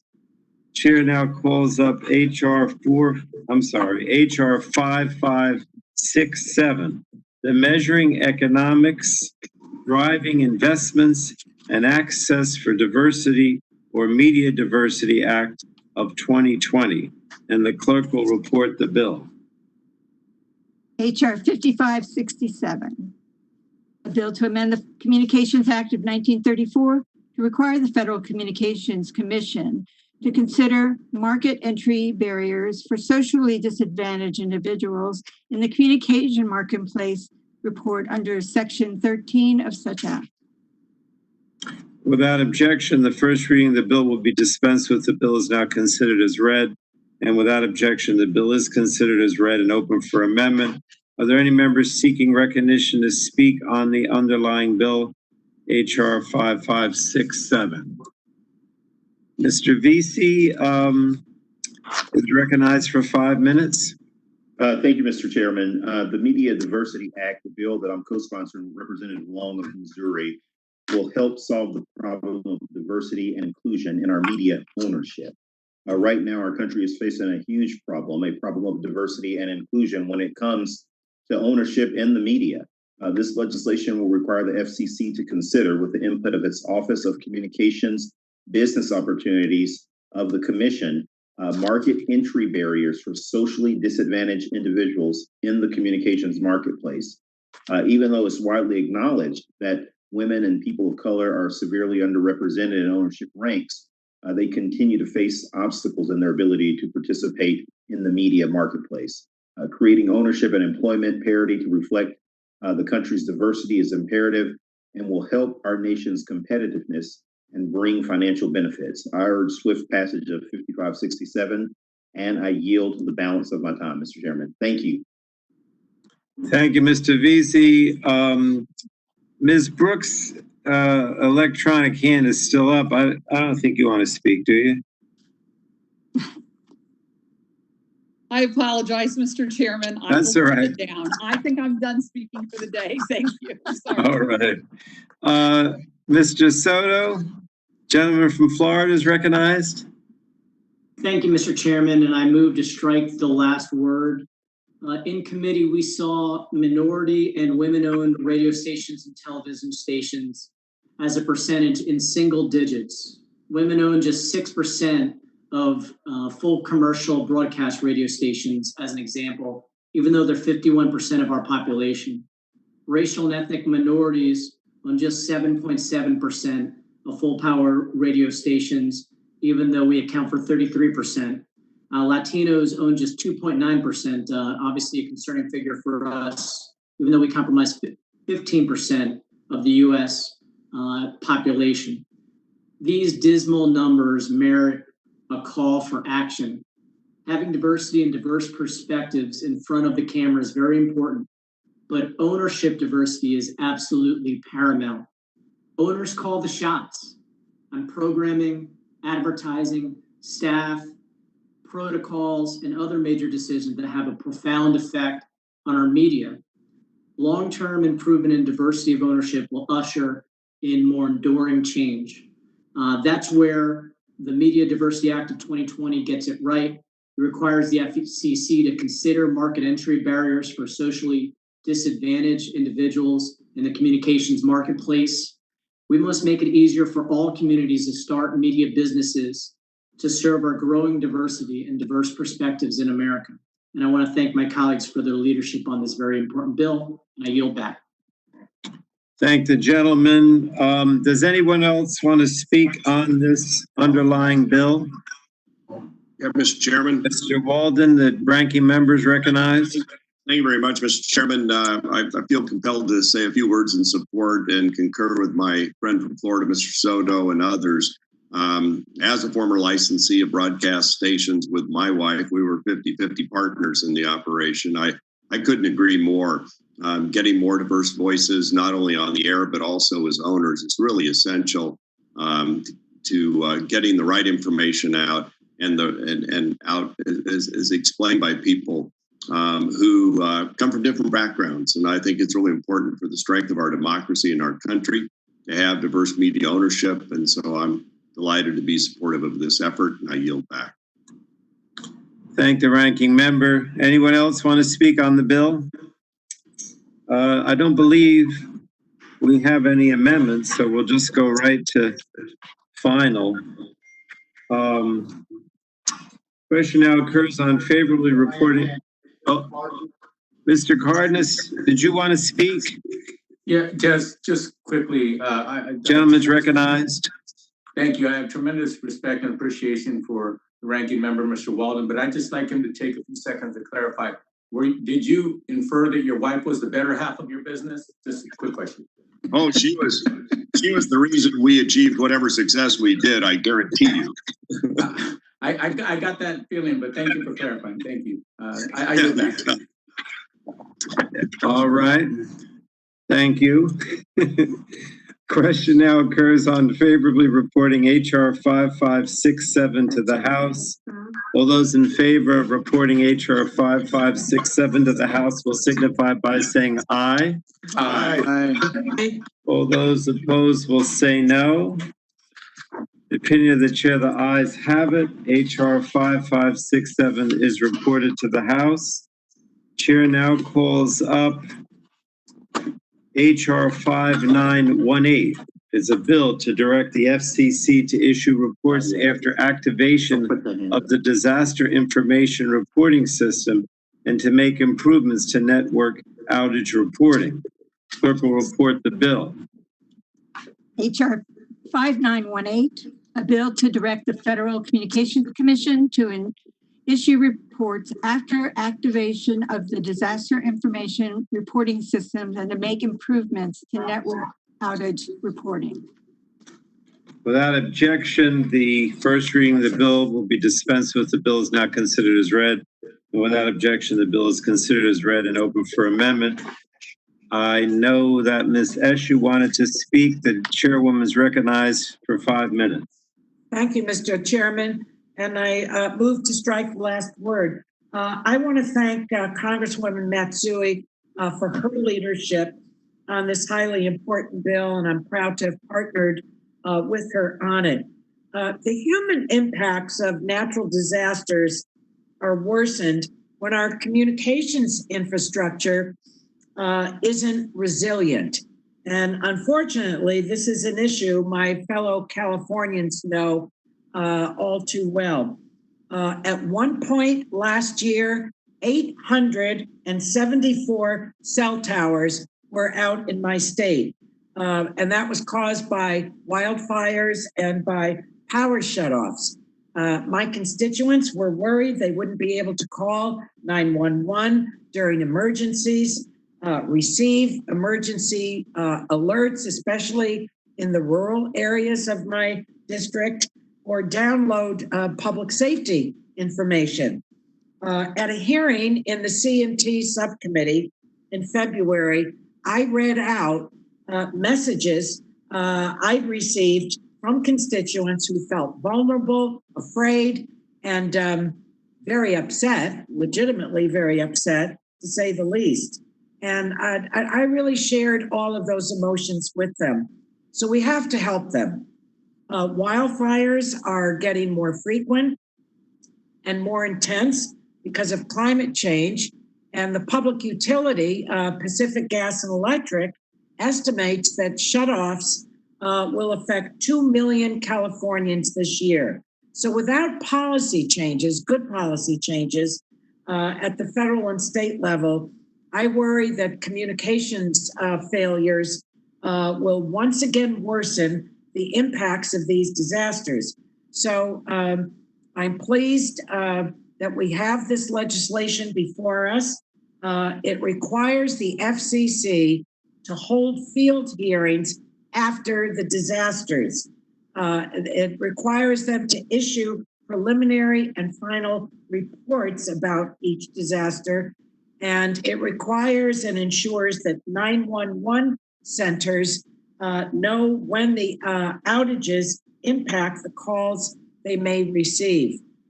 This will go a long way to addressing what I described, and I urge my colleagues to support it. And with that, I yield back the balance of my time, Mr. Chairman. Thank you.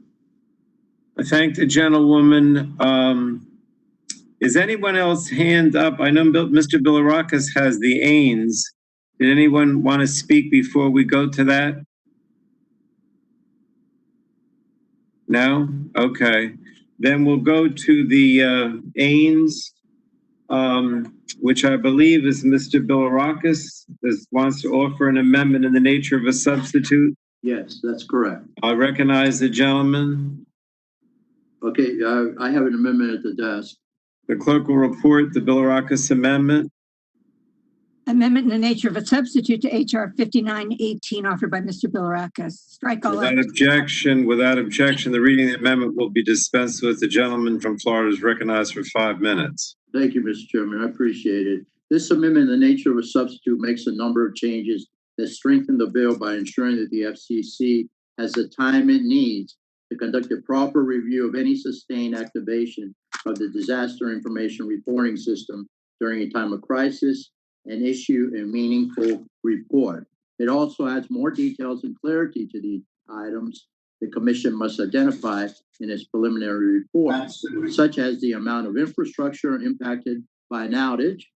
The substitute amendment also ensures that communication providers impacted by the underlying crisis are among those groups that must be considered by the FCC to participate in any field hearing required under the bill. And finally, my substitute amendment would require the FCC to include a timing requirement to the rules it must adopt, requiring service providers to submit notifications on service disruptions to public safety answering points. When we are talking about 911 services, we must ensure that any disruption is reported quickly. Lastly, I want to thank Congresswoman Matsui for working with me on incorporating these bipartisan changes to our legislation. So I'd like to yield to Mrs. Matsui, but if she's not available, then I'll yield back, Mr. Chairman. I appreciate a yes vote on the substitute amendment. Mr. Chairman? Yes, the gentleman's yielded to you if you want. Yeah, I yield. Yes. Thank you very much, Representative Bilirakis. And I'm glad this bill is moving forward on a bipartisan basis. As we prepare for wildfire season in California, I'm reminded of a simple truth. During an emergency, the ability to call 911 is often a matter of life and death. The common sense public safety improvements in the Emergency Reporting Act will help ensure that those who need help can get help. This bill requires the FCC to standardize its emergency response by conducting field hearings, issuing reports, and making policy recommendations whenever disasters strike. After disasters, we need to ensure we are learning all we can about what went wrong and providing the resources needed to prevent future communications failures. The bill would also improve standards that require mobile carriers to report network outages to 911 centers.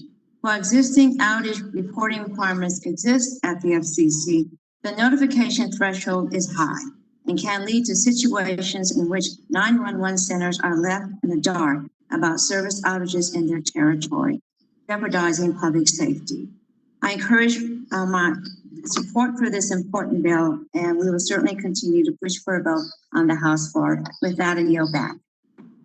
The gentleman from Florida's time. The gentleman yields back. I was The gentleman, yes, Ms. Eshu is recognized for 5 minutes. I thank the gentleman. I was just going to ask Mr. Bilirakis if he would yield, but you've given me time. I just have a quick question, and that is, what is the timing that is in the amendment that you raised relative to the FCC? Is yield to Mr. Bilirakis? Yeah, I have to refer to staff on that. Do we have, are the staff on this? They are. Which staff member would like to respond, if any? Anybody? 1 year. What, Mr. Chairman? It's an increase to 1 year. 1 year? Yes. Does that answer your question? Well, so they have a year to respond to the hearings? Is that what it is? That's what that's what I would, that's correct. Why is it Increase so to 1 year. long? They have Why 1 do year they to need that respond. much Correct. time? Why does the FCC need so much time? Well, to make sure that they're thorough. I see. in the Okay. Final report. Okay, I appreciate it. Thank you. Sure, no problem at all. Thank you. Thank you. Thank you. Gentlewoman yields back. Does anyone else want to address the Bilirakis Ains? Hearing none, we will now move to a voice vote on the Ains. All those in favor of the amendment in the nature of a substitute to HR 5918 will signify by saying aye. Aye. Aye. All those opposed will say no. Opinion of the chair, the ayes have it. The amendment in the nature of a substitute to HR 5918 is agreed to. Question now occurs on favorably reporting HR 5918 as amended to the full House. All those in favor of reporting HR 5918 as amended will signify by saying aye. Aye. All those opposed will say no. Opinion of the chair, the ayes have it. HR 5918 as amended is reported to the House. Chair now calls up HR 6096, the Reliable Emergency Alert Distribution Improvement or READY Act of 2019. Clerk will report the bill. HR 6096, a bill to amend oversight of the Federal Communications Commission of the wireless and broadcast emergency alert systems. Without objection, the first reading of the bill will be dispensed with. The bill is now considered as read. And without objection, the bill is considered as read and open for amendment. Any members seeking recognition to speak on the underlying bill? Mr. McNerney, gentleman from California, is recognized. Put my hand up. 619. Well, I thank the chairman for recognition, and I move to strike the last word on HR 6096, the READY Act. Gentleman is recognized for 5 minutes. Thank you. The wireless emergency alerting system and the emergency alerting system provide life-saving tools to disseminate information during times of emergency. I also want to acknowledge Ms. Matsui and Ms. Eshu for their work on this issue with the bill we just passed, HR 5918. In recent years, we've seen devastating wildfires in my home state of California, including the Tubbs Fire, the Camp Fire, which was the deadliest wildfire our nation has faced in the last century, and the Kincaid Fire. These events demonstrate that we must improve the reliability of emergency alerts. The wildfire season in California and across the West is just starting. It's starting earlier and ending later each year. California is already in the midst of another dry and hot summer, and the state is bracing for a likely dire wildfire season. As we continue to battle the COVID-19 pandemic, this year's wildfire season will also present unprecedented challenges for firefighters, emergency managers, and the public, particularly when it comes to evacuations. This makes it even more crucial that we have emergency alerting systems in place that are both robust and reliable.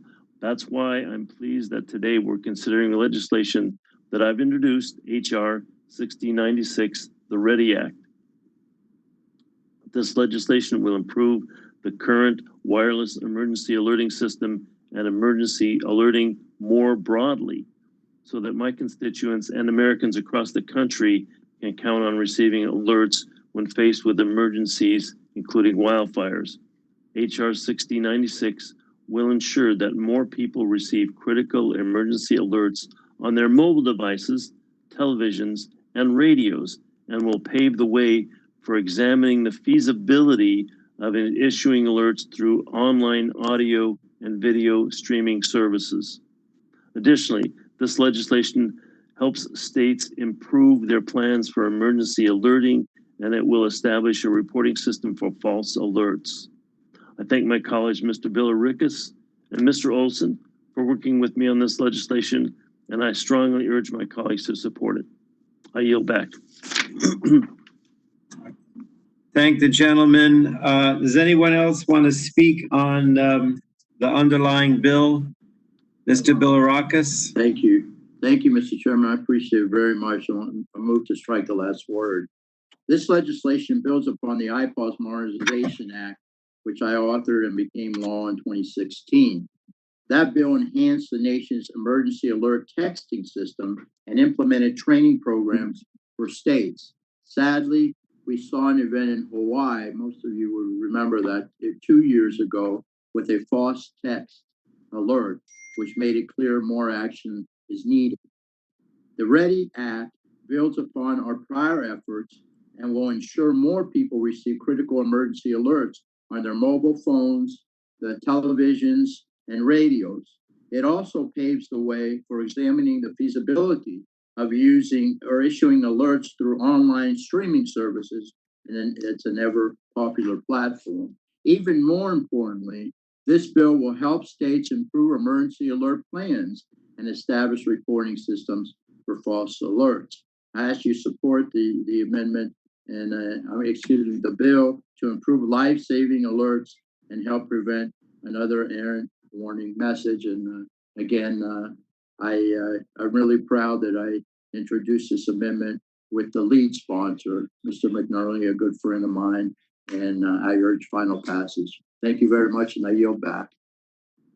I thank the gentleman. Does any other member want to speak on the bill? Hearing none, I don't believe we have any amendments. All right, we'll go to final. Question now occurs on favorably reporting HR 6096 to the full House. All those in favor of reporting HR 6096 to the House will signify by saying aye. Aye. Aye. All those opposed will say no. Opinion of the chair, the ayes have it, and HR 6096 is reported to the House. Chair now calls up HR 6624, the Utilizing Strategic Allied Telecommunications or USA Telecommunications Act 2020, and the clerk will report the bill. HR 6624, a bill to support supply chain innovation and multilateral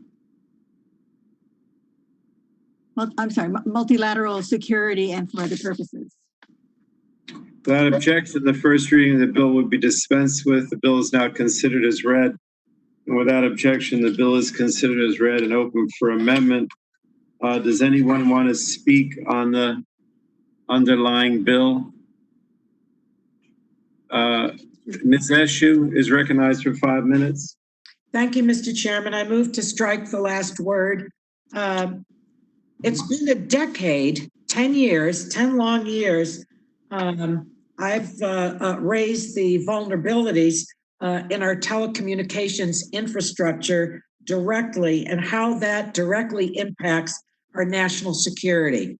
So members, this has a great deal to do with our nation's national security. I first wrote to the FCC in November of 2010, expressing my really grave concerns about Huawei and ZTE because they have opaque entanglements with the Chinese government.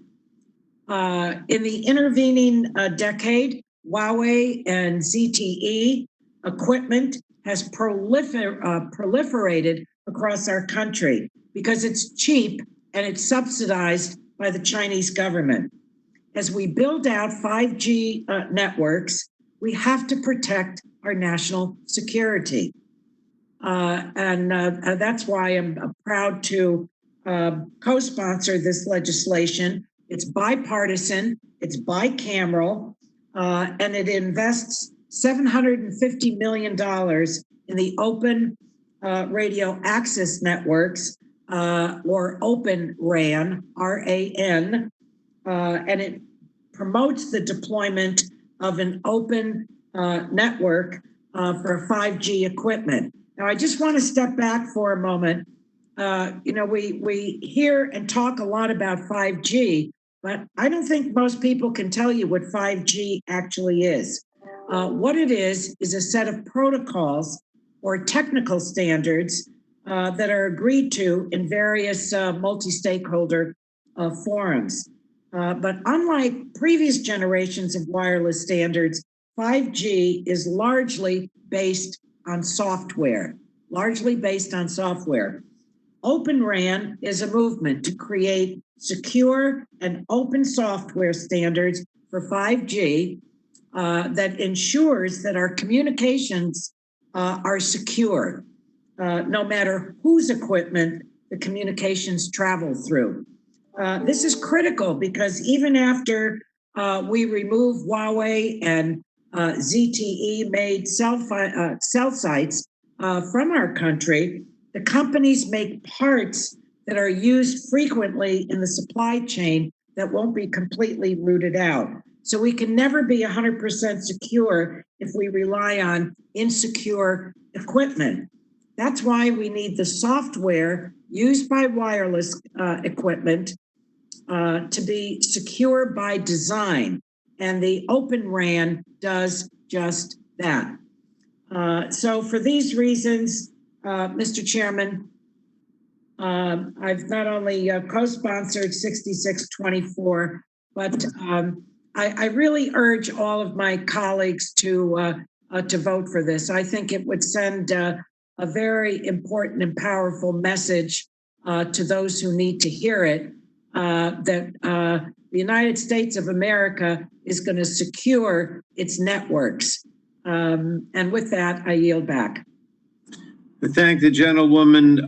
Mr. Guthrie's hand was up. You're recognized for 5 minutes. Thank you, Mr. Chair. I'd like to speak on the bill, strike the last word in support of this bill. It is clear that China is on the rise and poses a significant threat to the security of the United States.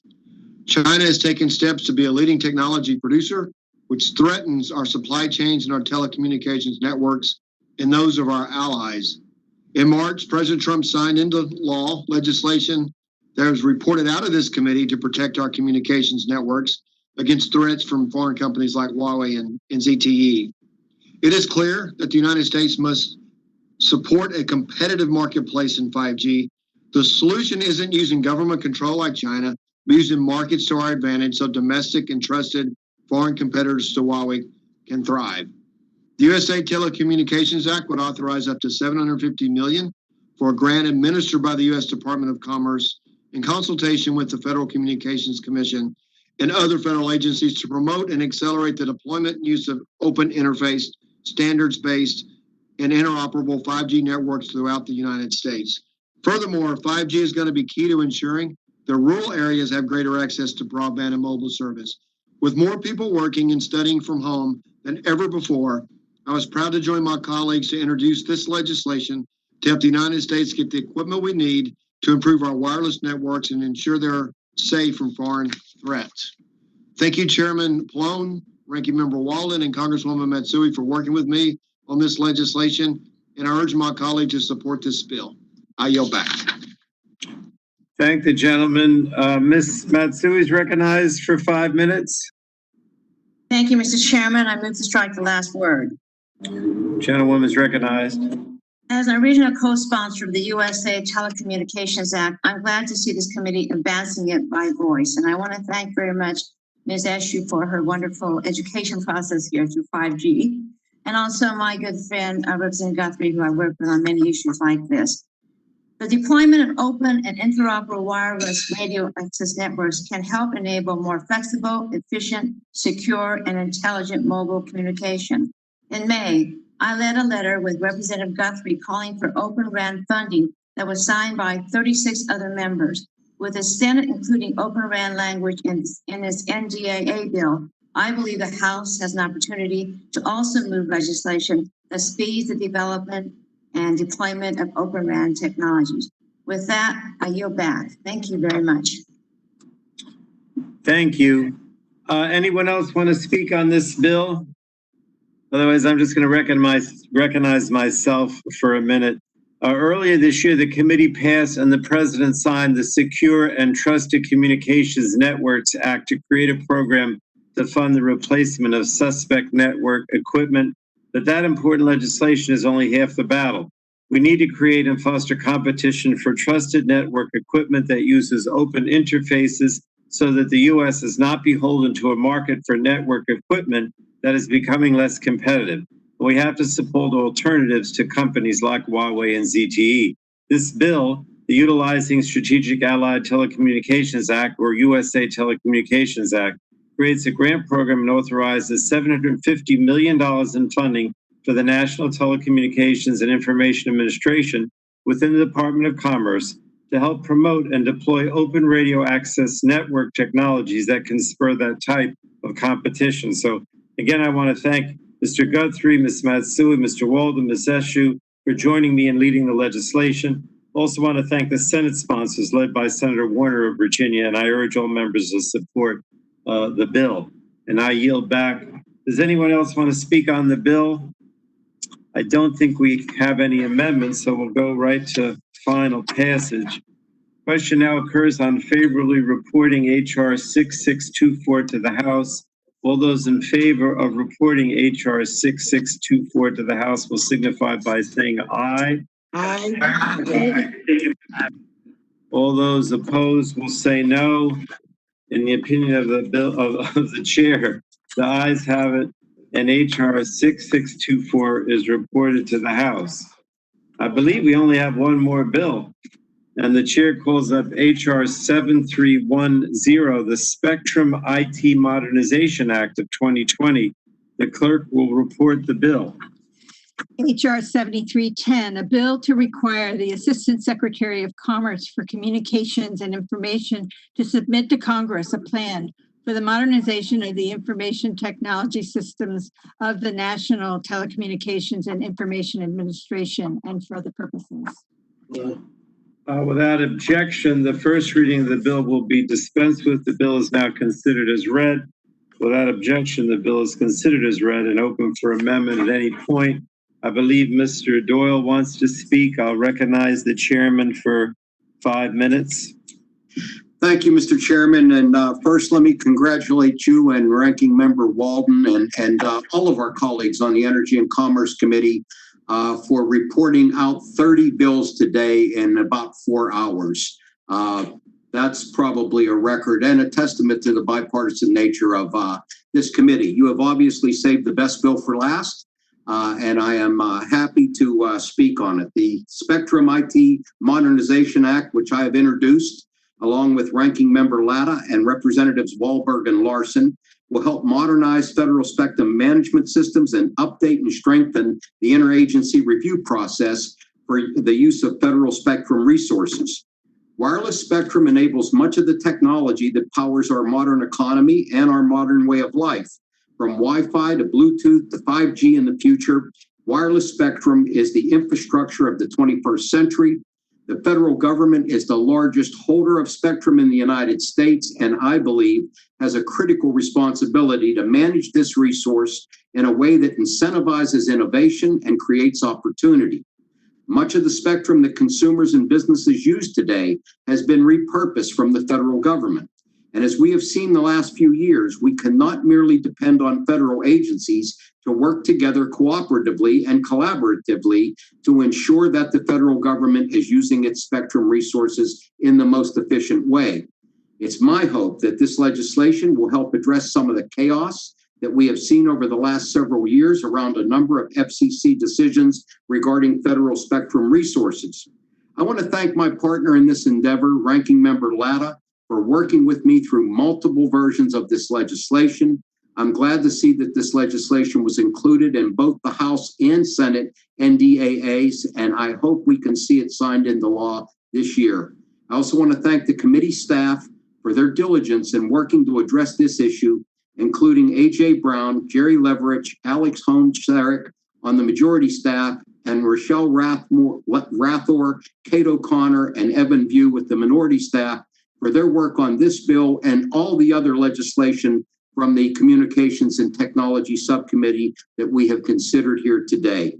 I support this legislation. I urge all my colleagues to do the same. With that, Mr. Chairman, I yield back. Well, I want to thank Chairman Doyle I'll speak for Mr. Walden too and say that we appreciate your comments about our speed in getting through these bills today. Thank you. Thank you very much. My comments. So I appreciate that. What'd you say, Greg? I said I'll withhold my comments so we can continue this record pace. Okay. All right. So, does anyone else want to speak on this bill? No? Hearing none? Okay. We will then go, there are no amendments, my understanding, so we'll go to final passage. And let's see, we've got the question now occurs on favorable reporting HR 7310 to the full House. All those in favor of reporting HR 7310 to the full House will signify by saying aye. Aye. All those opposed will say no. In the opinion of the chair, the ayes have it, and HR 7310 is reported to the House. Now, before we all leave, let me say that I have, okay, well, let me say I've got some UCs. Without objection, the staff is authorized to make technical and conforming changes to the bills consistent with the actions taken by the committee today. And I request unanimous consent to enter into the record the following documents: a July 2020 letter from former CMS administrators, a July 2020 letter from the National Volunteer Fire Council, a statement from Representative Madeline Dean, an April 2020 letter from the Congressional Black Caucus, a July 2020 letter from the Catholic Health Association. Mr. Chairman, can I offer a motion that we unanimously approve of the list of letters of and articles of support that you're reading? Sure. I mean, I only got a few more. Do I have to read them or not? No, you don't have to. I think we should. I don't? All right. Yeah. All right. Second. Yeah. All right. There's a second. Okay. Without objection, so ordered. And those documents that I have on this list in front of me, which we'll give to the committee, are entered into the record. So ordered. I want to thank everyone. I particularly want to thank our ranking. Mr. Chairman. Yes. Hi, Mr. Chairman. I had my hand raised. I just wanted to thank my colleagues for their support of my amendment. Unfortunately, just before I was scheduled to present, my WebEx connection got disrupted, so I was unable to. But I did want to thank my colleagues. The information that we're providing through this suicide hotline is going to save lives. And I know all of you are aware of that. But in my absence, I understand, Mr. Chairman, you did introduce and have the Lotta Clark amendment passed by the E&C committee. I'm extremely grateful. And I yield back. Well, thank you. I want to thank our vice chair. I thought that generally speaking, in terms of the virtual markup, it went well. We didn't have too many glitches, so that was good. But I want to thank the ranking member, Mr. Walden, and all our subcommittee chairs and ranking members for working so well to put this together on a bipartisan basis. I know, Mr. Doyle, it really didn't take as long as I thought it would. I thought we might end up going till tomorrow. So thank you all so very much. And let me thank the staff for also putting this together. And without further ado, the committee. Mr. Chairman, this is yes. I have my hand raised. Tony, yes, go ahead. Yeah, I just wanted to say thank you so much to all of our colleagues on both sides of the aisle for working so well together. And we do that a lot more often than we get credit for, certainly out in the press. And also I'd like to thank the staff for the thousands of hours that they put into this to bring this to fruition and for us to have these 30 bills in a bipartisan way passed. Just want to give some advice to all of us, including myself. I'm going to make sure that I tweet and things of that nature with my staff on this bipartisan effort of 30 bills being passed in the Energy and Commerce Committee. If we all do that, we can get past the 10 or 12 people who actually witnessed this 4+ hours of committee hearing. Maybe between all of us, we with our 10 followers each, maybe we'll get to 100 or 200. You get the picture. So again, this is a beautiful opportunity for us to remind the American people that Congress does get some good work done, and we do work together. It's not always fighting amongst each other. So once again, thank you all very, very much for all your wonderful work. All right. Thank you, Tony. I don't want to cut anybody off. If anybody else wants to say anything, go ahead. If not, the committee stands adjourned. Thank you all. Yay! A record. Good job, Frank. Good job, Frank. What was that? You were hitting, you wanted to cut off my neck, Mike. Great job, Frank. Thanks, Frank. Well Great done, job. everybody. Great job. Everyone. Frank. Kudos. Thank you, Mr. Chairman. Thank Thank you. Thanks, guys. Love you. In America. Oh, how do you leave here? Okay.